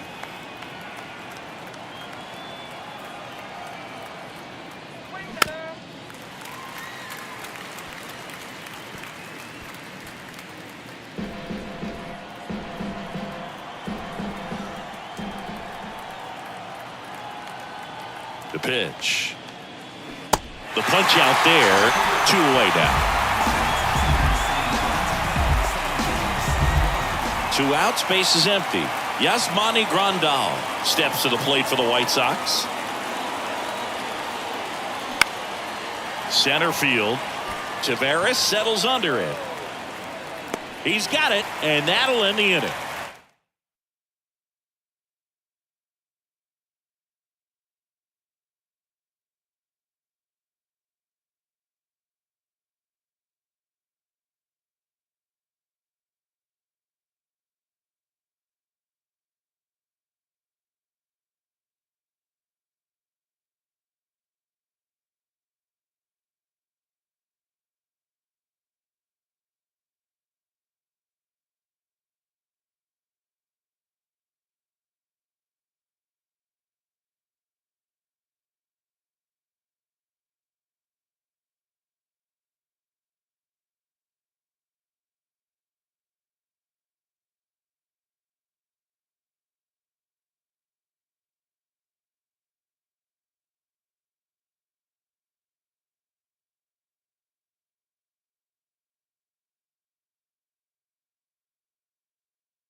Welcome into Chase Field in downtown Phoenix. We've got open air baseball for you on the show. It's the Washington Nationals and the Arizona Diamondbacks. John Shambi, Chris Singleton with you, and we may see some offense in this one, Singy. The wind is blowing out pretty hard. Yeah, and expect the pitchers to try to, pitch away from that and keep the ball out of the air just because of it. But you can't help, as a hitter, look for something in that location of the plate that you can get up in the air and let Mother Nature help you out. All right, we'll be back to get this one started after this. So, almost ready to get underway, and on the mound here today, Zach Gallen. Anytime you have 5 pitches to work with on the mound, that repertoire can be a real weapon in terms of keeping hitters off balance, man. It's one of those things that I'm going to be looking for in this one. Does he have a feel for all of those pitches, or is he just able to get 1 or 2 over in the strike zone where he wants? Now, it's tough to do to be able to command all those pitches, but if he can, he is going to be very tough for the opponent today. The wind of the pitch. C.J. Abrams in the box now. No balls and a strike.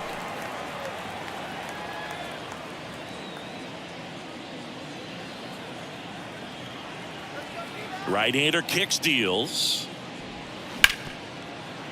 And it stays fair.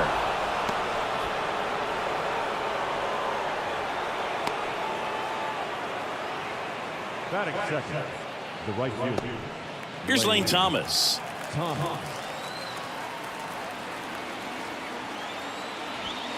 Off the mark there. Ball 1. Good speed on the base pass. He handles the bat very well. I wouldn't be surprised if the skipper puts on some type of hit and run or a run and hit.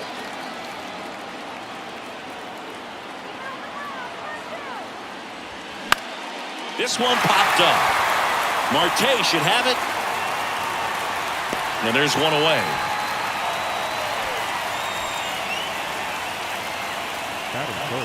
As we take a look at the Nationals lineup.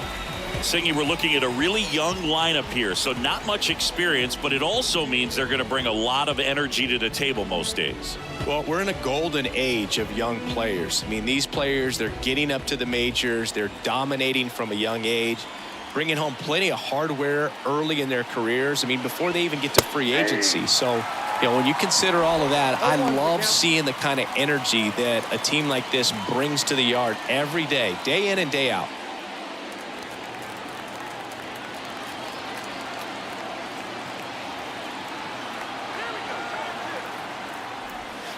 Pitch misses. 1 ball, 1 strike.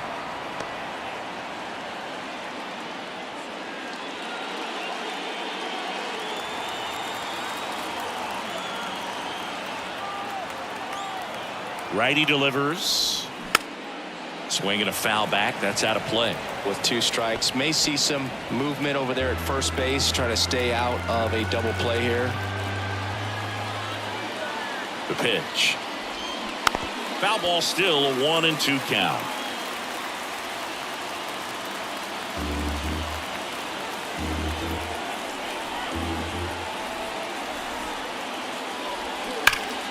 Gets a piece and stays alive.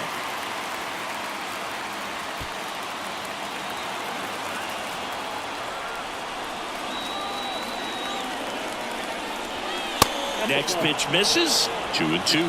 Well, he's so great about hitting the ball the other way. He gets those arms extended. So right there, just trying to straighten him up a little bit so he doesn't have as much outside plate coverage. Another move to first.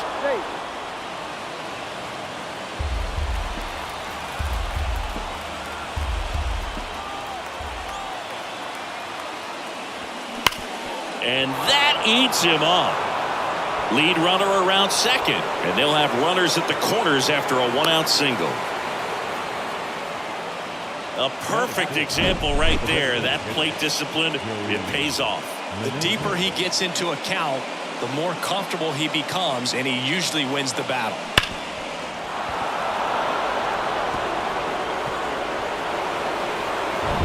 Joey Meneses digging in for the Nationals.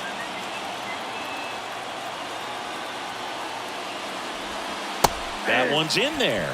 Strike 1. 0-1.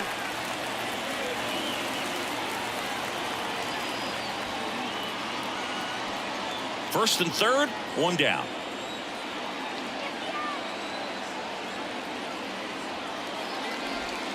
Pitch is in there. That is strike 2. Meanwhile, activity in the bullpen. Miguel Castro up and throwing for manager Torey Lovullo. Mantiply, a left-hander, also throwing.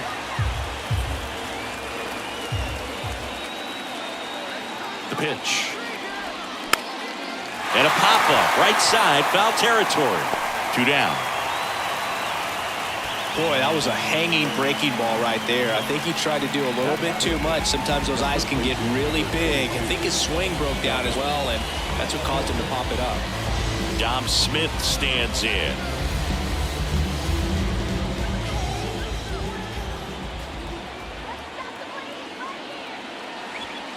That one's in there. Strike 1. And I know you want to be patient as a hitter, but you got to be ready to jump on the first thing straight.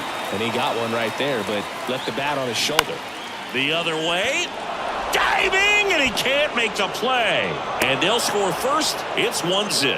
Well, a big swing of the bat right there. He kind of muscled that one out there. Didn't get the barrel with it, but the important part was that he found a way to stay through the baseball and just drop it into center field.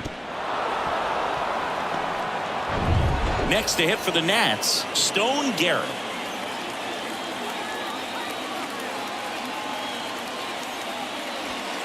First pitch just misses. It's great to get on the board in the first frame of the ball game, but here's an opportunity for them to really open things up with a couple of runners on. Let's see if they can cash in.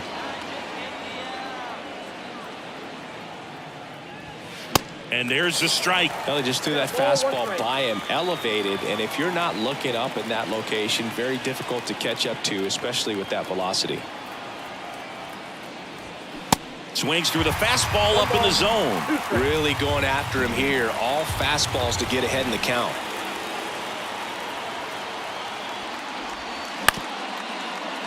Marte in plenty of time to first, and that is that. But the RBI single pushes across a run.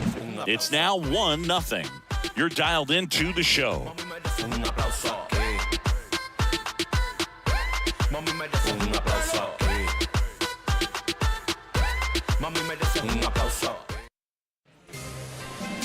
Back here in the desert, our starting pitcher in this one, Mackenzie Gore.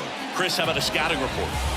Well, he's got great stuff, but what makes his stuff even better is his delivery. Hides the ball for a very long time, high leg kick, and by the time the hitter sees it, it's right on top of him.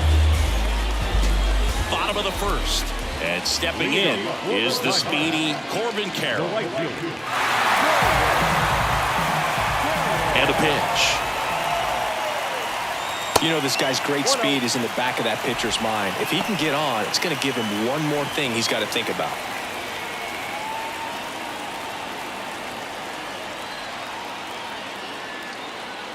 And now the lefty.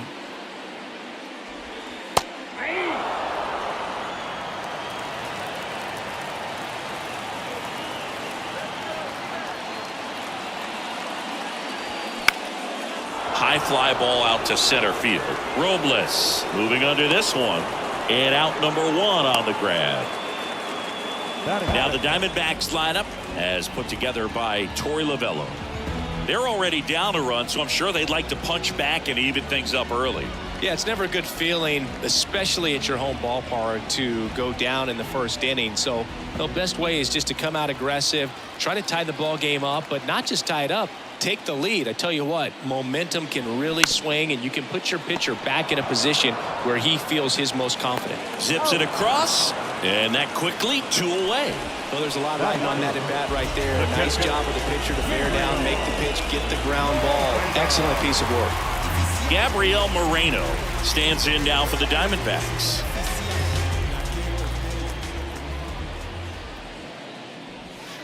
Ball 1 low.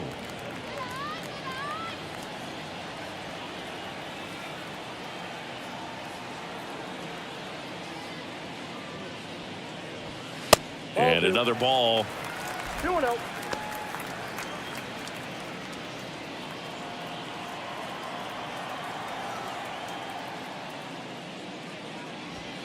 That one's spoiled, and the count now 2-1.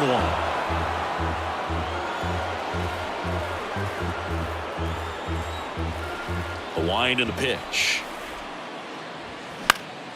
Fouls one off. 2-2.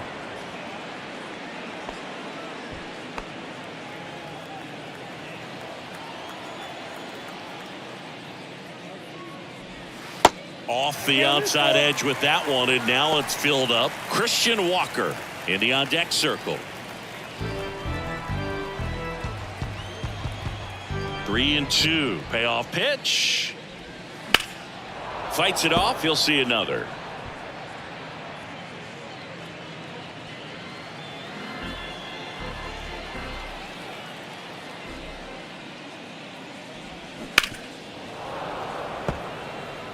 Well, he's having a tough time getting a pitch by him. As a hitter, you feel pretty confident that you're seeing different pitches still able to make some type of contact. Swing and a miss for the strikeout.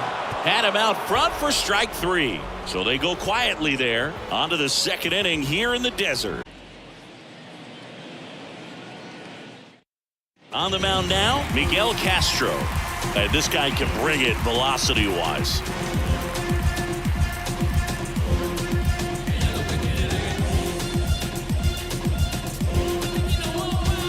And now it's Luis Garcia. Chris, baseball today, so many strikeouts, and they are available to pitchers. But this is a guy that puts the bat on the ball and is kind of different from the players that we see day in, day out. And a pitch. Gets the call, and that is strike 1. Yeah, his swing is so good. It's in the zone a long time. He gets the barrel to it a lot, and that produces more base hits.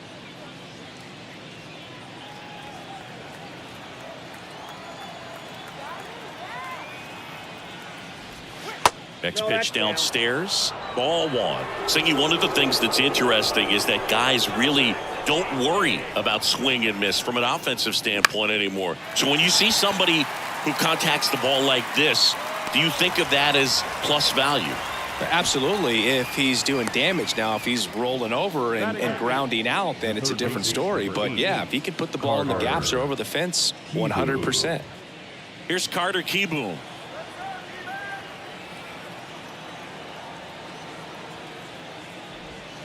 And he swings and misses, and it's 0-1. Yeah, and the domino effect of that is running up pitch counts on pitchers and then either getting them to a place of fatigue or getting into the bullpen perhaps before you get to those higher leverage arms at the back end. Cut on and missed 96 with that fastball. One of the things that Jim Leland used to say when I was broadcasting with the Marlins, the longer a plate appearance goes for a batter, the more likely it is that something good will happen for the hitter. Up with it, fires to first, but no chance to recover. He'll reach after the strikeout. I feel like that's one of those rules in baseball that's tough to explain the logic behind if you're talking to a new fan or someone trying to learn the game. It's like, wait, what? The batter struck out, but he still gets to be on first base? Yeah, I hear you. It's a weird one. Plus, the pitcher gets credit for the strikeout. It's an offer for the batter. But, of course, no out is actually recorded. Kind of one of those, just trust me, let's move on situations.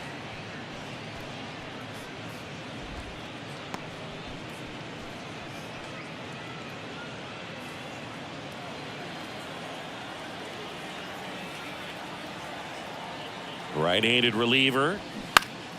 And a foul ball.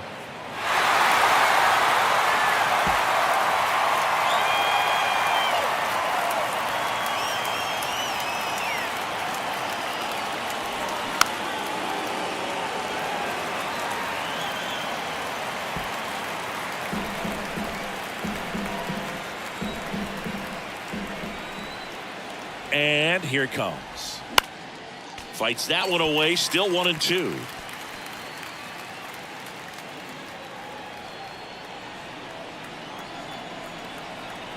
The pitch. That's ball 2. 2 balls, 2 strikes. Shake it off, let's get 2.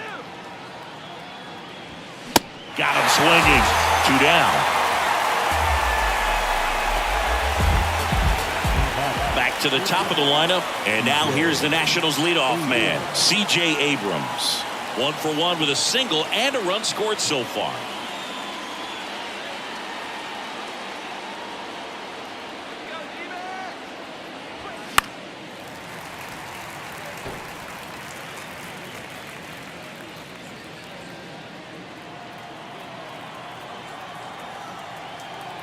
0-1 now. Nope, foul ball.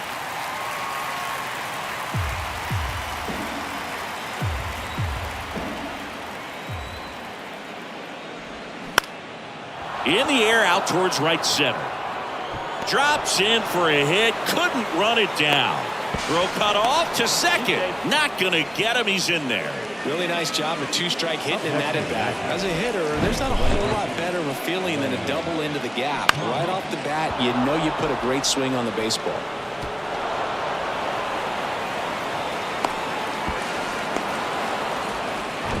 So 2 on with 2 away. Stepping in, Lane Thomas. Flied to right his first time. 0-1. 0-1.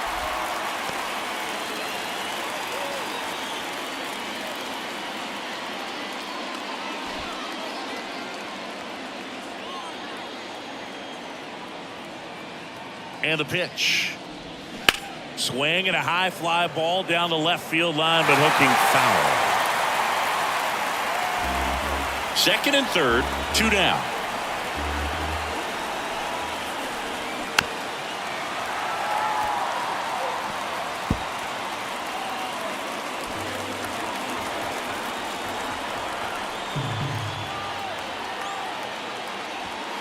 Next pitch misses inside. Now 1-2. Definitely got the hitter conscious of the pitch inside. Really think the outer half is open. Next one off the plate inside. And the count's even at 2.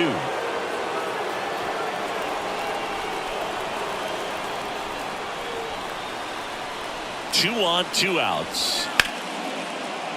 Still 2-2 after the foul ball.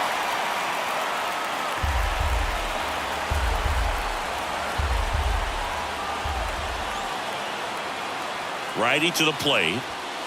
Good eye in that spot. He should get a pretty good pitch to hit here with 3-hole hitter coming up if he's walked. 2 outs, 2 in scoring position.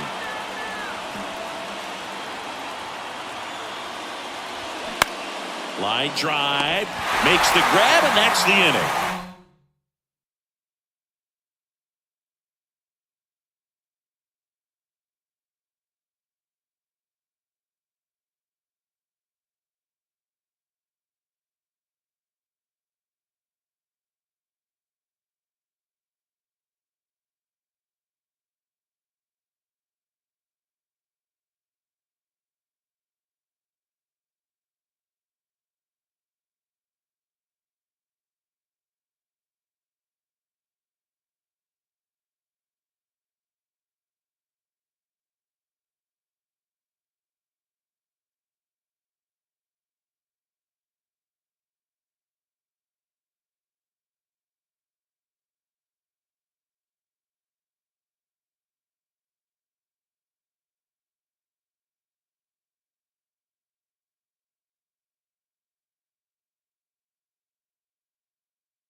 Hello and welcome. Thanks for joining us. Major League Baseball on tap.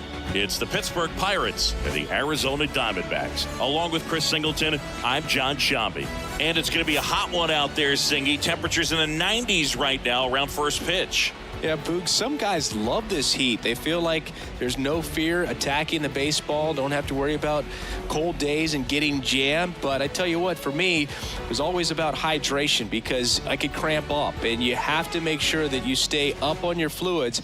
And it's not just when the game starts. This is something that you have to do days in advance if you're someone that's prone to cramping. All right, we'll be back to get this one started after this. So just about set now. Today's starting pitcher, Zach Gallen. Try to stay back for that power changeup. Speed differential between the fastball and the changeup is huge. Hitters, they have a hard time staying back. Here's O'Neill Cruz. The shortstop, O'Neill Cruz. And he deals. And that is in for a strike. And away we go this afternoon.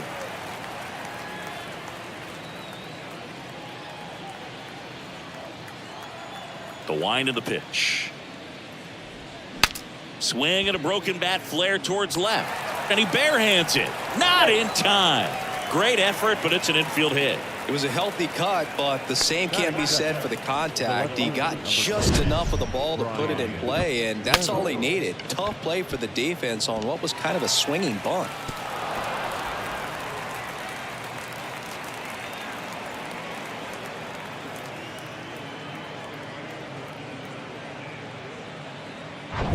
Brian Reynolds here.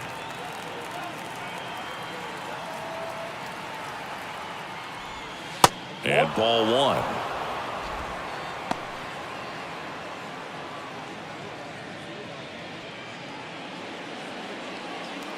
Nobody out. Runner at first.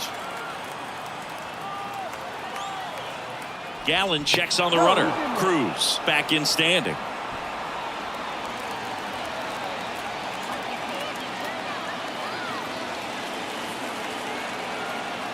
Here comes a pitch. Fouled off. He was late.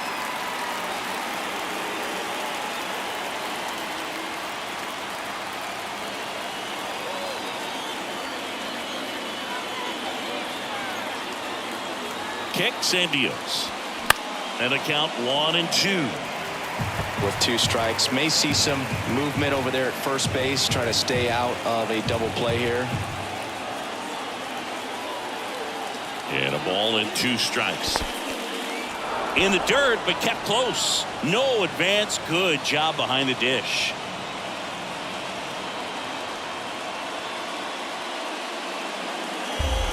Runner at first with no outs here.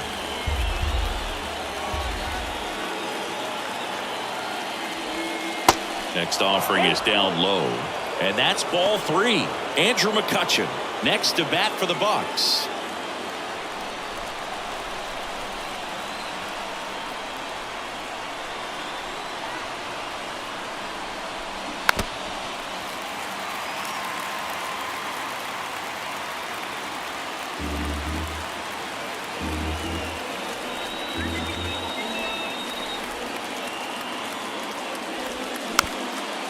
High chopper to third. Longoria whips it to first in time. They get him, but it was pretty close. We take a check of the Pirates lineup put together by manager Derek Shelton. A tough challenge in this one. An excellent arm on the mound. Singy, they're going to have to capitalize on their opportunities. Yeah, and they're not going to get a whole lot if he pitches the way that he's capable of pitching. So, be ready to swing from the first pitch. You get something straight, man, you better turn on it. And now it's Andrew McCutchen. And that's in there for strike 1. As a pitcher, you know the runner on second is ready to push things with his speed. A base hit's probably going to be a big run, so you really have to execute on the mound. The pitch. Check swing. Now a look down to first. No swing. Just held it back there.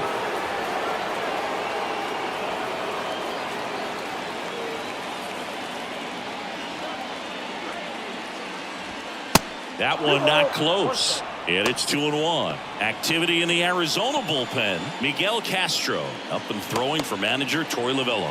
Man supply. A lefty warming up as well.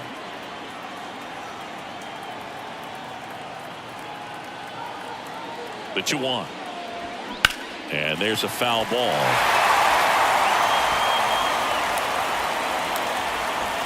Runner at second here, 1 gone.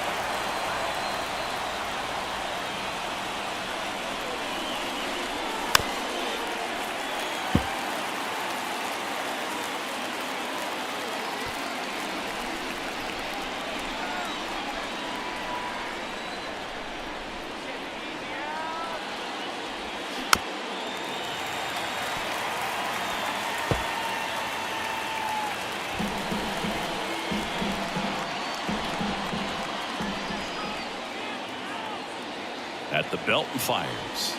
That one just misses. Home plate umpires trying to tighten things up a little bit.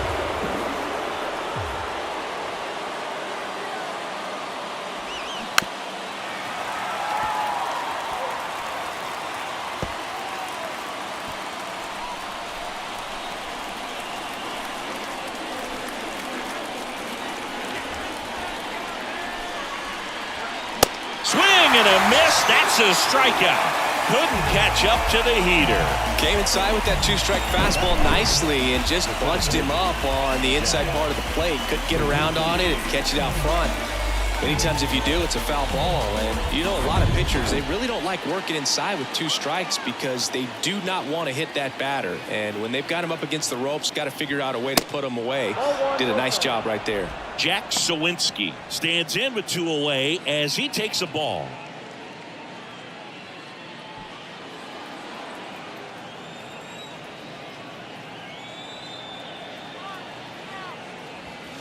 That one missing inside. Well, no need to go right at this guy. First base is open. He can hurt you. So make him expand his zone. If he doesn't, give him a walk.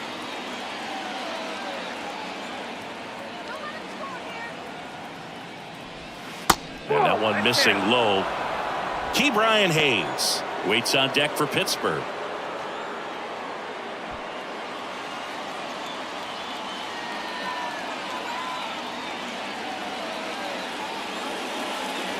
And he walked him. Definitely lost the handle during that sequence. 4 pitches for the walk, and that last one didn't even threaten the zone. Catcher might want to go talk to him. So 2 aboard and 2 out, scoreless game. Here's the third baseman, Brian Hayes.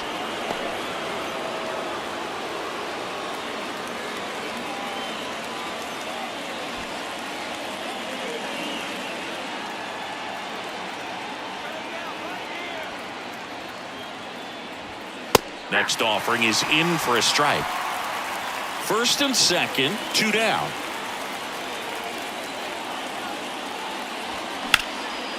Line drive, base hit. Runner around third. Carroll fires it to the plate, but it's offline. On the board first, it's 1-0. Well, he comes through clutch with the RBI single. That was big. Just a cookie down the middle. I mean, those are the ones you dream about. Ones in the cage, you're just hoping you get in the ball game. Right down the middle, not a whole lot of velocity, right on top of it. And here's the first baseman, Connor Joe.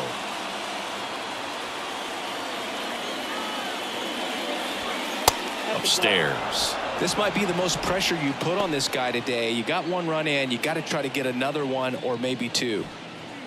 2 outs. Couple of base runners at first and second.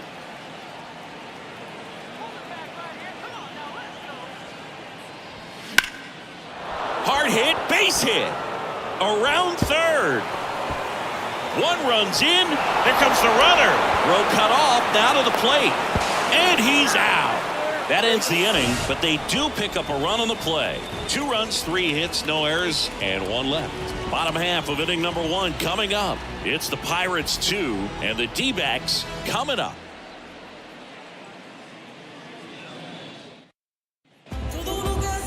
Welcome back. And towing the slab in this one, Mitch Keller. Well, this is a guy that usually turns in a very good outing. People like playing behind him. Everyone seems to be loose, and the offense tends to get going. So, you know, you look at an opposing lineup, when they see him out there in the mound, they know that he's going to compete. They don't want to let him settle in. They want to try to knock him out, get into that bullpen before he gets real comfortable. We go to the bottom of the first. This is Corbin Carroll. And ball 1 to the right fielder. Well, after putting up a nice inning on offense, got some runs across, this is where you look for the starter to go out there, have a shutdown inning. Don't give that other team any hope. You just hope that he can get through this inning, get the bats back up there while they're hot. Swung on, belted. That's back there. And caught on the warning track. Not quite enough behind that one. Time to take a look at the Diamondbacks lineup. Trailing by a couple of runs already, and I'm sure they'd like to erase that deficit quickly.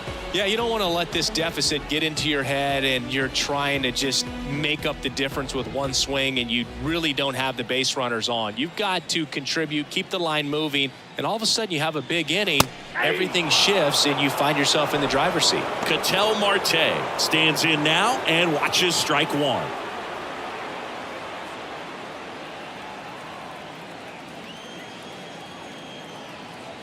The wind to kick the pitch. Swing and a pop-up. Foul territory for the catcher. And a couple of quick outs. Batting third, the catcher, Gabriel.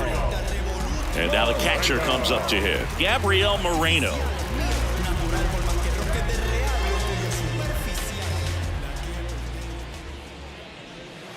And the first pitch misses for ball one.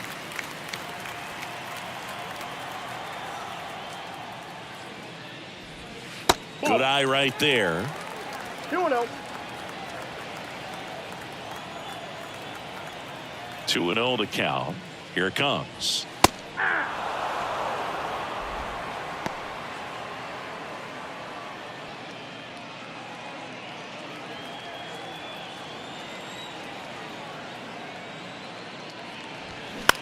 This one popped up middle of the infield. Puts the squeeze on it, and that'll do it. So they make short work of them there. On to the second inning here in the desert. It's the Pirates 2 and the Diamondbacks nothing.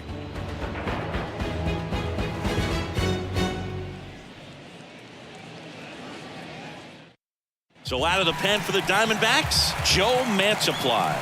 And this could be a pretty critical point in this game. They're hoping he's the guy to keep them within striking distance.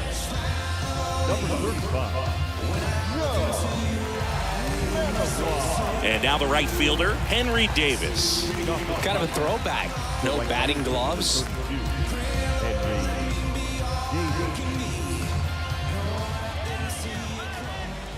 The pitch. Sinker gets the bottom of the zone, and that's a strike. Mantiply, a former All-Star. He features a sinker, a curve, a changeup, and he works in a four-seamer. And it's through for a hit. Man aboard on the leadoff single. I really like that swing, man. He didn't just push it the other way through the infield. He drove it that way, and it kind of makes me think he was thinking opposite field as he stepped into the box. Got a pitch he liked, and he got it done. Digging in on the ground right side. 4, 6, 3, and they turn the double play. I think 4-6-3 double plays like that are way tougher than these guys make it look sometimes, because no matter how you do it, the feed from the second baseman is a tough one. That's where footwork really comes into play, but right there, very well done.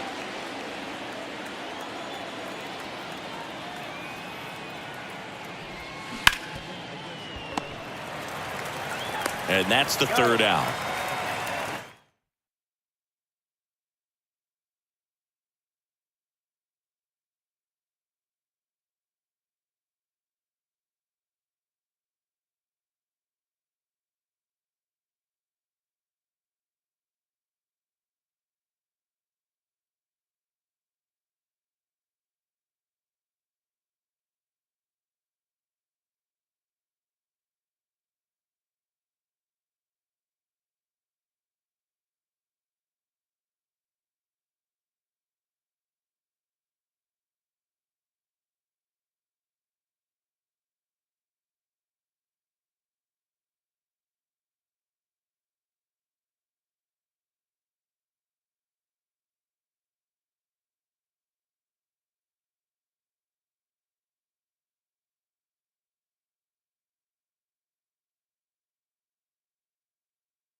Hello, baseball fans, and welcome. It's going to be a scorcher out there today.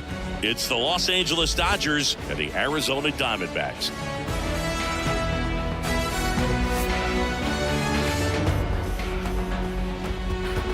First pitch coming your way next.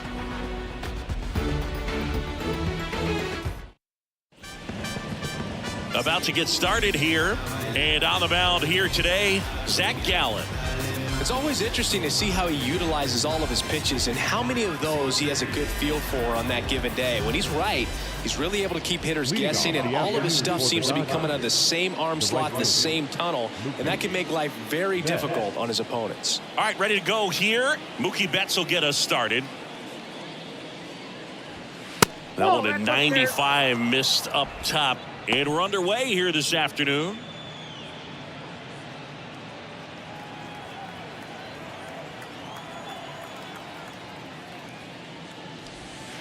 That misses. 2 balls, no strikes.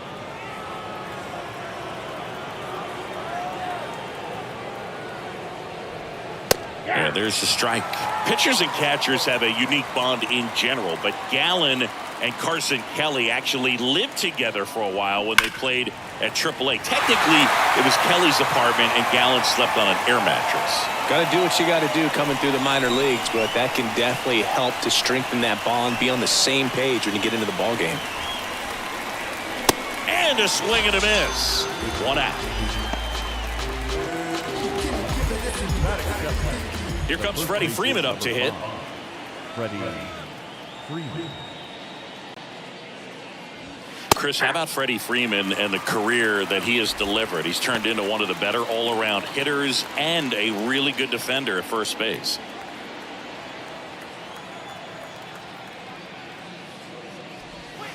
Swings and misses, and it's 0-2.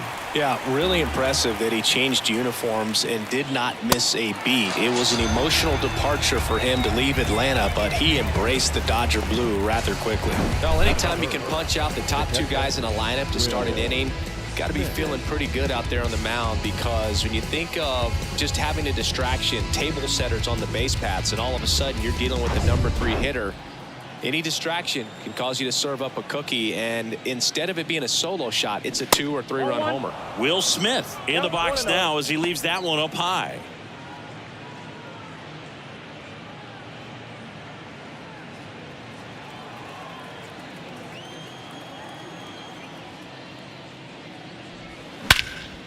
And he swings and lifts one to deep center field. That one's carrying. And it hits the top of the wall. Thomas quickly gets it back in, and the potential go-ahead run stops at second base. Well, that'll make you feel good as a hitter right there. When you connect and it jumps off your bat like that, you're thinking double at the very least. What a great swing on it, and man, he wasn't fooled at all. A chance now to take the lead, and at this point in the game, that could be a deciding run. Here's Max Muncy, that funky Muncy.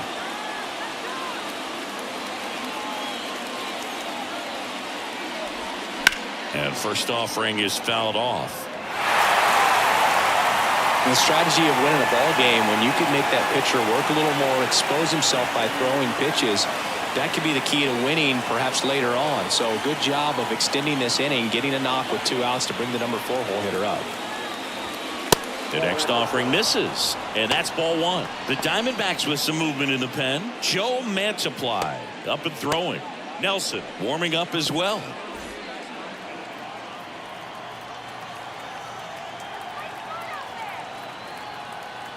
Here's a 1-1. Ripped into center, base hit. Coming home. Fires to the plate. And the Dodgers score first. It's 1-0. Comes through with the RBI. Absolutely smoked that baseball. What a swing. Sent it out way faster than it came in, of course. 113 off the bat, and no matter where you hit it at that speed, it's tough to make a play on. And Martinez. Got to be careful with a slugger like this, because he can turn it into a 3-run game in the blink of an eye. In there for strike 1.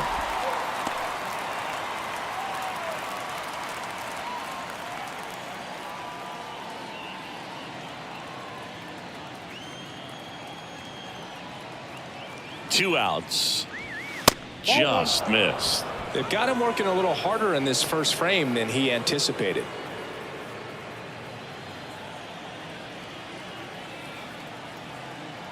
And the righty deals. Marte. And the inning is over. Well, they pick up 1 run on the RBI single, and the home team down a run. Major League Baseball is on the show.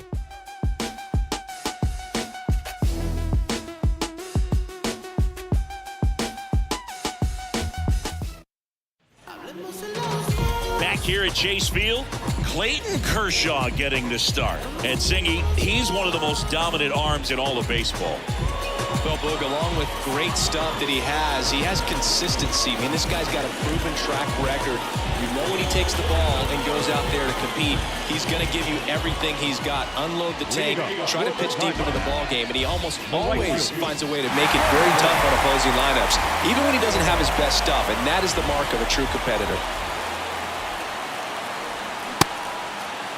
Tried to check his swing, appeal to third, and yes, he did. He went around.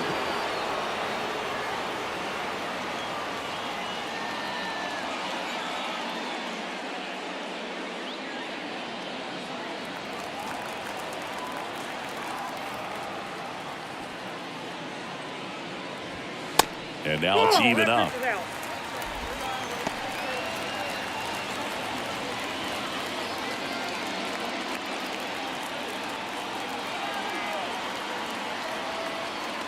Kershaw fires and misses inside.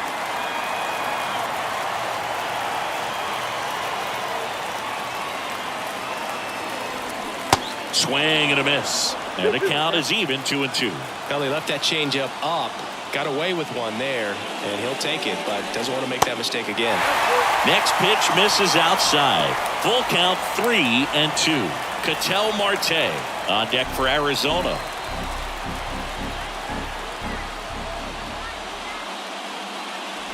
The 3-2 is off the outside edge, and that is ball 4. Well, that right there could end up being a big walk in this game. He's certainly a threat on the bases, especially with them looking to tie this thing up. Ketel Marte up to the plate.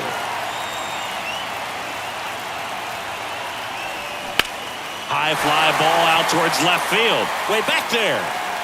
And that one is out of here. A 2-run blast. And that's how they take the lead. It's 2-1.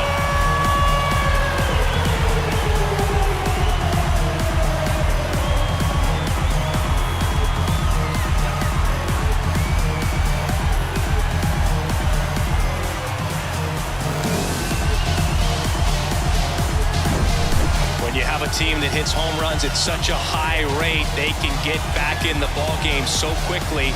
That's why that leadoff walk was extremely costly.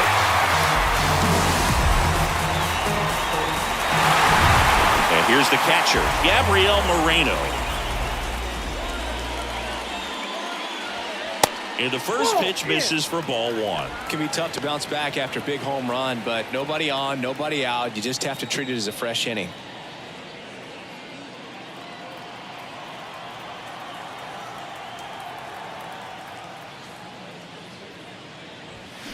Now 1-1. Ball, 1 strike.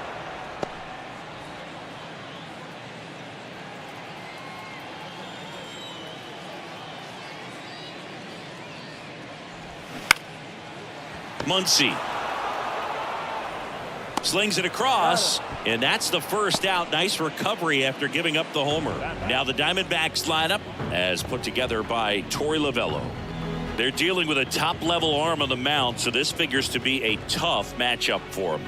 What's the key to the offense today, Singy? Well, Boog, I think when you got a guy that's this talented on the mound, you got to find ways to disrupt his rhythm, make him uncomfortable a little bit. The guys that can handle the bat and perhaps, bunt for a base hit, get him moving off the mound. If you're in the box and he seems to be just in a flow, step out, mess up his timing, somehow try to get in his head a little bit. And then when he does come in the zone, you may only get one pitch. You better not miss it. 1-1. The 0-1 is outside, and it's a ball and a strike. And Singy, as a team, you need to make the most of the very few opportunities he's going to give you, right? Absolutely. And if you don't get to guys like this a lot of times early, once they really settle in, it's going to be the later innings that they hand that ball over to a reliever if they do at all.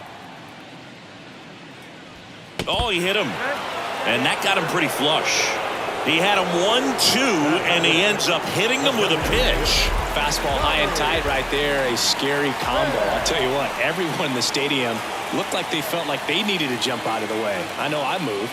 Here's Tommy Pham. And the slider catches the zone. Kershaw, a multi-Cy Young Award winner. He features a slider, a four-seamer, a curve, and he works in a changeup.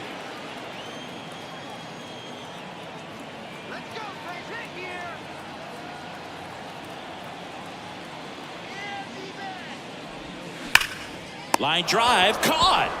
That'll drive you crazy as a hitter if you let it. I mean, he couldn't have hit that ball more on the screws than he did, and yet he's got nothing to show for it. Hang with him. I know the feeling. And it's Lourdes Gurriel Jr.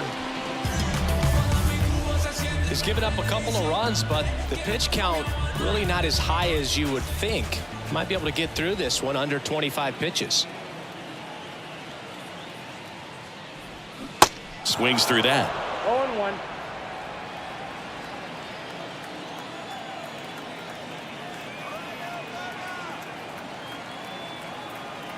The 0-1. And that's in for a strike.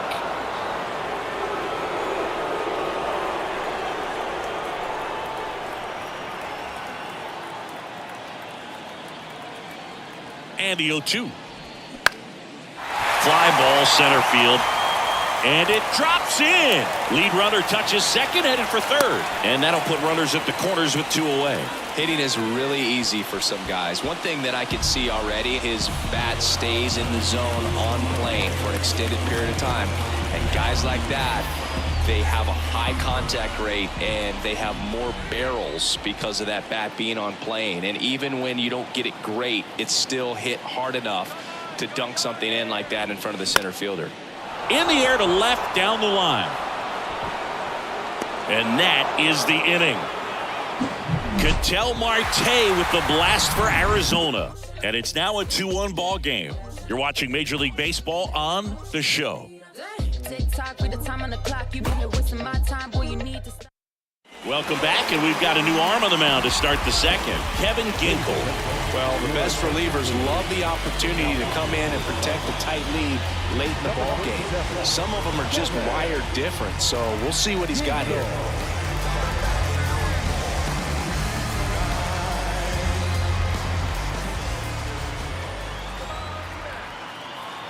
The pitch. Gavin Lux swings through it for strike one. Well, a come and get me fastball right there. He didn't look ready for the velocity. I think it'd be a mistake to throw him anything off speed right here. 0-1 down. That clips a corner.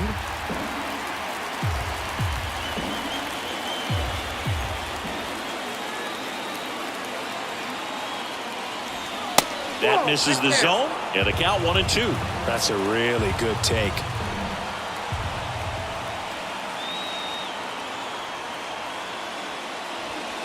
Next offering misses, and it's 2-2.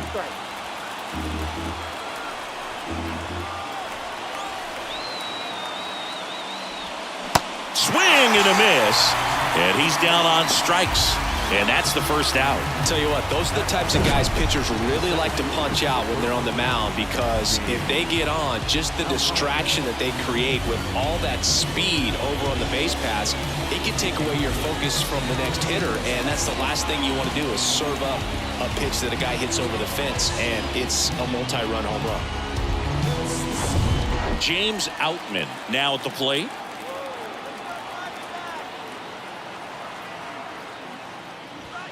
That misses, and that is ball one.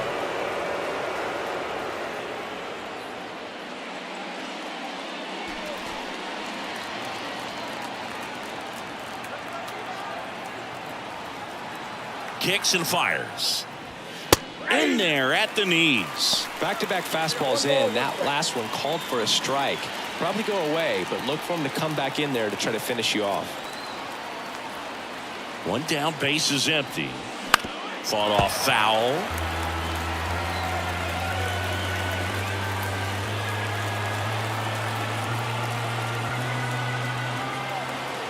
And now it's 1-2. And a foul ball, he stays alive.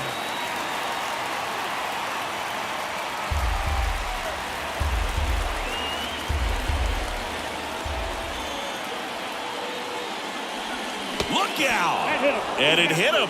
He had 2 strikes on him, and he hit him. Well, now the best way to make them feel the pain is scoring from first. Look for a good secondary lead and an excellent jump when the ball's in play. Chris Taylor in the box, lays off for ball 1.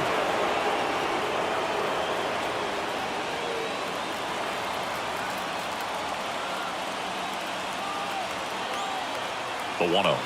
Runner on the go. And a foul ball.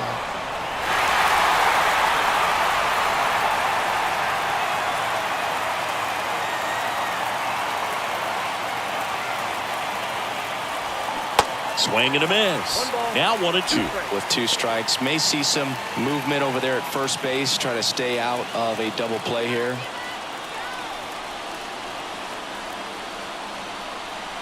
The 1-2. Nope, that's off the plate. Ball 2.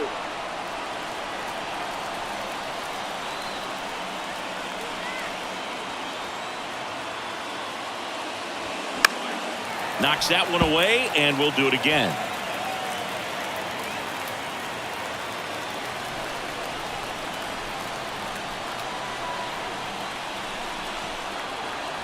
Ginkel checks the runner. Outman dives back in safely.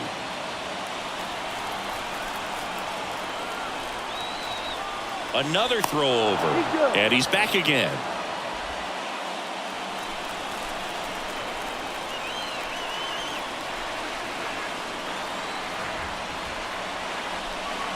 Next pitch misses way outside. Miguel Rojas waiting to bat for the Dodgers.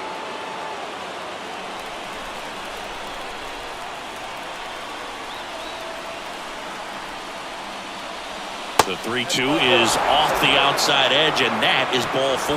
Walks out of the bullpen can absolutely kill your momentum very quickly. They're in some hot water trying to protect this lead. First and second, 1 out. Miguel Rojas at the plate. Swings through that one. 0-1. Well, all eyes on the double play ball in this spot. No better way to get out of this inning.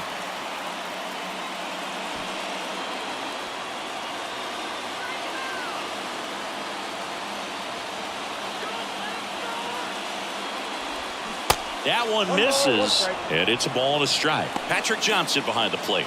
Patty Johnson, the Sunbook, but I'd ask permission first before I called him that. Does a pretty good job back there. Occasionally we'll see a couple of sideways looks from players, but that kind of comes with the territory, right?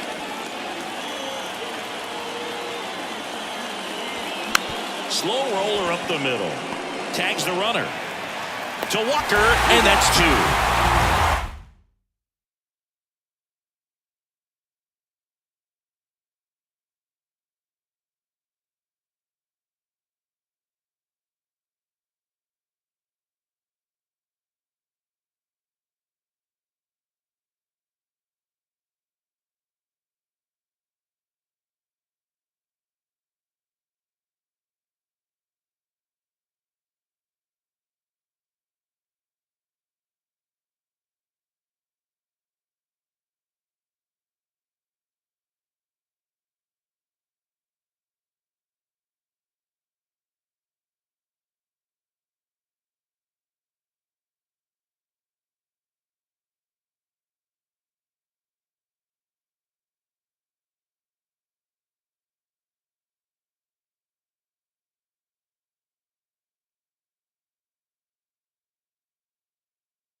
Live from Yankee Stadium in the Bronx, we've got baseball on the show. It's the Tampa Bay Rays going up against the New York Yankees. First pitch coming at you right after the break.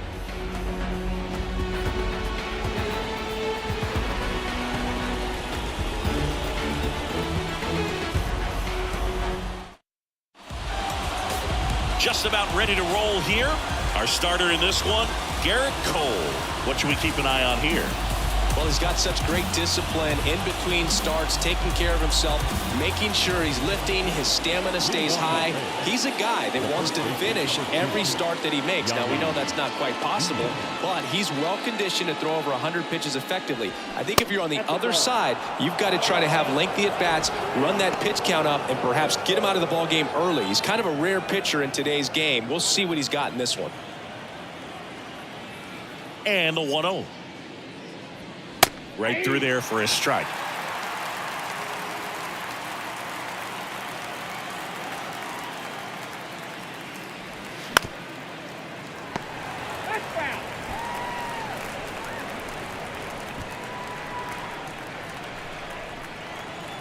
The 1-2. Ball.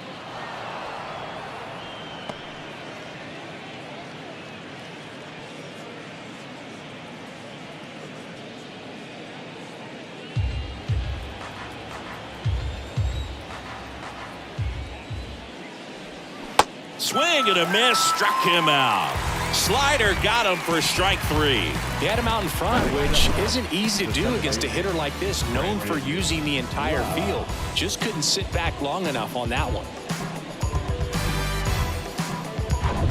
And now it's Brandon Lau. And takes low for ball 1.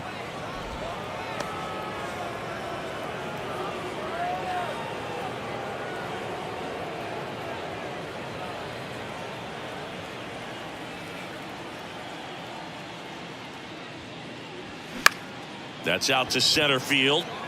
Florial settles underneath it. 2 up, 2 down. All right, let's take a look at the Rays lineup. Chris, this is a lineup offensively that could be really good for years to come. They're deep, first and foremost, but the way that they can manipulate their personnel for matchups and everything else, it's very intelligent the way that they use their team, and I think it creates a little bit of uncertainty for opposing teams, especially in a big game, big series. Randy Arozarena in the box with 2 gone, and takes a look at a called strike.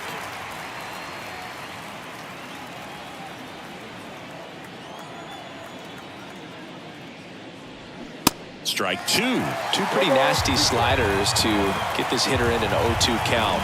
If you're up there at the plate, you got to look up in the zone and spit on anything that's down. Foul ball. It stays 0-2.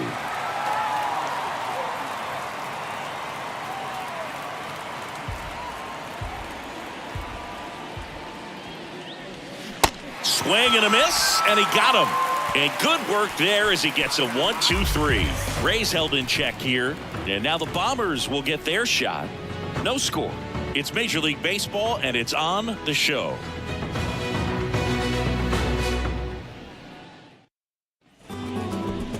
Back at Yankee Stadium, and starting in this one, Big Tyler Glasnow.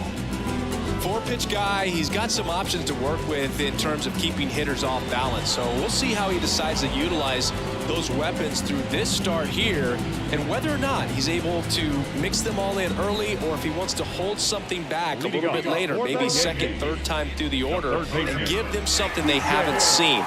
It's tough when you know a guy's got that in his back pocket. As a hitter, you really have to stay on your toes. And here it comes. DJ LeMahieu now in the box, comes up empty with a swing there.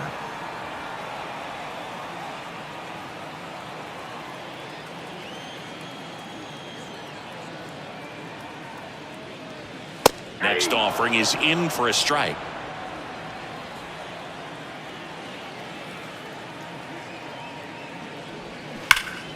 Stays alive.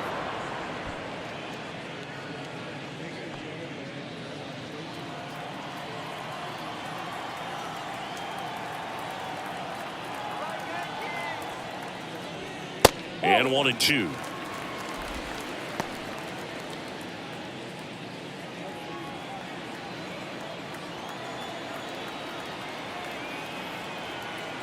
Glasnow ready and deals. And now 2-2.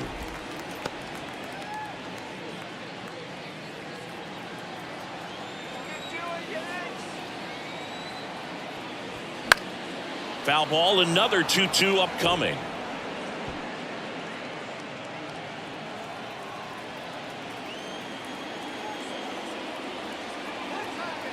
And a pitch. Looping, breaking ball, and he struck him out. Not a very good curveball right there, but sometimes those high breaking balls kind of surprise you as a hitter, and when they stay high, have just a little more velo on them to get by you. And that 2-strike count, I thought was a pretty good pitch to hit. I think he got a little too excited and tried to do too much. Second year, took a leave of absence. By year 3, was back at it, went from practice squad to the team captain. Yo, high score, my season average. Aaron Judge at the plate. Big time power.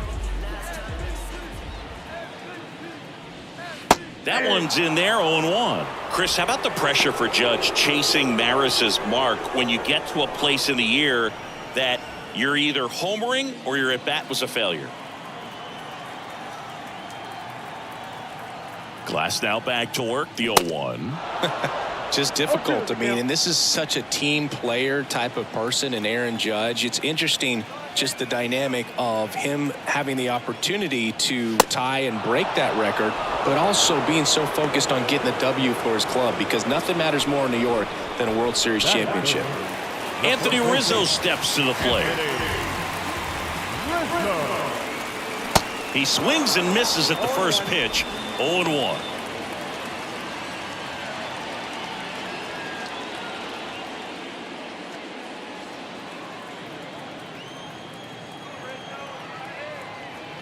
Here comes the 0-1. And fouled off. Looks really sharp at the start of this one. This is how it's going to be today. It's going to be a tough one for this lineup.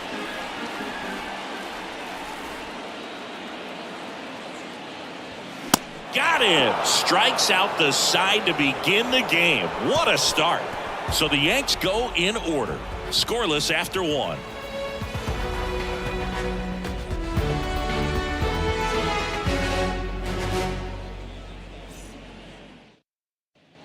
Back in the Bronx, and now Isaac Paredes. The third baseman, Paredes.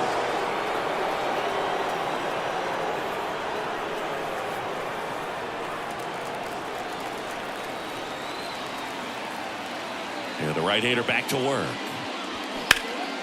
That one is absolutely belted. That's back. Out of here. He circles the bases, and the Rays take the lead. It's 1-0.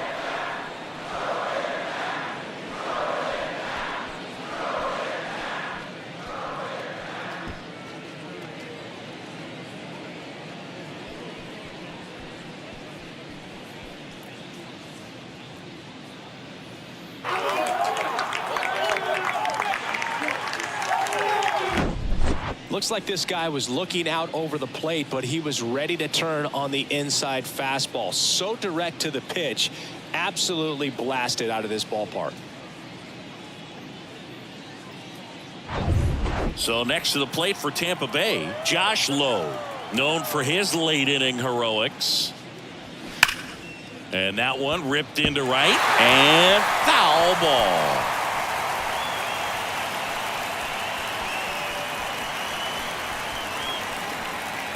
Nobody on, nobody out. The Rays leading on the solo homer. He swings and fouls one off.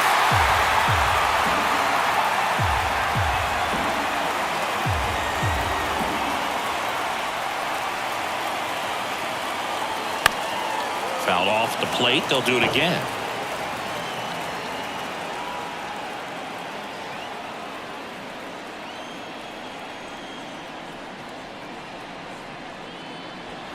Swings through that, and it's a strikeout. 1 out in the second. Well, pitchers have become so much better at commanding that high fastball. It used to be that a lot of guys didn't like to throw it because it threw off their release point and their mechanics, and they're aimed at keeping everything at the knees, get ground balls. But because hitters get a swing path that can lift balls at the knees up in the air and over the fence, this pitch has come back into play, and they are doing some special things with it.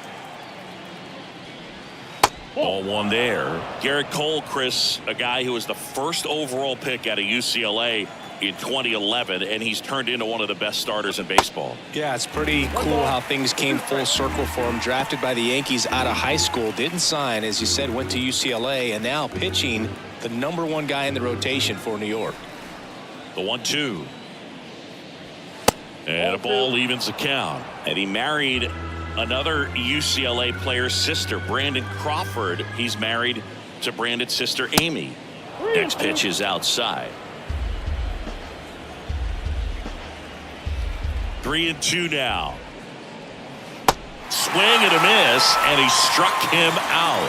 Back-to-back strikeouts. Chris, as we look back at the pitch sequence, he hadn't seen that curveball at all. How tough is it to adjust to something like that with a bunch of break when you haven't had a look at it yet? Yeah, I mean, you're dialed up for something firm. You never want to take a called third strike as a fastball, so you're going to be a little anxious before you recognize the pitch. And right there, clearly didn't see what was coming. Francisco Mejia coming up to hit. To first, out number 3.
Coming to you live from Southern California. We're going to be treated to a gorgeous day for baseball on the show.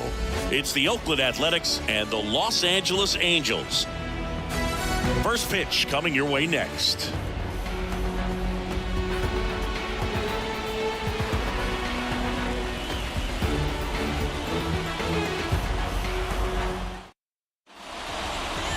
Almost ready to get underway. And getting a start for the Angels, Shohei Ohtani. We know he's one of the best in the game, doesn't make many mistakes, and if he's in a pinch, he'll make up a pitch and throw something that you've never seen before.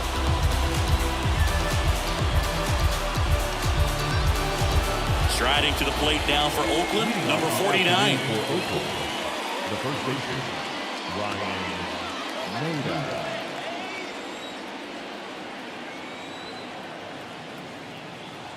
The pitch. Swings and misses. And that's how this game gets started.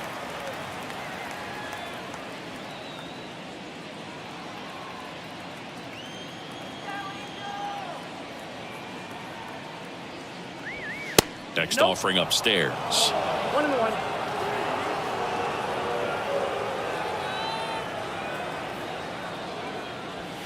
That's a little bit low. 2 balls, 1 strike. And a 2-1 on the way. Swings through that one. Just not able to catch up to that velocity.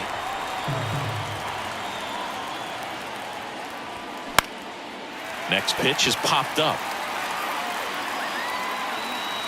Puts it away for the out. And time now to check out the A's lineup. They're dealing with a top-level arm on the mound, so this figures to be a tough matchup for them. What's the key to the offense today, Singy?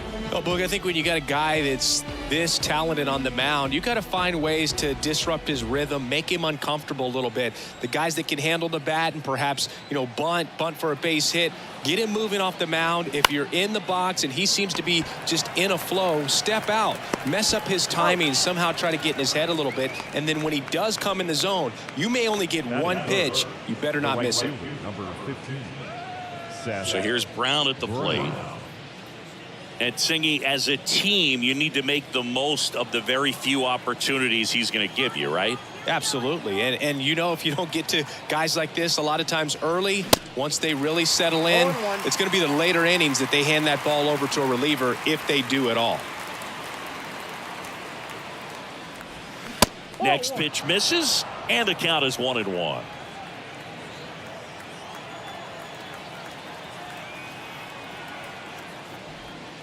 And downstairs.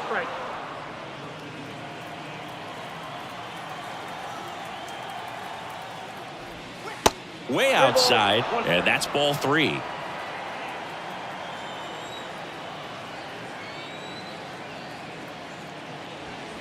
Late that time, and it's strike 2.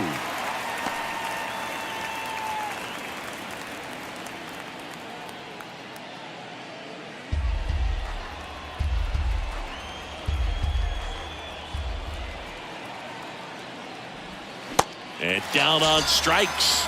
And good work there as he gets a 1-2-3. And the A's are gone in order. And now the Angels will get their first opportunity in this one. No score. It's Major League Baseball on the show.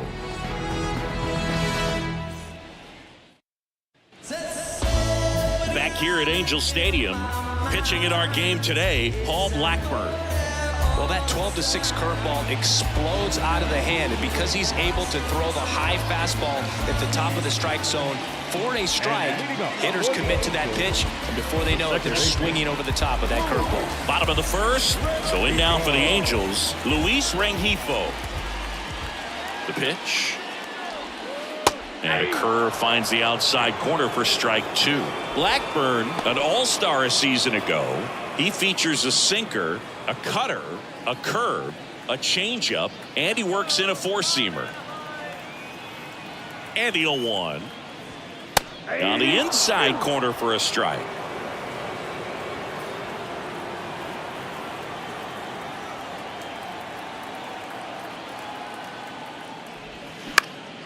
Swing and a ball lifted in the air, shallow left field, and that'll fall for a base hit. Lede throws to second, and he's out, trying for 2.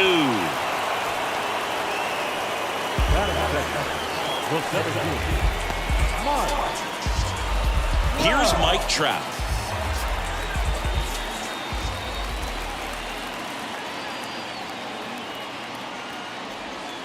First pitch doesn't find the zone. Ball 1, no strike.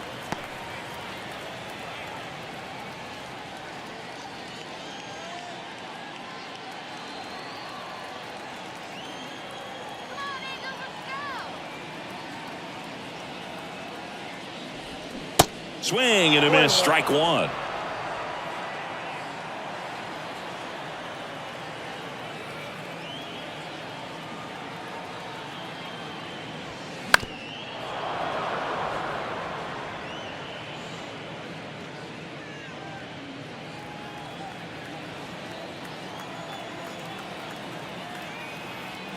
And a pitch.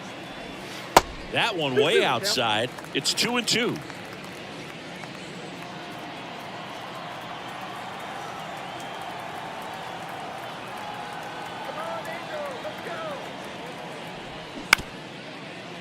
Diaz. And there are 2 outs. All right, let's take a look at the Angels lineup. They're dealing with a sinker specialist on the mound, which can be a big-time challenge when he's right and working mostly from the knees down. Well, I think the approach you take is really try to lay off of those pitches down in the zone until he gets some called strikes and then forces you to go after that pitch. Until then, make him elevated, because guys that throw those sinkers, those two-seamers, really hard for them to be effective up in the zone. Those are pitches you can hammer, and when you get a cookie, you don't want to miss it.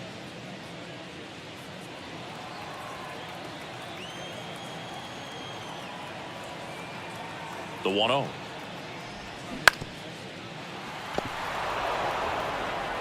Play made, that ends the inning. And the Angels are gone in order. We played an inning, no score.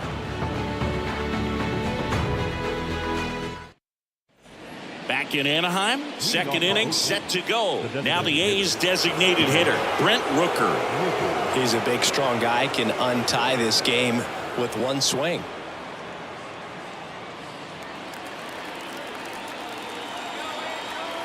And the pitch. And there's a strike. Good heater at 98. I mean, that's perfect location, right on the black. I mean, over and over again, this guy demonstrates the ability to hit those spots. They're so tough to do anything with as a hitter.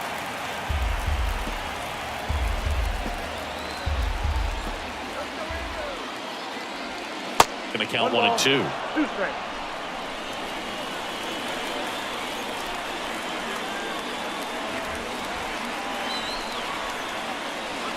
Just misses the mark outside the zone. It's a good take.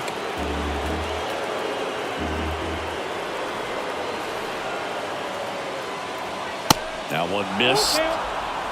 Shea Langoliers waiting for a turn at the plate.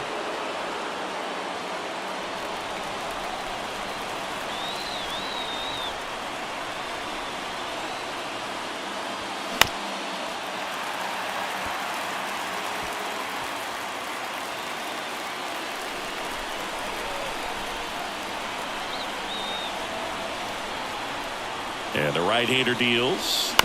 Foul. We'll see another payoff pitch. Good zip on that fastball at the bottom of the zone. If he's there all day, it's going to be a tough one for the hitters. 3 balls, 2 strikes the count. Check swing, appeal to first, and no swing. It's ball 4. Pretty good pitch on 3-2, right around the knees, but just no help from the umpire. Substitution now at first base, and here's the pinch runner, Yuri Ruiz. Shea Langoliers up next for the A's, known for his rocket arm behind the plate. Misses inside, 1-0.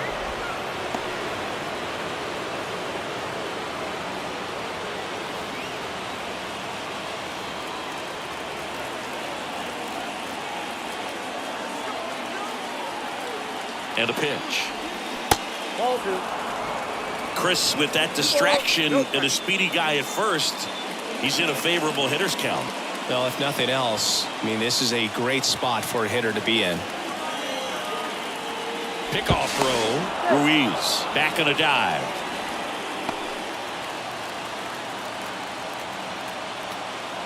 Good hitters count the 2-0. And he chases a high fastball there. Nobody out, runner at first. Popped up. 1 away.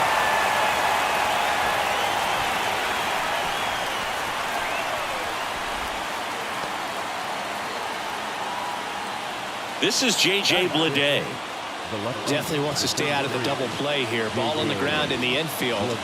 Should be an inning-ending double play.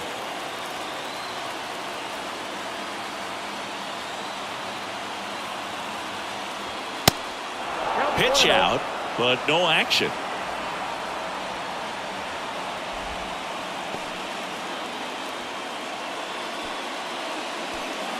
No score here in the second.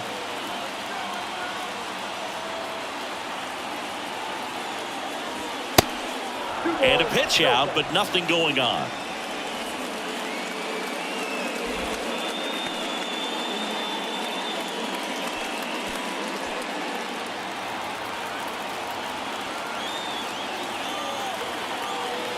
Right-hander kicks, deals.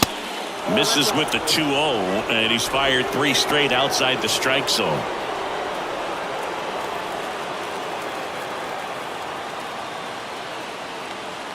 .3-0 down.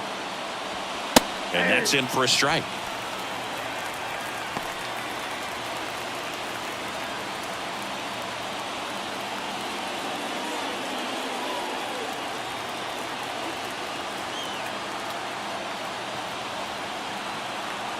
And he deals. And that one wrapped foul. With 2 strikes. May see some movement over there at first base. Try to stay out of a double play here. Fouls that off to the left, and will do it again.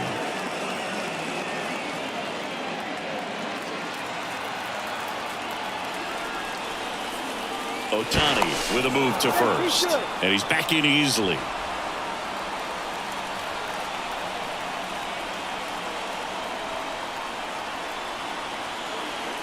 Left-hand hitter waits. Popped up. Ohtani in position. Drops into the glove. 2 down. The first baseman, number 13, Jordan Diaz up next for the A's.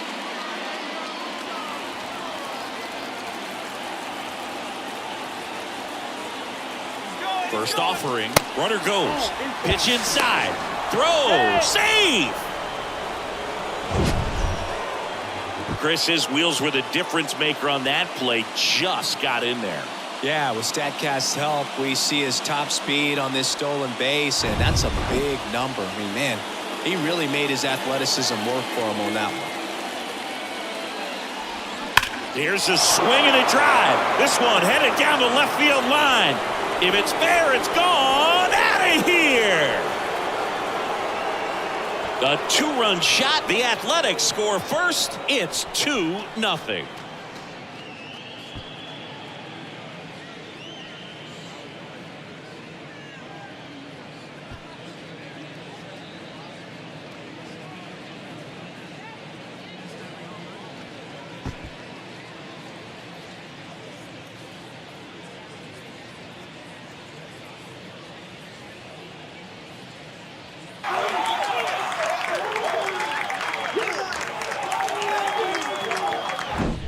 Well, I'm not really sure how he kept that fair. When you're out in front on a breaking ball like that, such a good chance that it's going to hook foul, but not this time. He kept the hands moving forward just long enough to sneak it inside that foul pole.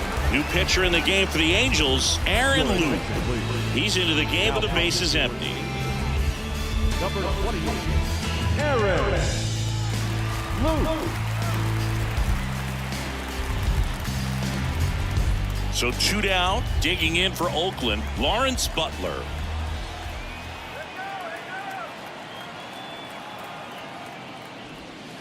First pitch, not close.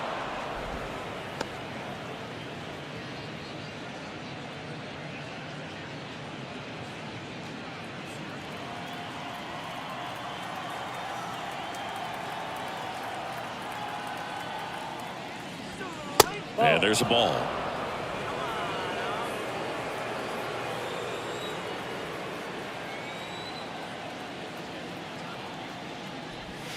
And it is 2-1. Movement in the bullpen. Jaime Barria preparing to come on if needed.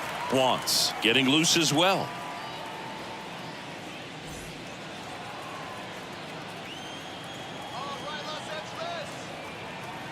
Left-hand batter waits. Just missed.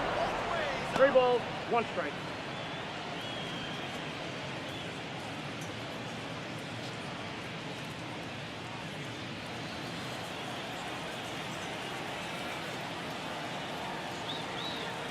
The 3-1. There's the strike.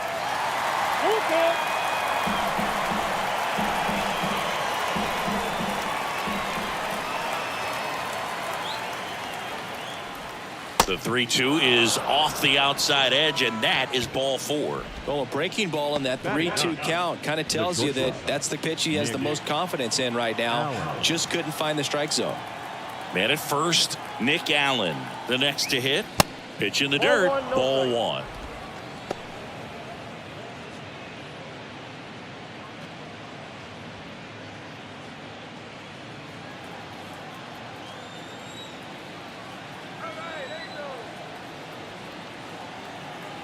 Kicks and deals.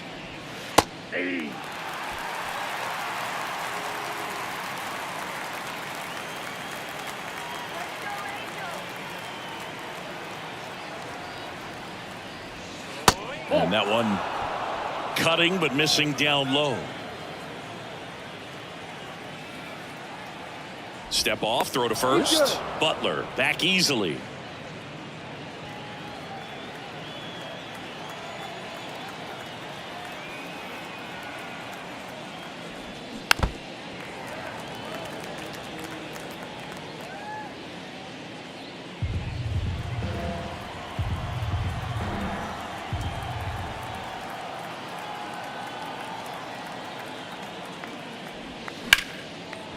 Line drive, base hit right field. They stop the lead runner at second. Now 2 on with 2 outs. Up next, the first Fastball off the plate a little bit, but a really nice job of going with it. Punched it to the opposite field for that knock. So the lineup flips over. Number 49 up next for the A's. He's 0 for 1. In the air to left center. Moniak. Long run on his horse. He can't get there. That should be extra bases. 1 run is in. Picks himself up an RBI. I love the approach he had right there with that pitch. Not trying to do too much, but still looking to drive it, and that's exactly what he's able to do into the opposite field gap for the double.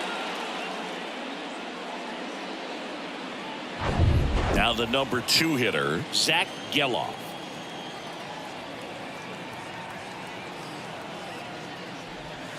And that one moves his feet.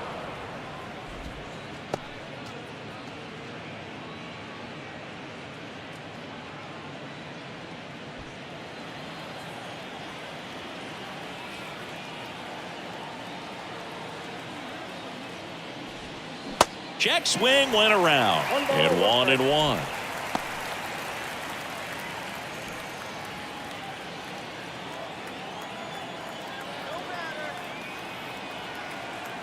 And now the lefty whips it across. That ends the frame.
From the hallowed grounds of Fenway Park, MLB The Show with a good one coming at you.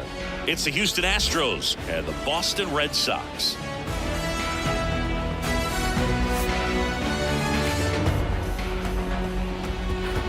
All right, we'll be back to get this one started after this.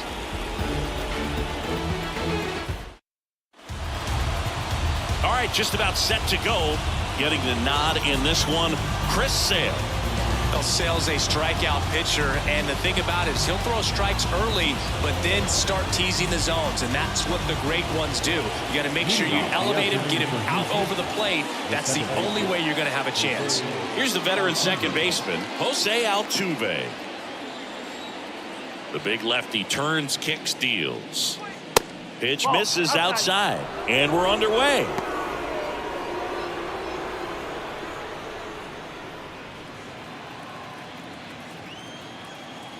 And Sale deals. And that one fouled off.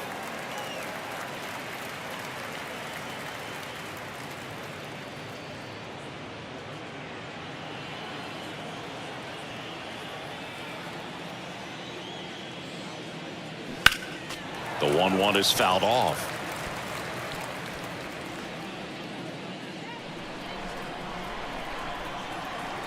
Sale delivers. Swing, and that ball smashed on a line. Yoshida makes the grab, one down. Now we check out the Astros lineup. Now with their ace on the mound today, they're just looking to provide him a little bit of run support, and they'll see what they can do for him. Boog, you have to be really careful when you've got a guy like this on the mound for you to not become a spectator. You know that he doesn't give up a whole lot, but sometimes guys get a little too comfortable and don't have an urgency to score runs. You have to make sure you put him in a situation where he can get the W, but also you guys can cruise to the finish line and not have to worry about a comeback in the end. Sale ready. This one chopped on the ground, but foul.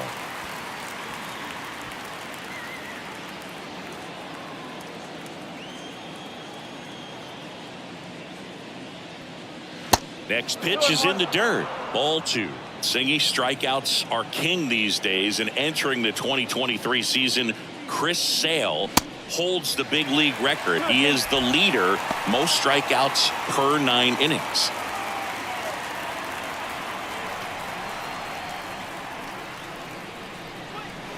Swing and a miss, struck him out, and now 2 gone. Oh, really went aggressive in with that slider. Good 2-strike pitch right there. At worst case scenario, it's weak contact in play. Exactly where he and the catcher wanted it. Now it's Yordan Alvarez. First offering misses the mark. Well, the one thing about Chris Sale is he's got such a devastating slider, and it doesn't matter if you're a left-hander or a right-hander. If you're a lefty, it's going away from you. If you're a righty, it's coming at that back right foot. The 1-0. That one pushed to the left and foul.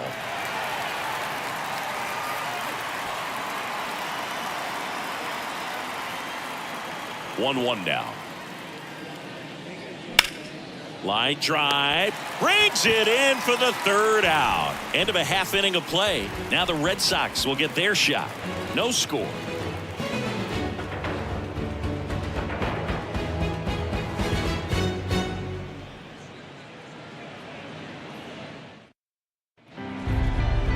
Back now at Fenway. Today's starting pitcher, Justin Verlander. Try to stay back for that power changeup. Speed differential between the fastball and the changeup is huge. Hitters, they have a hard time staying back. Ready to go for the last half of the inning. Here's a speed threat, Jarren Duran. The center fielder,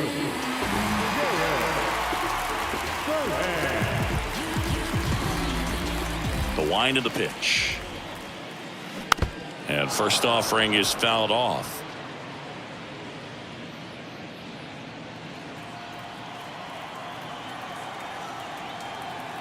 The wind of the pitch. Late on that fastball. Man, he was really tardy on that fastball. Great job of setting him up by throwing the curveball. Add some velocity to it on the next pitch. Can't catch up. Got him. And there's one down.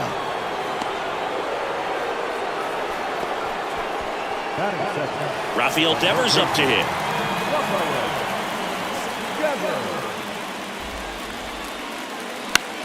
Next pitch is popped up. Bregman settles under it. Brings it in. And there's 2 down. As we check out the lineup for the Boston Red Sox. The sluggers in this lineup might not be too happy about the fact that the wind is blowing in today, Chris. Yeah, and you hear pitchers talk about how good it feels when the wind is at their back. And for hitters, you almost feel like beyond just the pitcher coming at you, you've got this other force coming against you. So important to try to get on top of the ball in terms of hitting line drives, maybe really hard ground balls with a good exit velocity that'll get you a base hit, because it's very frustrating. You just hit one on the screws, think it's going to go out of the ballpark, and a guy is camped underneath it in front of the warning track. And that is cut on and missed. And the count even at 1. He's looking pretty sharp to start the ball game. He's got that good fastball working early. Strike 2.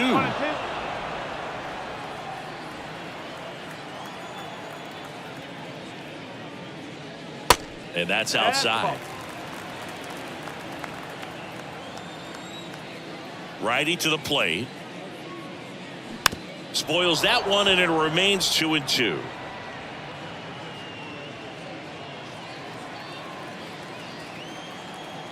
Here comes a pitch. Base knock center field. And that keeps the inning going. Just so sound in his mechanics. Hits against a firm front side, and the hands just continue to carry through the middle of the field. 2 outs, runner at first. Now batting Tristan Casas. First pitch, and that's in for a strike.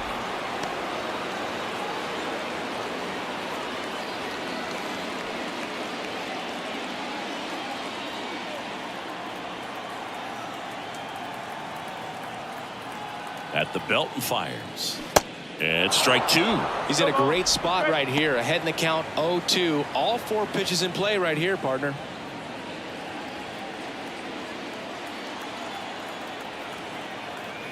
Two outs. Spoils the 2-strike pitch, and he'll see another.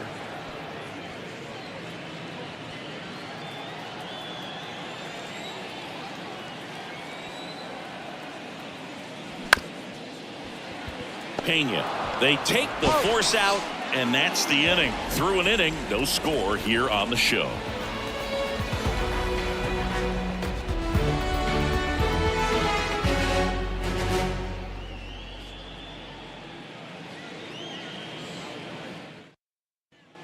Back here in Boston, here's the veteran first baseman, Jose Abreu. Jose Abreu, one of those guys with kind of a quirky number, number 79. It was a number his mother chose for him way back when. She said, pick a unique number and make it yours. The pitch. Check swing. He went, and it's 0-1.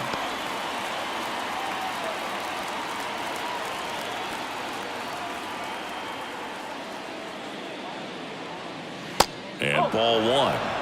Clyde Washington with home plate duties in this one. A little bit of a low zone, Boog, from Clyde. Nothing crazy, though. Pitchers that work consistently down around the knees and are able to command their off-speed stuff tend to have some pretty good success with him back there behind the plate. Next pitch is downstairs.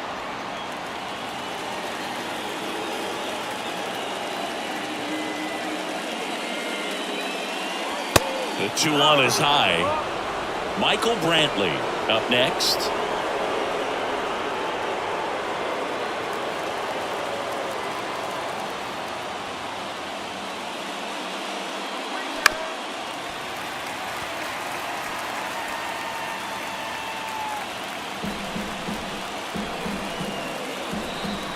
Kicks and fires.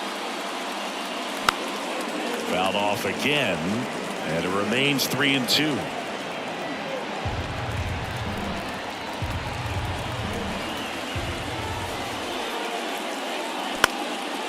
This one in the air, center field. Durant settles underneath it, hauls it in, and there's one away.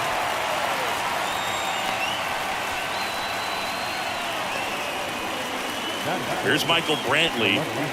You know, this is kind of a tough matchup as a left-handed hitter facing a left-handed pitcher. What you tell yourself is, I want to stay square to the plate, try to hit the ball over the shortstop's head. First offering misses badly for ball 1.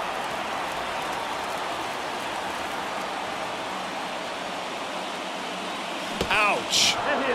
Well, he was right up on the plate, so even a small misfire was enough to send him to first. Substitution being made at first. Astros going with a pinch runner, Jake Myers.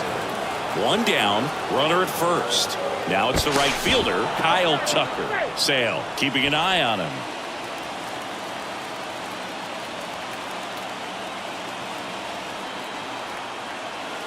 And the first pitch misses for ball 1.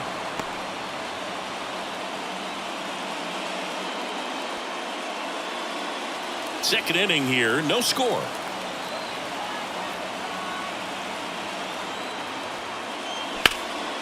Right side, Verdugo gets under it, pulls it down, and there's two gone.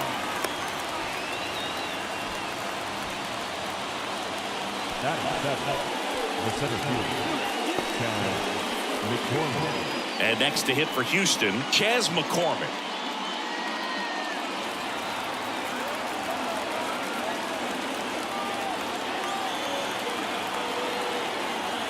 The kick and the pitch. Runner goes. Swing and a miss. And safe. It's a stolen base. Siggy, he definitely showed off the wheels there. Yeah, and it turned out to be a bang-bang play. StatCast gives us the data, and that stolen base wasn't possible without that sprint speed.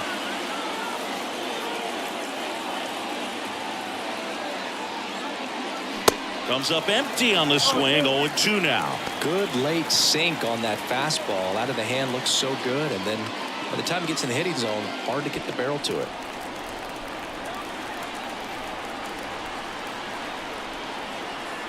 The pitch.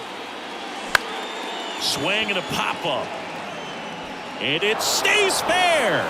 And they strike first as they take a 1-0 lead. Now the tag at second. And he's for two.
And welcome into the ballpark. Happy to have you with us. Major League Baseball on tap. It's the Miami Marlins going up against the Cincinnati Reds.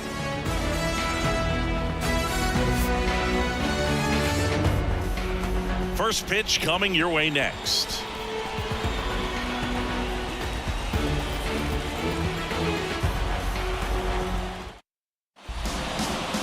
Just about set to go now. On the mound for the Reds, Hunter Green.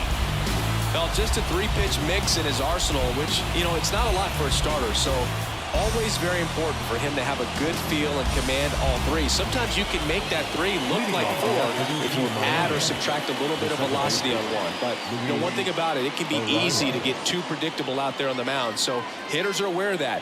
Mixing those three pitches in all counts is going to be a big key for him in this one. Luis Arias, the leadoff batter, as he looks at ball one.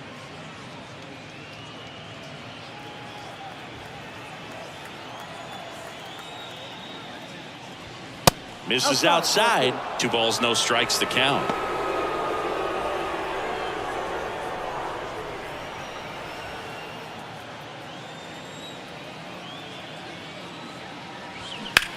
At a swing and a line drive at a right field. 1 down. And time now for the Marlins lineup. We could be in for a power showcase today with the wind blowing out. A lot of lift and separate, Chris. Well, we know guys are in this era definitely trying to hit the ball in the air regardless of the conditions, but I think even a little more so there's margin for error if you can get the ball up in the air. So, You know, you'll see at times, I'm sure, with 2 strikes, what looks like a half swing that can get out of the ballpark with a guy who's got decent pop.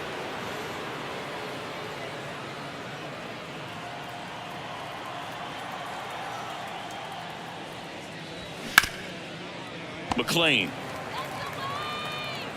Nice, efficient start to the afternoon. That's 2 out. Batting third, the first baseman, number 9, Josh Bell. Here's Josh Bell. Hunter Green has a long way to go before he's the most famous baseball player from his high school. Mike Stanton went to Notre Dame High School in Sherman Oaks, California. Of course, now we know him as Giancarlo Stanton. And there's a strike on the outside corner, and it's 1-1. And now the count 1-2 after the swing and the miss.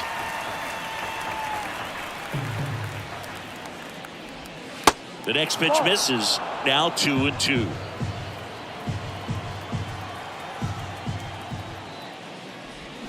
Just missed.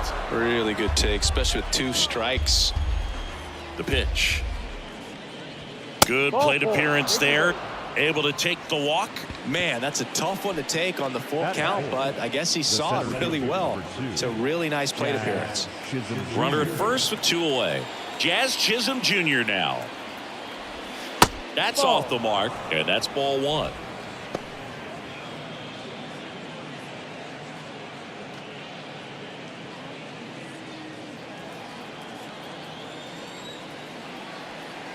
Righty delivers.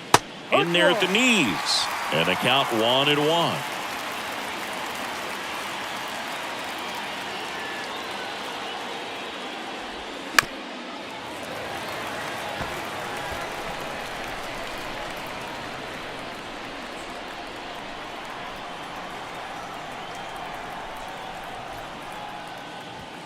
Yeah, the 1-2 misses to even the count.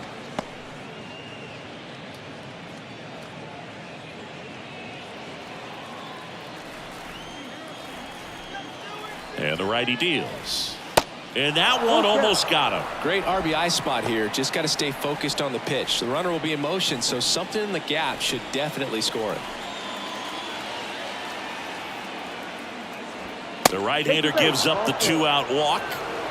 Oh, that could be a big walk in this ball game. Moves the go-ahead run into scoring position, so some pressure pitches coming up in this next AB. So first and second with 2 outs. At the plate, Jake Berger.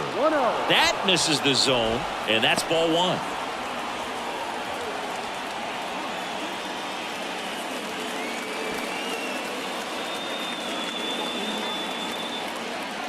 The pitch.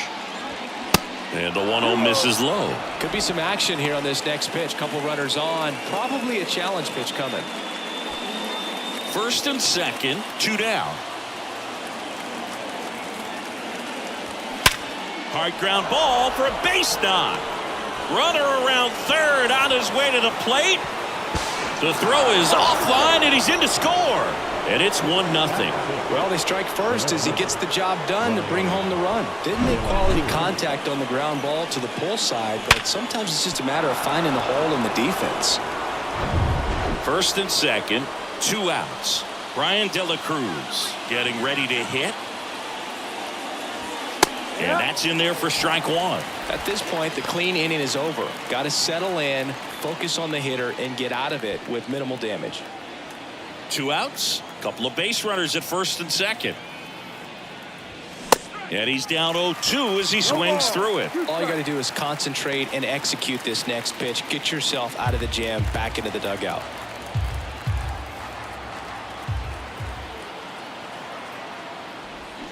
And a swing and a miss. Good job at damage control right there. 2 men left stranded, but they do push across 1. On to the bottom of the first. It's the Marlins 1, the Reds coming up.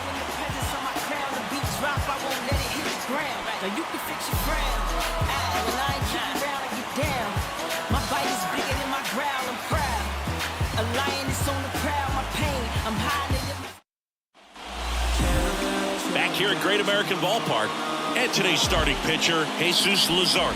How about a scouting report on him?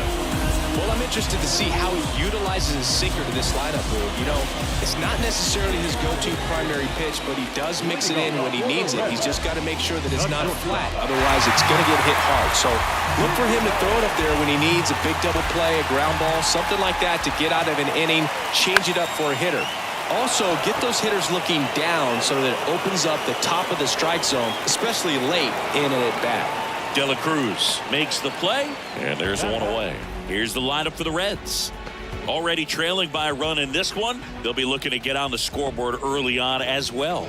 Well, it's just the one run, so not too big a hill to climb. But, yeah, if they can answer back in this inning or at least in the next couple, that'll maybe settle everyone into this ball game, and that includes their own starter on the mound.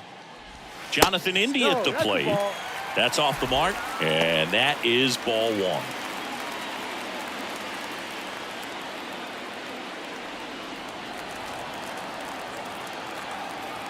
One down, base is empty. Wendell on the run, sends it over to first, and a couple of quick outs.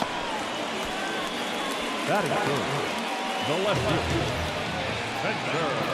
And stepping in, the rookie left fielder, Spencer Steer.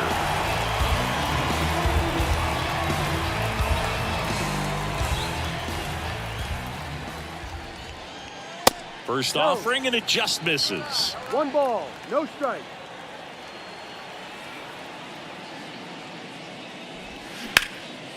There's a swing and a drive. Back there. Great effort on the leaping grab. No runs, no hits, no errors. We move to the second here in Cincinnati. It's the Marlins 1 and the Reds nothing.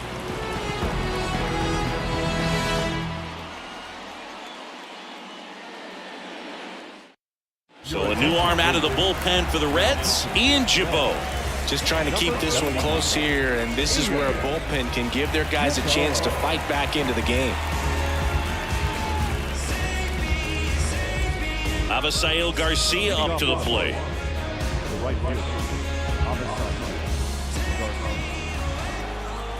The wind and the pitch. Edge of the zone for a strike. 0-1.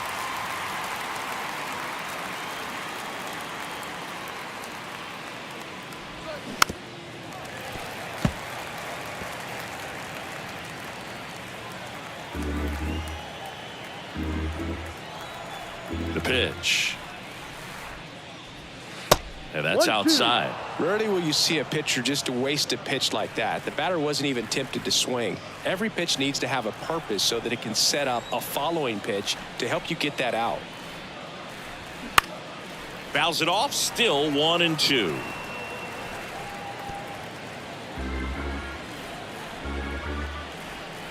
The wind to kick the pitch. Ball. 2 balls, 2 strikes.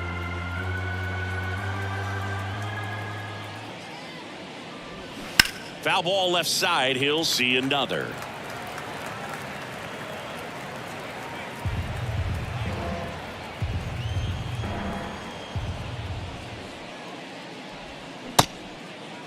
Check swing. Now to look down to first. And that's going to be ruled a swing. Here's Joey Wendell.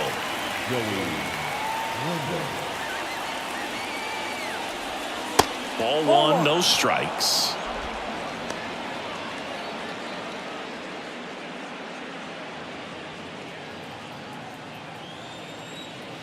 And a pitch.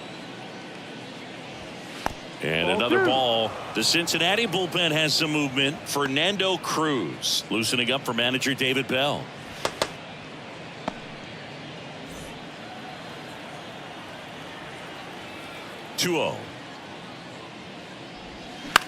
Puts it in the air out towards left center. That gets down for a hit. So a man aboard now with 1 away. Anything but pretty right there, but he'll take it every time. That ball right there landed in what they call the no man's land, meaning it's not really a spot on the field where you can expect anyone to get to it easily. I mean, it's a tough play going back for the shortstop, but also for the outfielders trying to come in. They got to go a long way as well. Jacob Stallings in the box with one away as he takes ball one.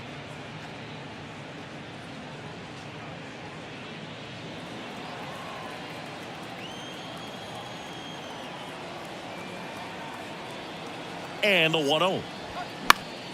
Fouled off down the right side.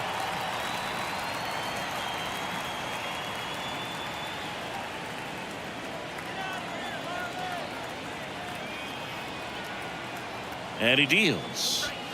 Swing and a miss, and that's strike two.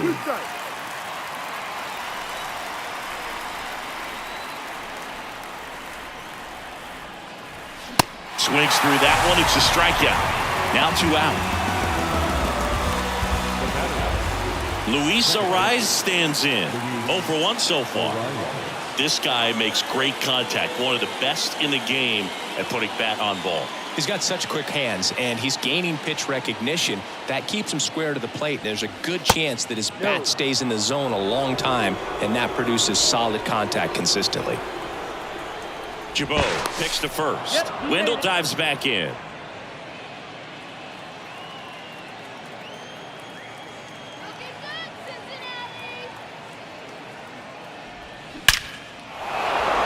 Hard hit, left field, base hit. Wendell around second, headed for third. In there safely. And they lead by 2. Just so sound in his mechanics. Hits against a firm front side, and the hands just continue to carry through the middle of the field. Jorge Soler up at the plate. Grounded out his first time up.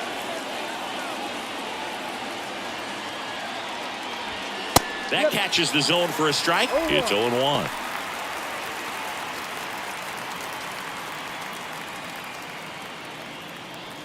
Runner at second, 2 down.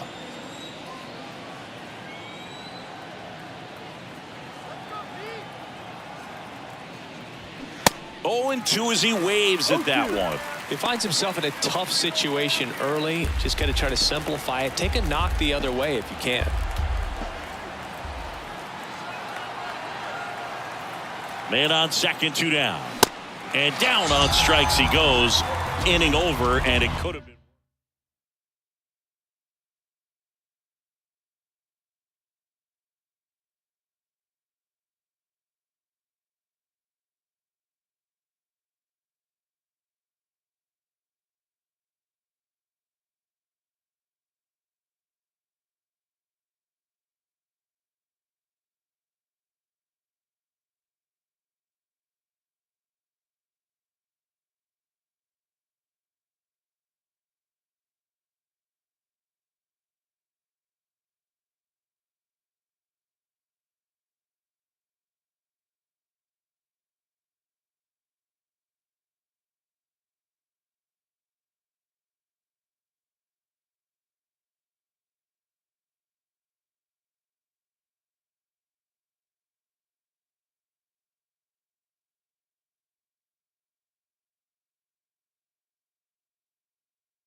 From Petco Park in beautiful downtown San Diego. We've got a perfect day for baseball. It's the Los Angeles Dodgers and the San Diego Padres.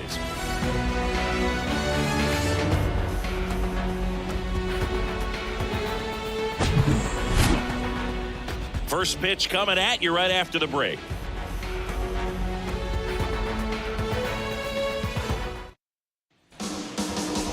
just about ready to roll and getting to start. Blake Snell. Power pitcher. He's going to speed you up with the fastball velocity, and out of his hand will explode the breaking ball. Very difficult for hitters to keep that front side closed and hit the ball the other way, because they know if they're not ready to pull the trigger, the fastball will beat them. And here's the veteran outfielder, Mookie Betts. The right fielder, Mookie Betts.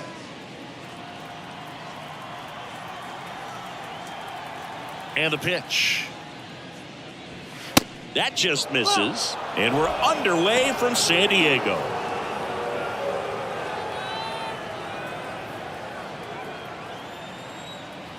The 1-0. And delivers outside.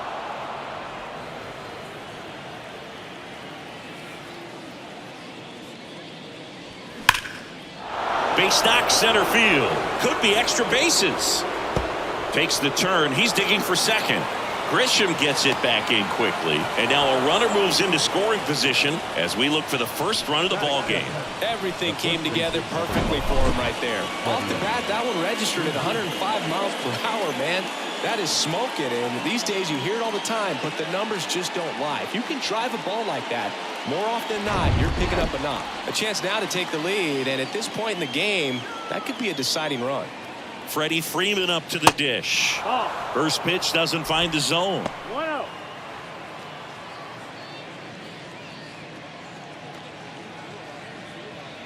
Runner at second, nobody out. Good eye right there. Appears they're working around him with the base open, Singy. Well, you know, these 2-0 counts, Boo, they're just not what they used to be, and we sound like old guys when I say that, but ultimately this is a strategic game, and you expect to see this type of approach by the pitcher in this situation. Next pitch is outside.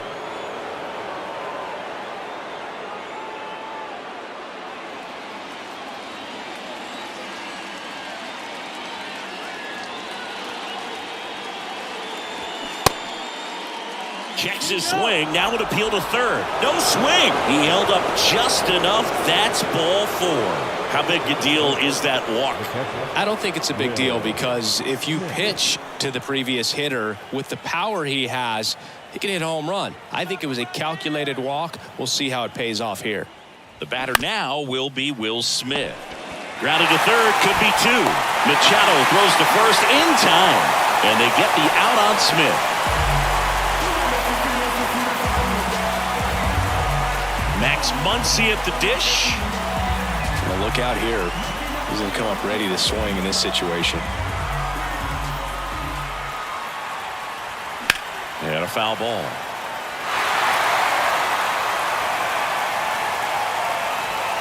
Two outs and one in scoring position.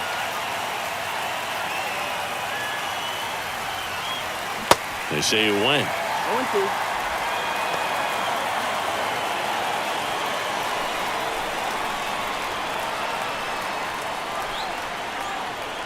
Here's the 0-2. Got him! That's out number 3. A lot of adrenaline, we can see it right there, and sometimes you just got to let it out. That's an outstanding job of taking that, executing, and getting out of it. Back here at Petco Park. And on the hill, the lefty, Clayton Kershaw. Yeah, and when he's on, he's a real treat to watch. I become a fan myself. You know, he often takes the pressure off of his hitters to score a lot of runs, but they have to be careful to not just go into a slumber. They've got to put up some runs, make it a little bit easier for this guy so he doesn't have to battle every time that he's out there. No one should be surprised, though, if he settles in and takes control of the game and throws a shutout. So digging in now for San Diego, Ha-Sung Kim. Check swing, but he went too far. Slider right there.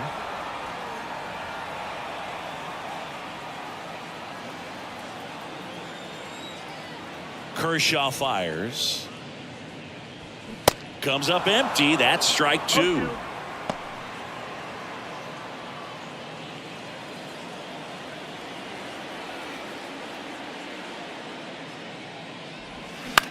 That one the other way.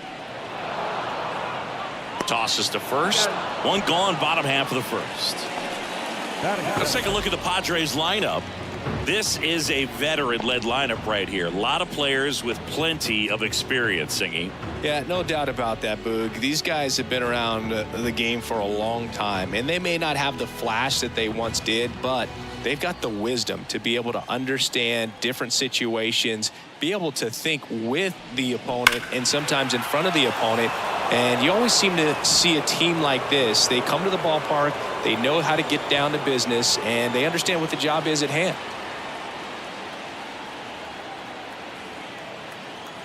Tatis waits. Foul ball.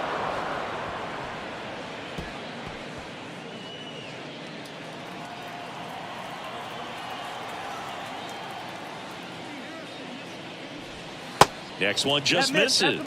And a count 1-2. 1-2.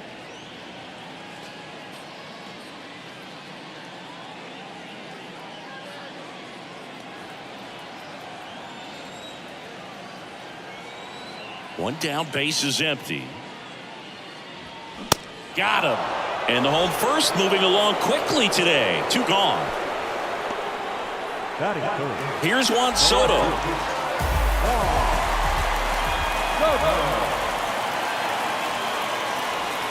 First pitch just misses.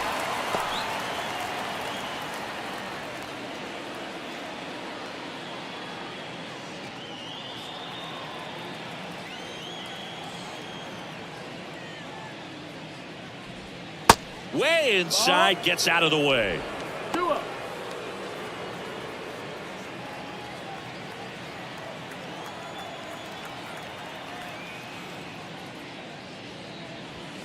Next pitch, not close, up high. Manny Machado in the on-deck circle, hoping to get a chance to make a big impact here.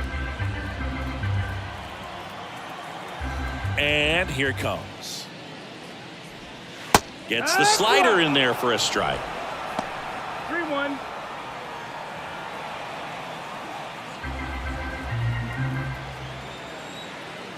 The 3-1. And a swing and a miss. I think he was sitting off speed there.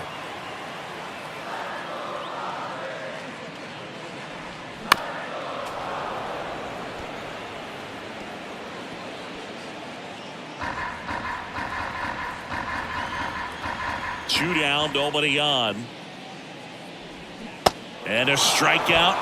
Clayton Kershaw off to a fast start. Nothing doing there for the Friars. Scoreless after 1.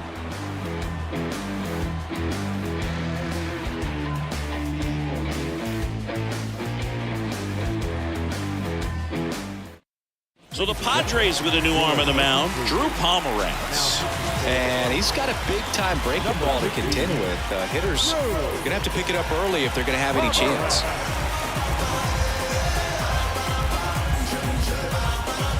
And now J.D. Martinez. Got to be careful with this guy. He's got power. He can untie it with one swing. He's a big, strong guy. Can untie this game with one swing. The wind of the pitch. And that's downstairs and outside. 1-0.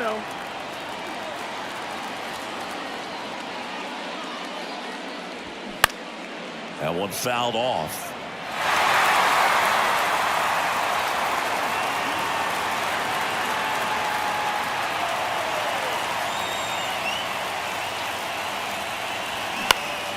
Popped up to the left, into foul ground. Sanchez gets there, he's under it, puts the squeeze on that one, and there's one down.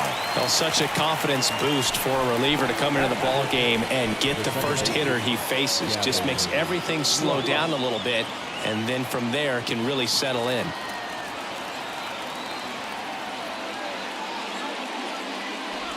You know, this guy's great speed is in the back of that pitcher's mind. If he can get on, it's going to give him one more thing he's got to think about. Bullpen action for the Padres. Luis Garcia getting ready to come in for Bob Melvin.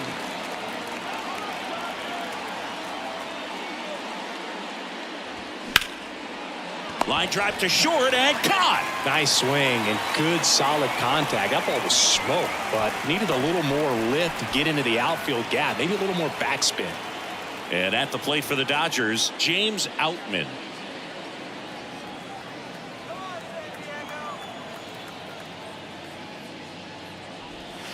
First pitch, and he just misses. It's getting squeezed a little bit here late.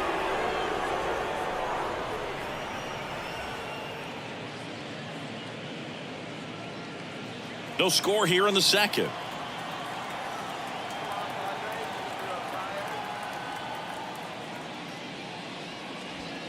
Next offering is in for a strike.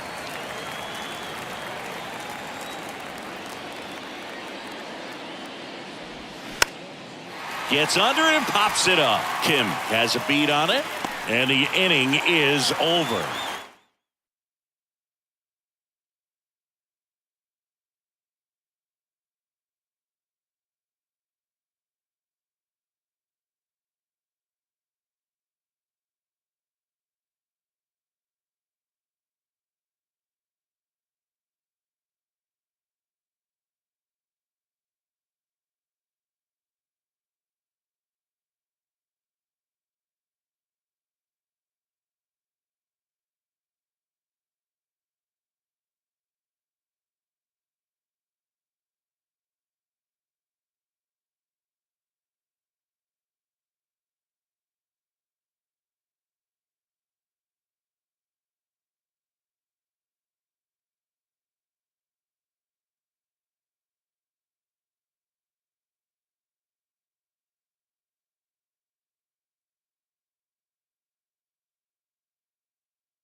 From the home of the Mariners since 1999, T-Mobile Park here in Seattle. We've got baseball on the show.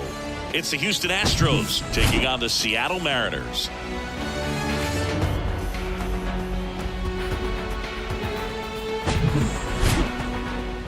And we'll be back with the first pitch right after this.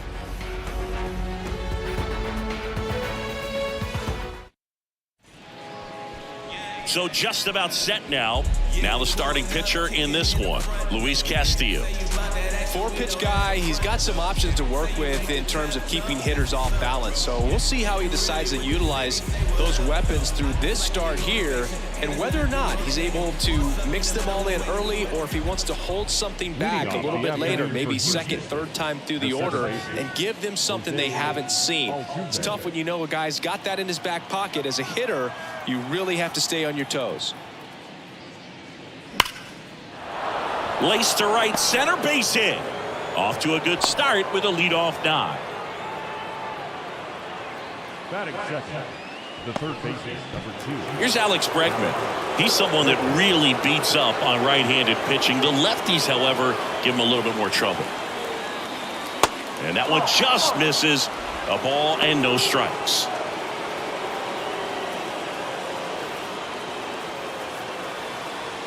Runner at first with no outs here.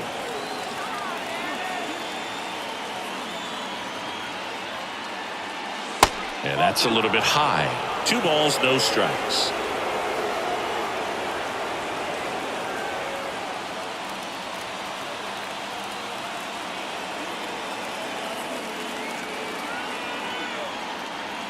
And the right-hander deals. Grounded to third. Could be 2. Throws to second for 1. Relay to first. Double play. I think there's always something pretty about watching a 5-4-3 double play get turned. I mean, just seeing the ball whipped around the diamond with quickness and accuracy, that was nice. Here's Yordan Alvarez.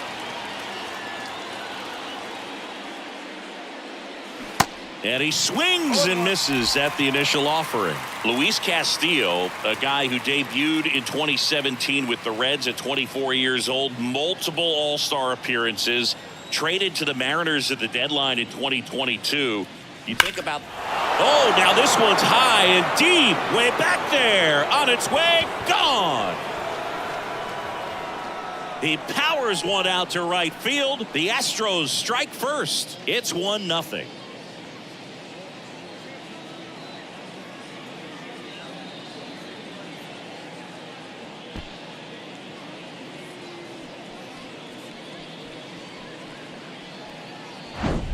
Well, he put a really nice swing on that one, and everything was on time, took a direct path to the ball, excellent extension, and just drove it out of here. Nothing better than when the ball jumps off your bat like that. Jose Abreu up to hit. In there, and it's 0-1.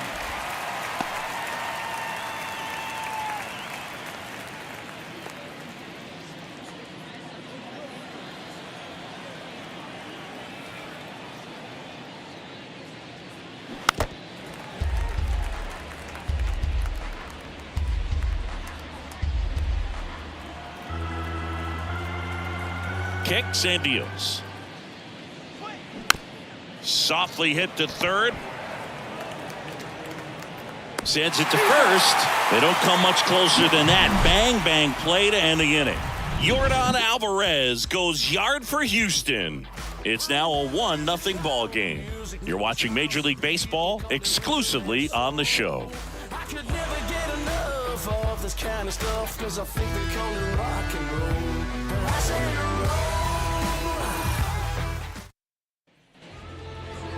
Back at T-Mobile Park, and towing the slab in this one, Justin Verlander. Well, that 12-6 curveball explodes out of the hand, and because he's able to throw the high fastball at the top of the strike zone for a strike, hitters commit to that pitch, and before they know it, they're swinging over the top of that curveball. We go to the bottom of the first. J.P. Crawford gets a chance to hit.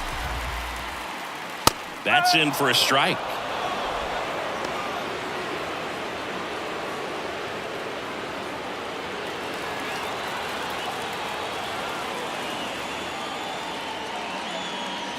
Way high.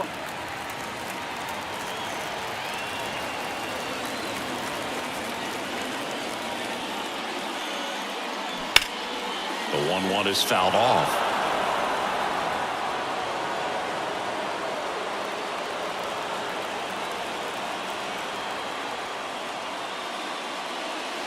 Next one misses. 2-2.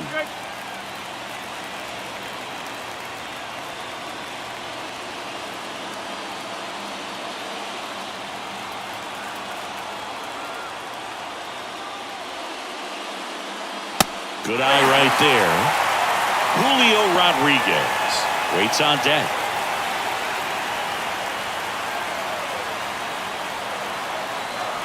Right-hander kicks, deals.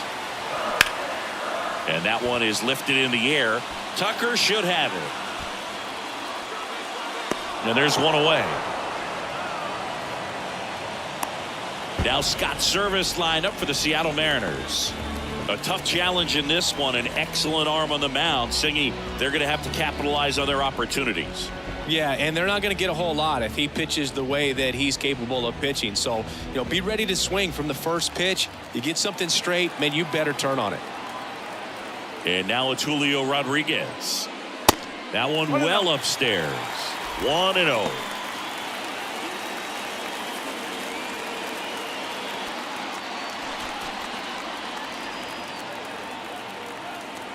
Righty to the plate. And there's a ball.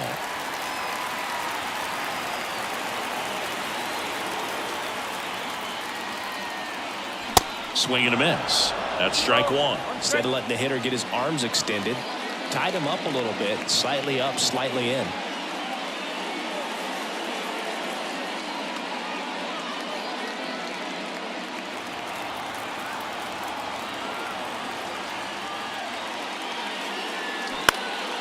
Swing and a pop-up in foul ground.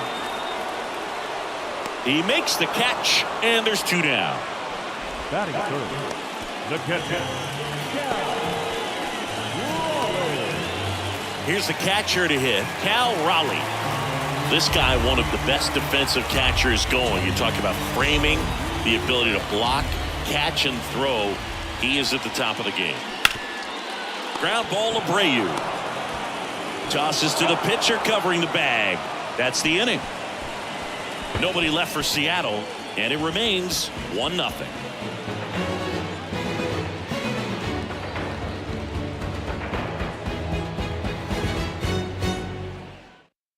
New pitcher for the Mariners, Gabe Spire. Pretty tight game, so they're looking for quality pitches out of him right here. Got to do his best to keep the score right where it is.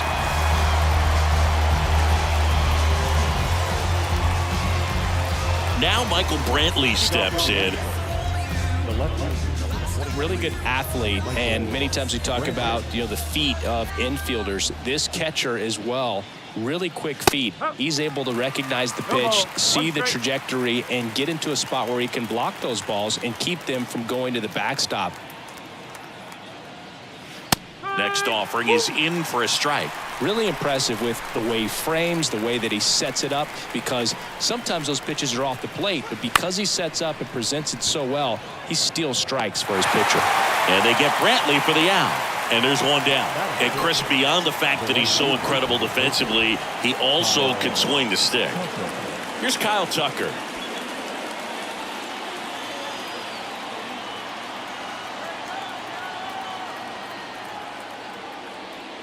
And the first offering is not close. Action in the bullpen for Seattle. Isaiah Campbell appears to be getting ready. And I'm sure he's feeling some nerves. This would be his major league debut.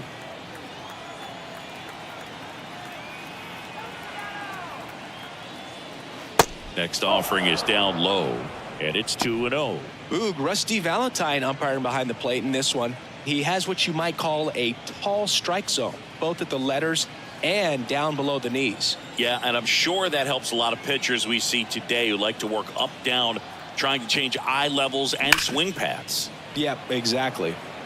And Tucker is retired. And there's 2 down. Man, that's one of those at-bats where you have to remind yourself it's about the process. He did everything right there. Nothing to show for it, but in your mind, you have to convince yourself that it was a very good at-bat. Chas McCormick, the next to hit, takes outside.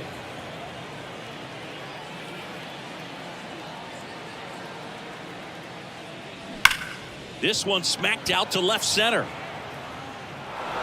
Dives, but it falls. And now it looks like extra bases. And he starts his afternoon off right with a double. Well, just a total nightmare for lefties. I'd be very surprised to see that matchup again. Pretty much just a textbook double into the gap, and when you can drop one in there between the outfielders, you know you're making the turn at first. Just an excellent swing. Man at second here with 2 away. Here's the shortstop at the plate, Jeremy Pena. Fair ball. McCormick rounds third, headed for the plate. He will score. It's 2-0. Man, he just absolutely turned on that one, ripped it down the line. Nice job of staying in his mechanics.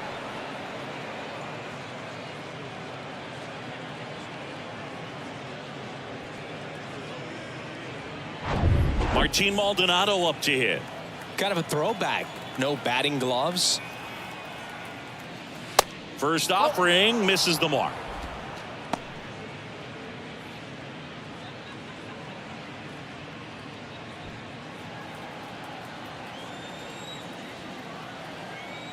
And a pitch. There's a sinker at the knees for a strike.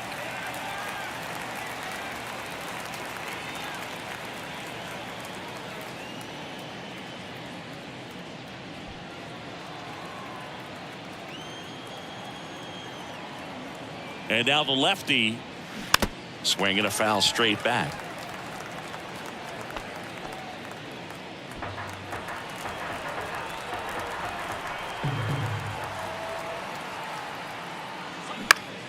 Gets a piece and stays alive.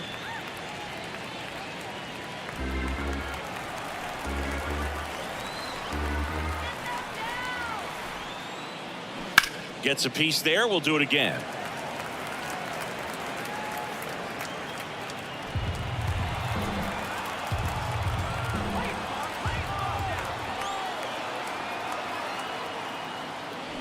And down on strikes. And that is that.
Welcome into Busch Stadium in downtown St. Louis. We're going to be treated to a gorgeous day for baseball on the show. It's the Colorado Rockies taking on the St. Louis Cardinals. All right, we'll be back to get this one started after this.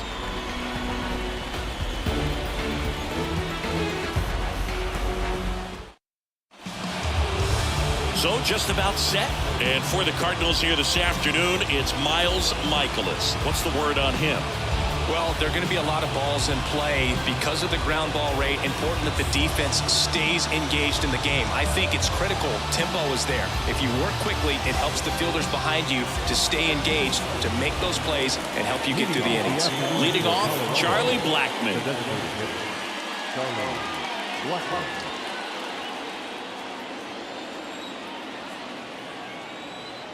And a pitch.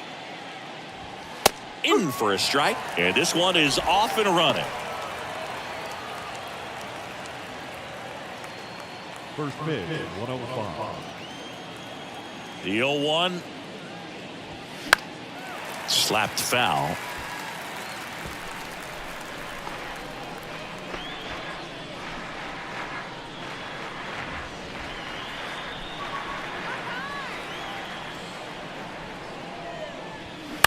In the air on the infield. Goldie under it. One away. Here's Bud Black's lineup for the Colorado Rockies.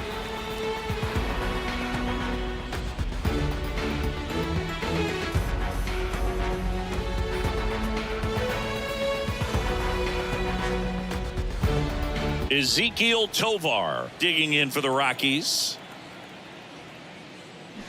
And he swings and misses, and it's 0-1.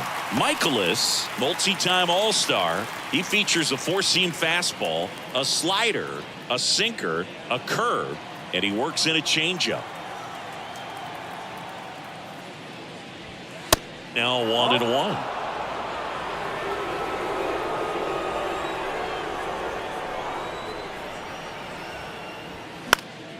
Next offering is fouled back.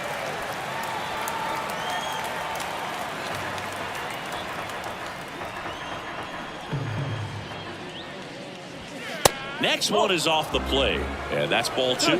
It's a good take.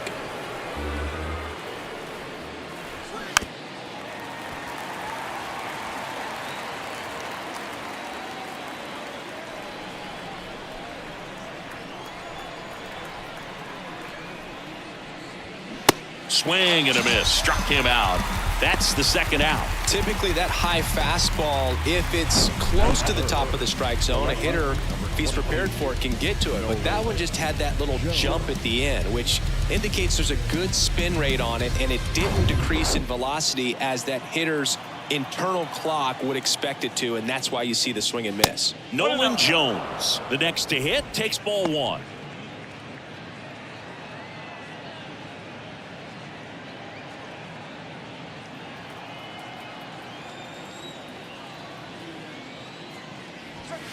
The next offering misses. Now 2-0.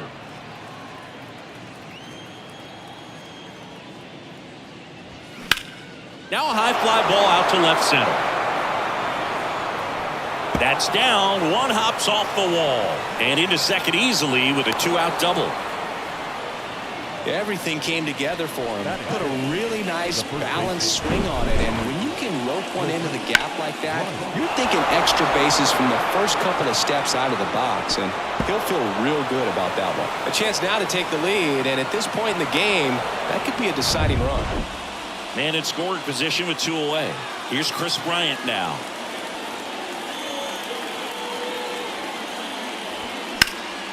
In the air, out towards left center. And that is the 3rd out of the inning. Well, this guy competes hard. We see the emotion there. I love it. Great job of getting out of the jam.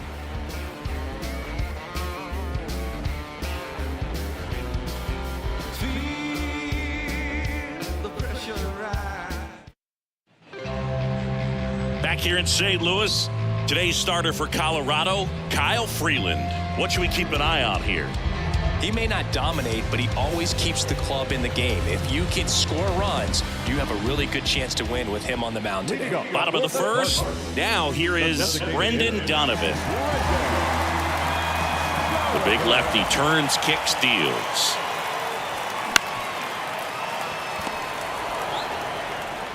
On to first. 1 up, 1 down. Now we take a check of the St. Louis Cardinals lineup.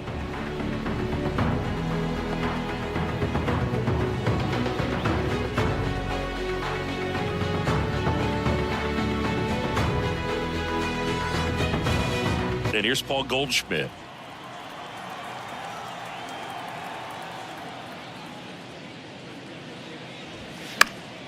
In the air, foul off first. Bryant moves under it.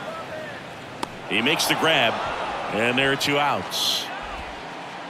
Batting 3rd, the center fielder. And stepping in for the Cardinals, Lars Nootbaar.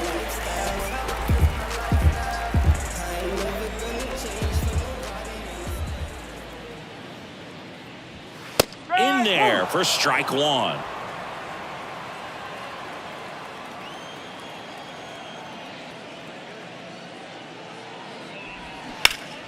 Swing and a line drive curling foul down the right side.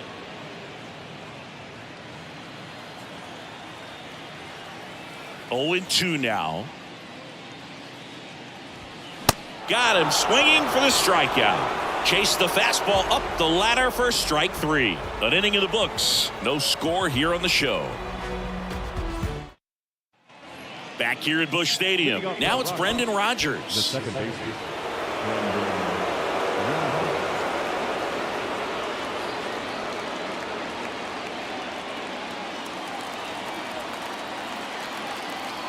The wind of the pitch. Swing and a miss. First pitch strike right there for him. He's going to have to do that consistently if he's going to give any length to his skipper. And that one lifted in the air center field. And there's 1 down. Batting 5th, the 3rd baseman, number 24. Ryan McMahon steps to the plate. McMahon.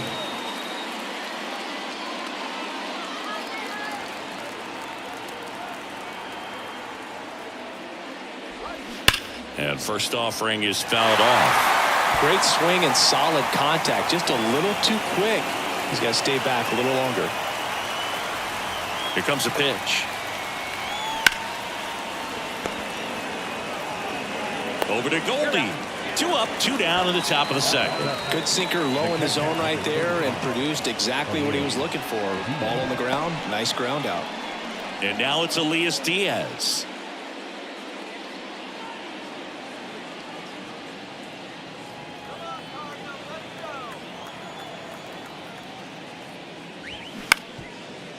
Oh, great stop. Gathers and throws. On the money. Nice play.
From inside Lone Depot Park in Miami, Florida, we've got open-air baseball for you on the show. It's the Milwaukee Brewers taking on the Miami Marlins.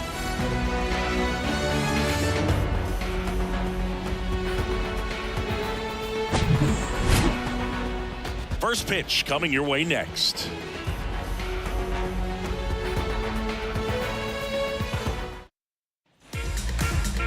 Just about to get started, and on the hill here today, Jesus Luzardo.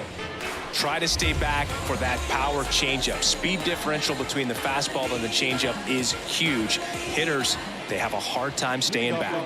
Here's the left fielder, Christian Yelich. Christian Yelich. The wind and the pitch. Misses inside, and we are underway. First pitch, 107. The lefty to 1-0. And it's fouled away.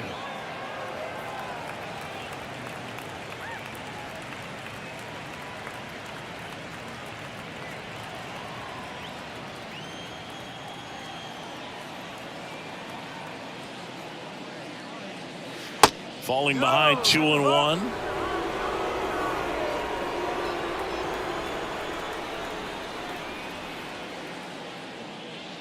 And a good eye there. You don't want to get beat by a fastball in, and he spits on that one.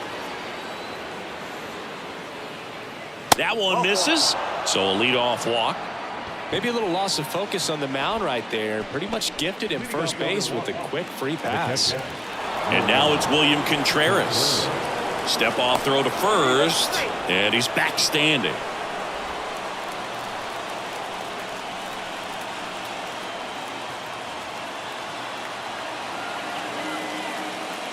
They say you win.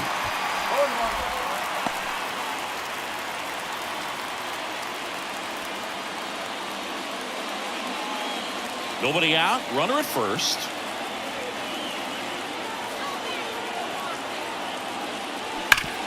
Ground ball left side, could be two. Quickly to second for one. Plenty of time at first. That's a double play.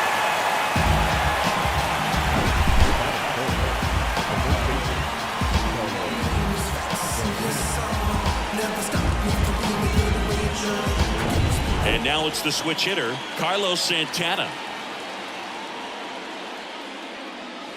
That one's in there, 0-1. One strike.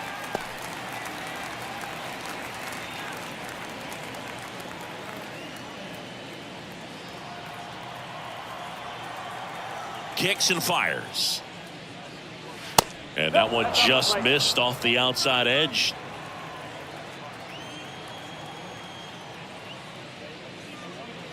And now 2-1. The pitch.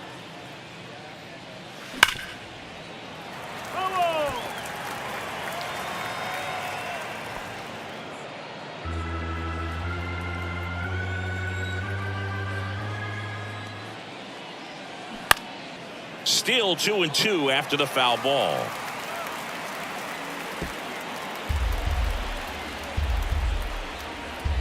Two outs. Hot shot to third. Whips it to first. And that is that. Half inning complete. We've got no score.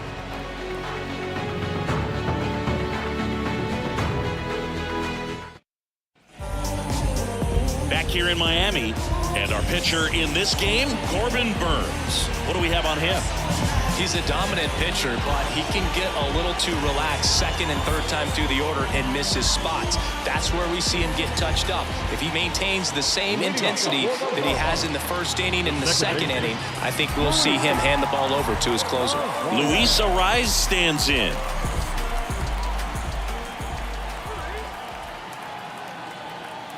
The pitch. And a curve drops in for a strike. Burns, a former Cy Young Award winner. He throws a cutter, a curve, a changeup, a slider, and he works in a sinker. The pitch. Swing and a miss. Looked off balance that time. Gosh, a little late on that breaking ball. I don't think he recognized it out of the hand. Just a little tardy. Gonna have to regroup here. The pitch. This one popped up right side. Terang moving under it. One up, one down. And time now for the Marlins lineup. This is a veteran-led lineup right here. A lot of players with plenty of experience, Singy. Yeah, no doubt about that, Boog. These guys have been around the game for a long time, and they may not have the flash that they once did, but they've got the wisdom to be able to understand different situations, be able to think with the opponent and sometimes in front of the opponent. And you always seem to see a team like this. They come to the ballpark, they know how to get down to business, and they understand what the job is at hand.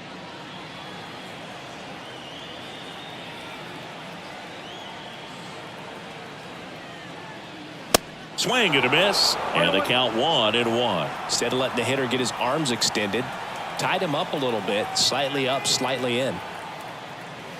That clips the zone. 1-2. Really good cutter that he's able to front door and back door. That pitch is devastating.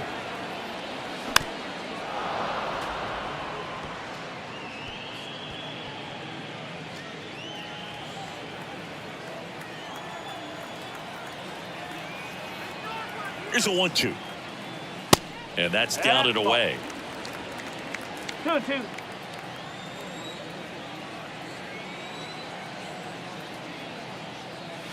Swings and misses. Gassed it right by him. Batting third. And now the switch hitting first baseman Josh Bell.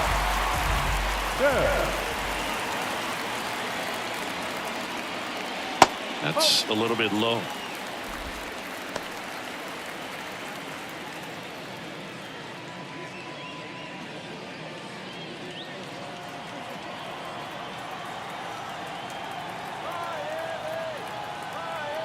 Righty delivers.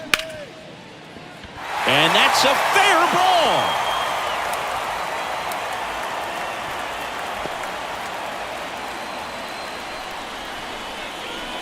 Batting fourth. Just found a way to slap that ball down the third baseline. That's really excellent bat control, and it kind of goes back to all those drills you see hitters do off the tee where it's placed in different spots. That was just nice. So 2 down. Jazz Chisholm Jr. now. And the first pitch misses for ball 1. No strike.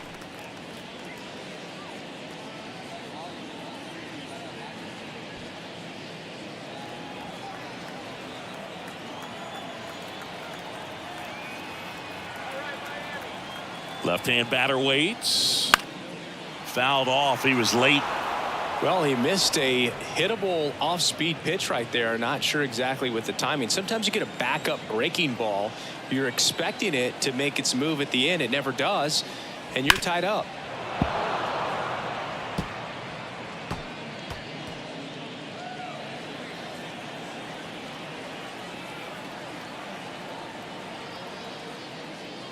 Next offering misses. The count now 2-2.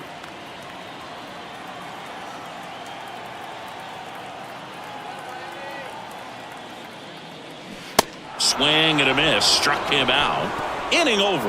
Nothing in the Miami first. We played an inning in South Florida. No score on the show. Top of the second. Here's the Brewers DH, Mark Canha.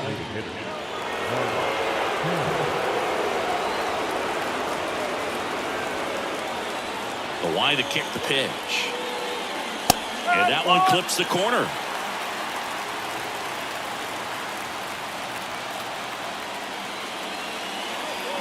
Swings and misses. No balls, 2 strikes. Matthew Ross umpiring behind home plate for us in this one. He's got a reputation for having a bit of a wide strike zone, Chris. Yeah, no doubt, Boog. He rewards pitchers when they're working the edges and sometimes a little bit beyond that. So for the hitters, just have to really be aware. Don't miss your pitch when you get it early in the count. And he takes it himself for the out. That is it. The right fielder, number 10, Sal Frelick digs in now. Singy, you got to appreciate a guy who's this good defensively. I mean, watching him track balls in the outfield, it is beautiful. Ball 1, no strikes.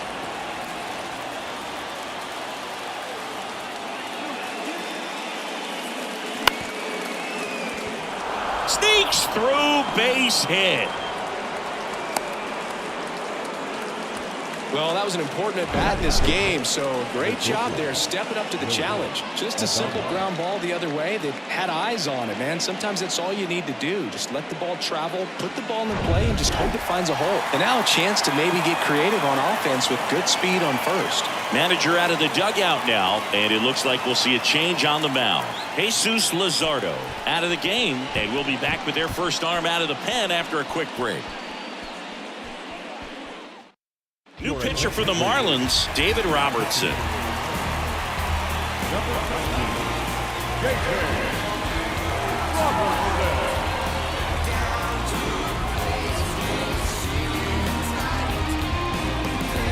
One down. Willie Adames stands in. Robertson throws over. Frelick back in on a dive.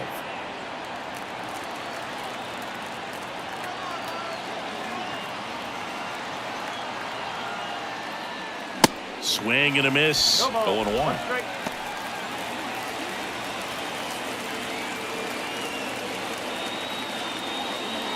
Second inning here, no score.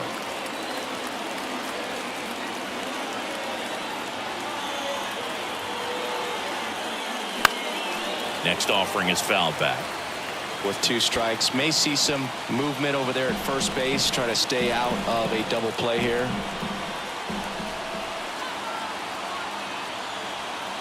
At the belt and fires.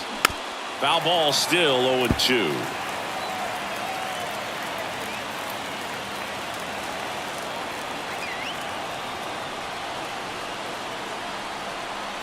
And the righty deals. Gets a piece, and it stays 0-2.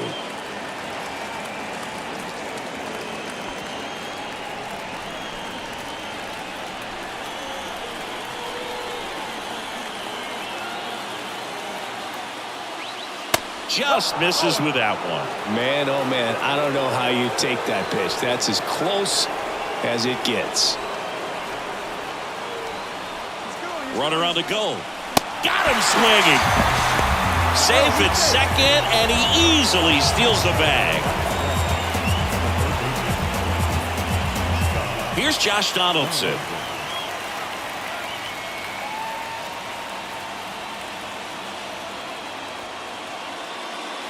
And the first pitch misses for ball 1.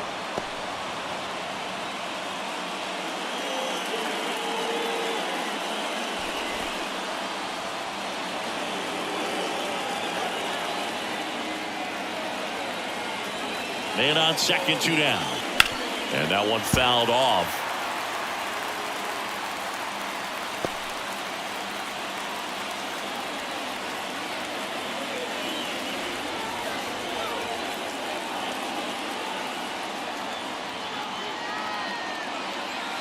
Swings and misses at the pitch off the plate. Wow.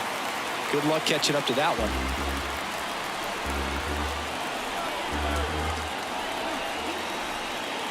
The 1-2. Swings and misses. Struck him out. Had him out front.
Hello from Arlington, Texas. We're live inside Globe Life Field. MLB The Show with a good one coming at you.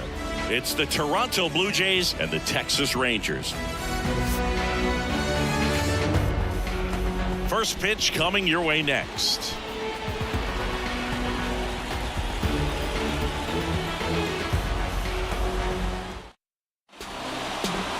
About to get started here. And on the mound for Texas in this one, Jordan Montgomery. He really relies on working down in the zone with that heavy sinker he's got. You know, it's not as popular to throw that pitch today as it used to be because guys are looking to hit balls down in the zone, get them up in the air. It's very important for him when facing same-side hitters to be able to get it in, especially early in the count, and to opposite guys be able to throw it at that front hip and run it over the inside corner. Here comes the 0-1.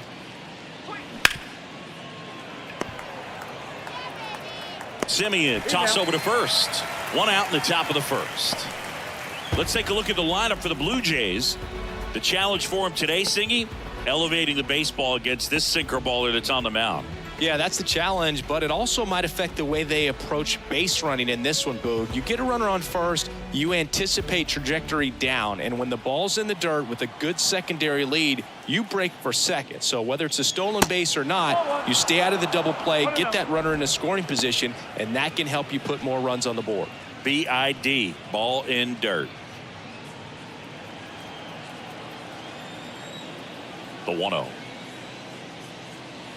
And a foul ball.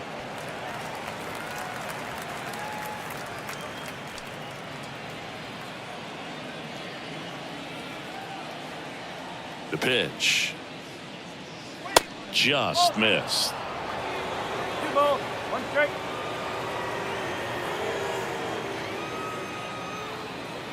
Now one missed.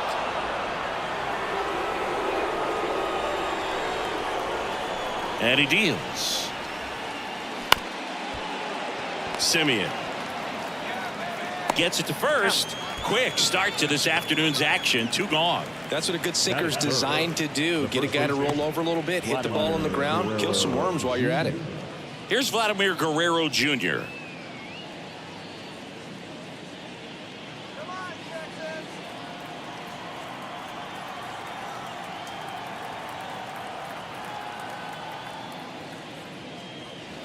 That hits the dirt, and it's 1-0.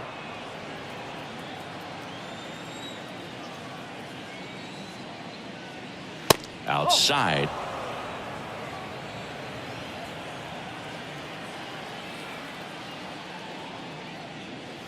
Next pitch downstairs, and that's ball 3.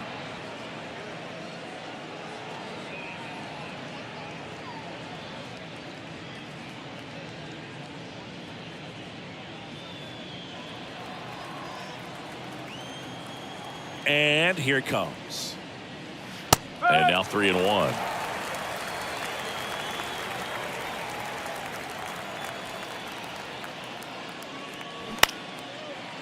Seager. And that is that. 1, 2, 3 go the Blue Jays. And now the Rangers will get their shot in a scoreless ball game. You're watching Major League Baseball on the show.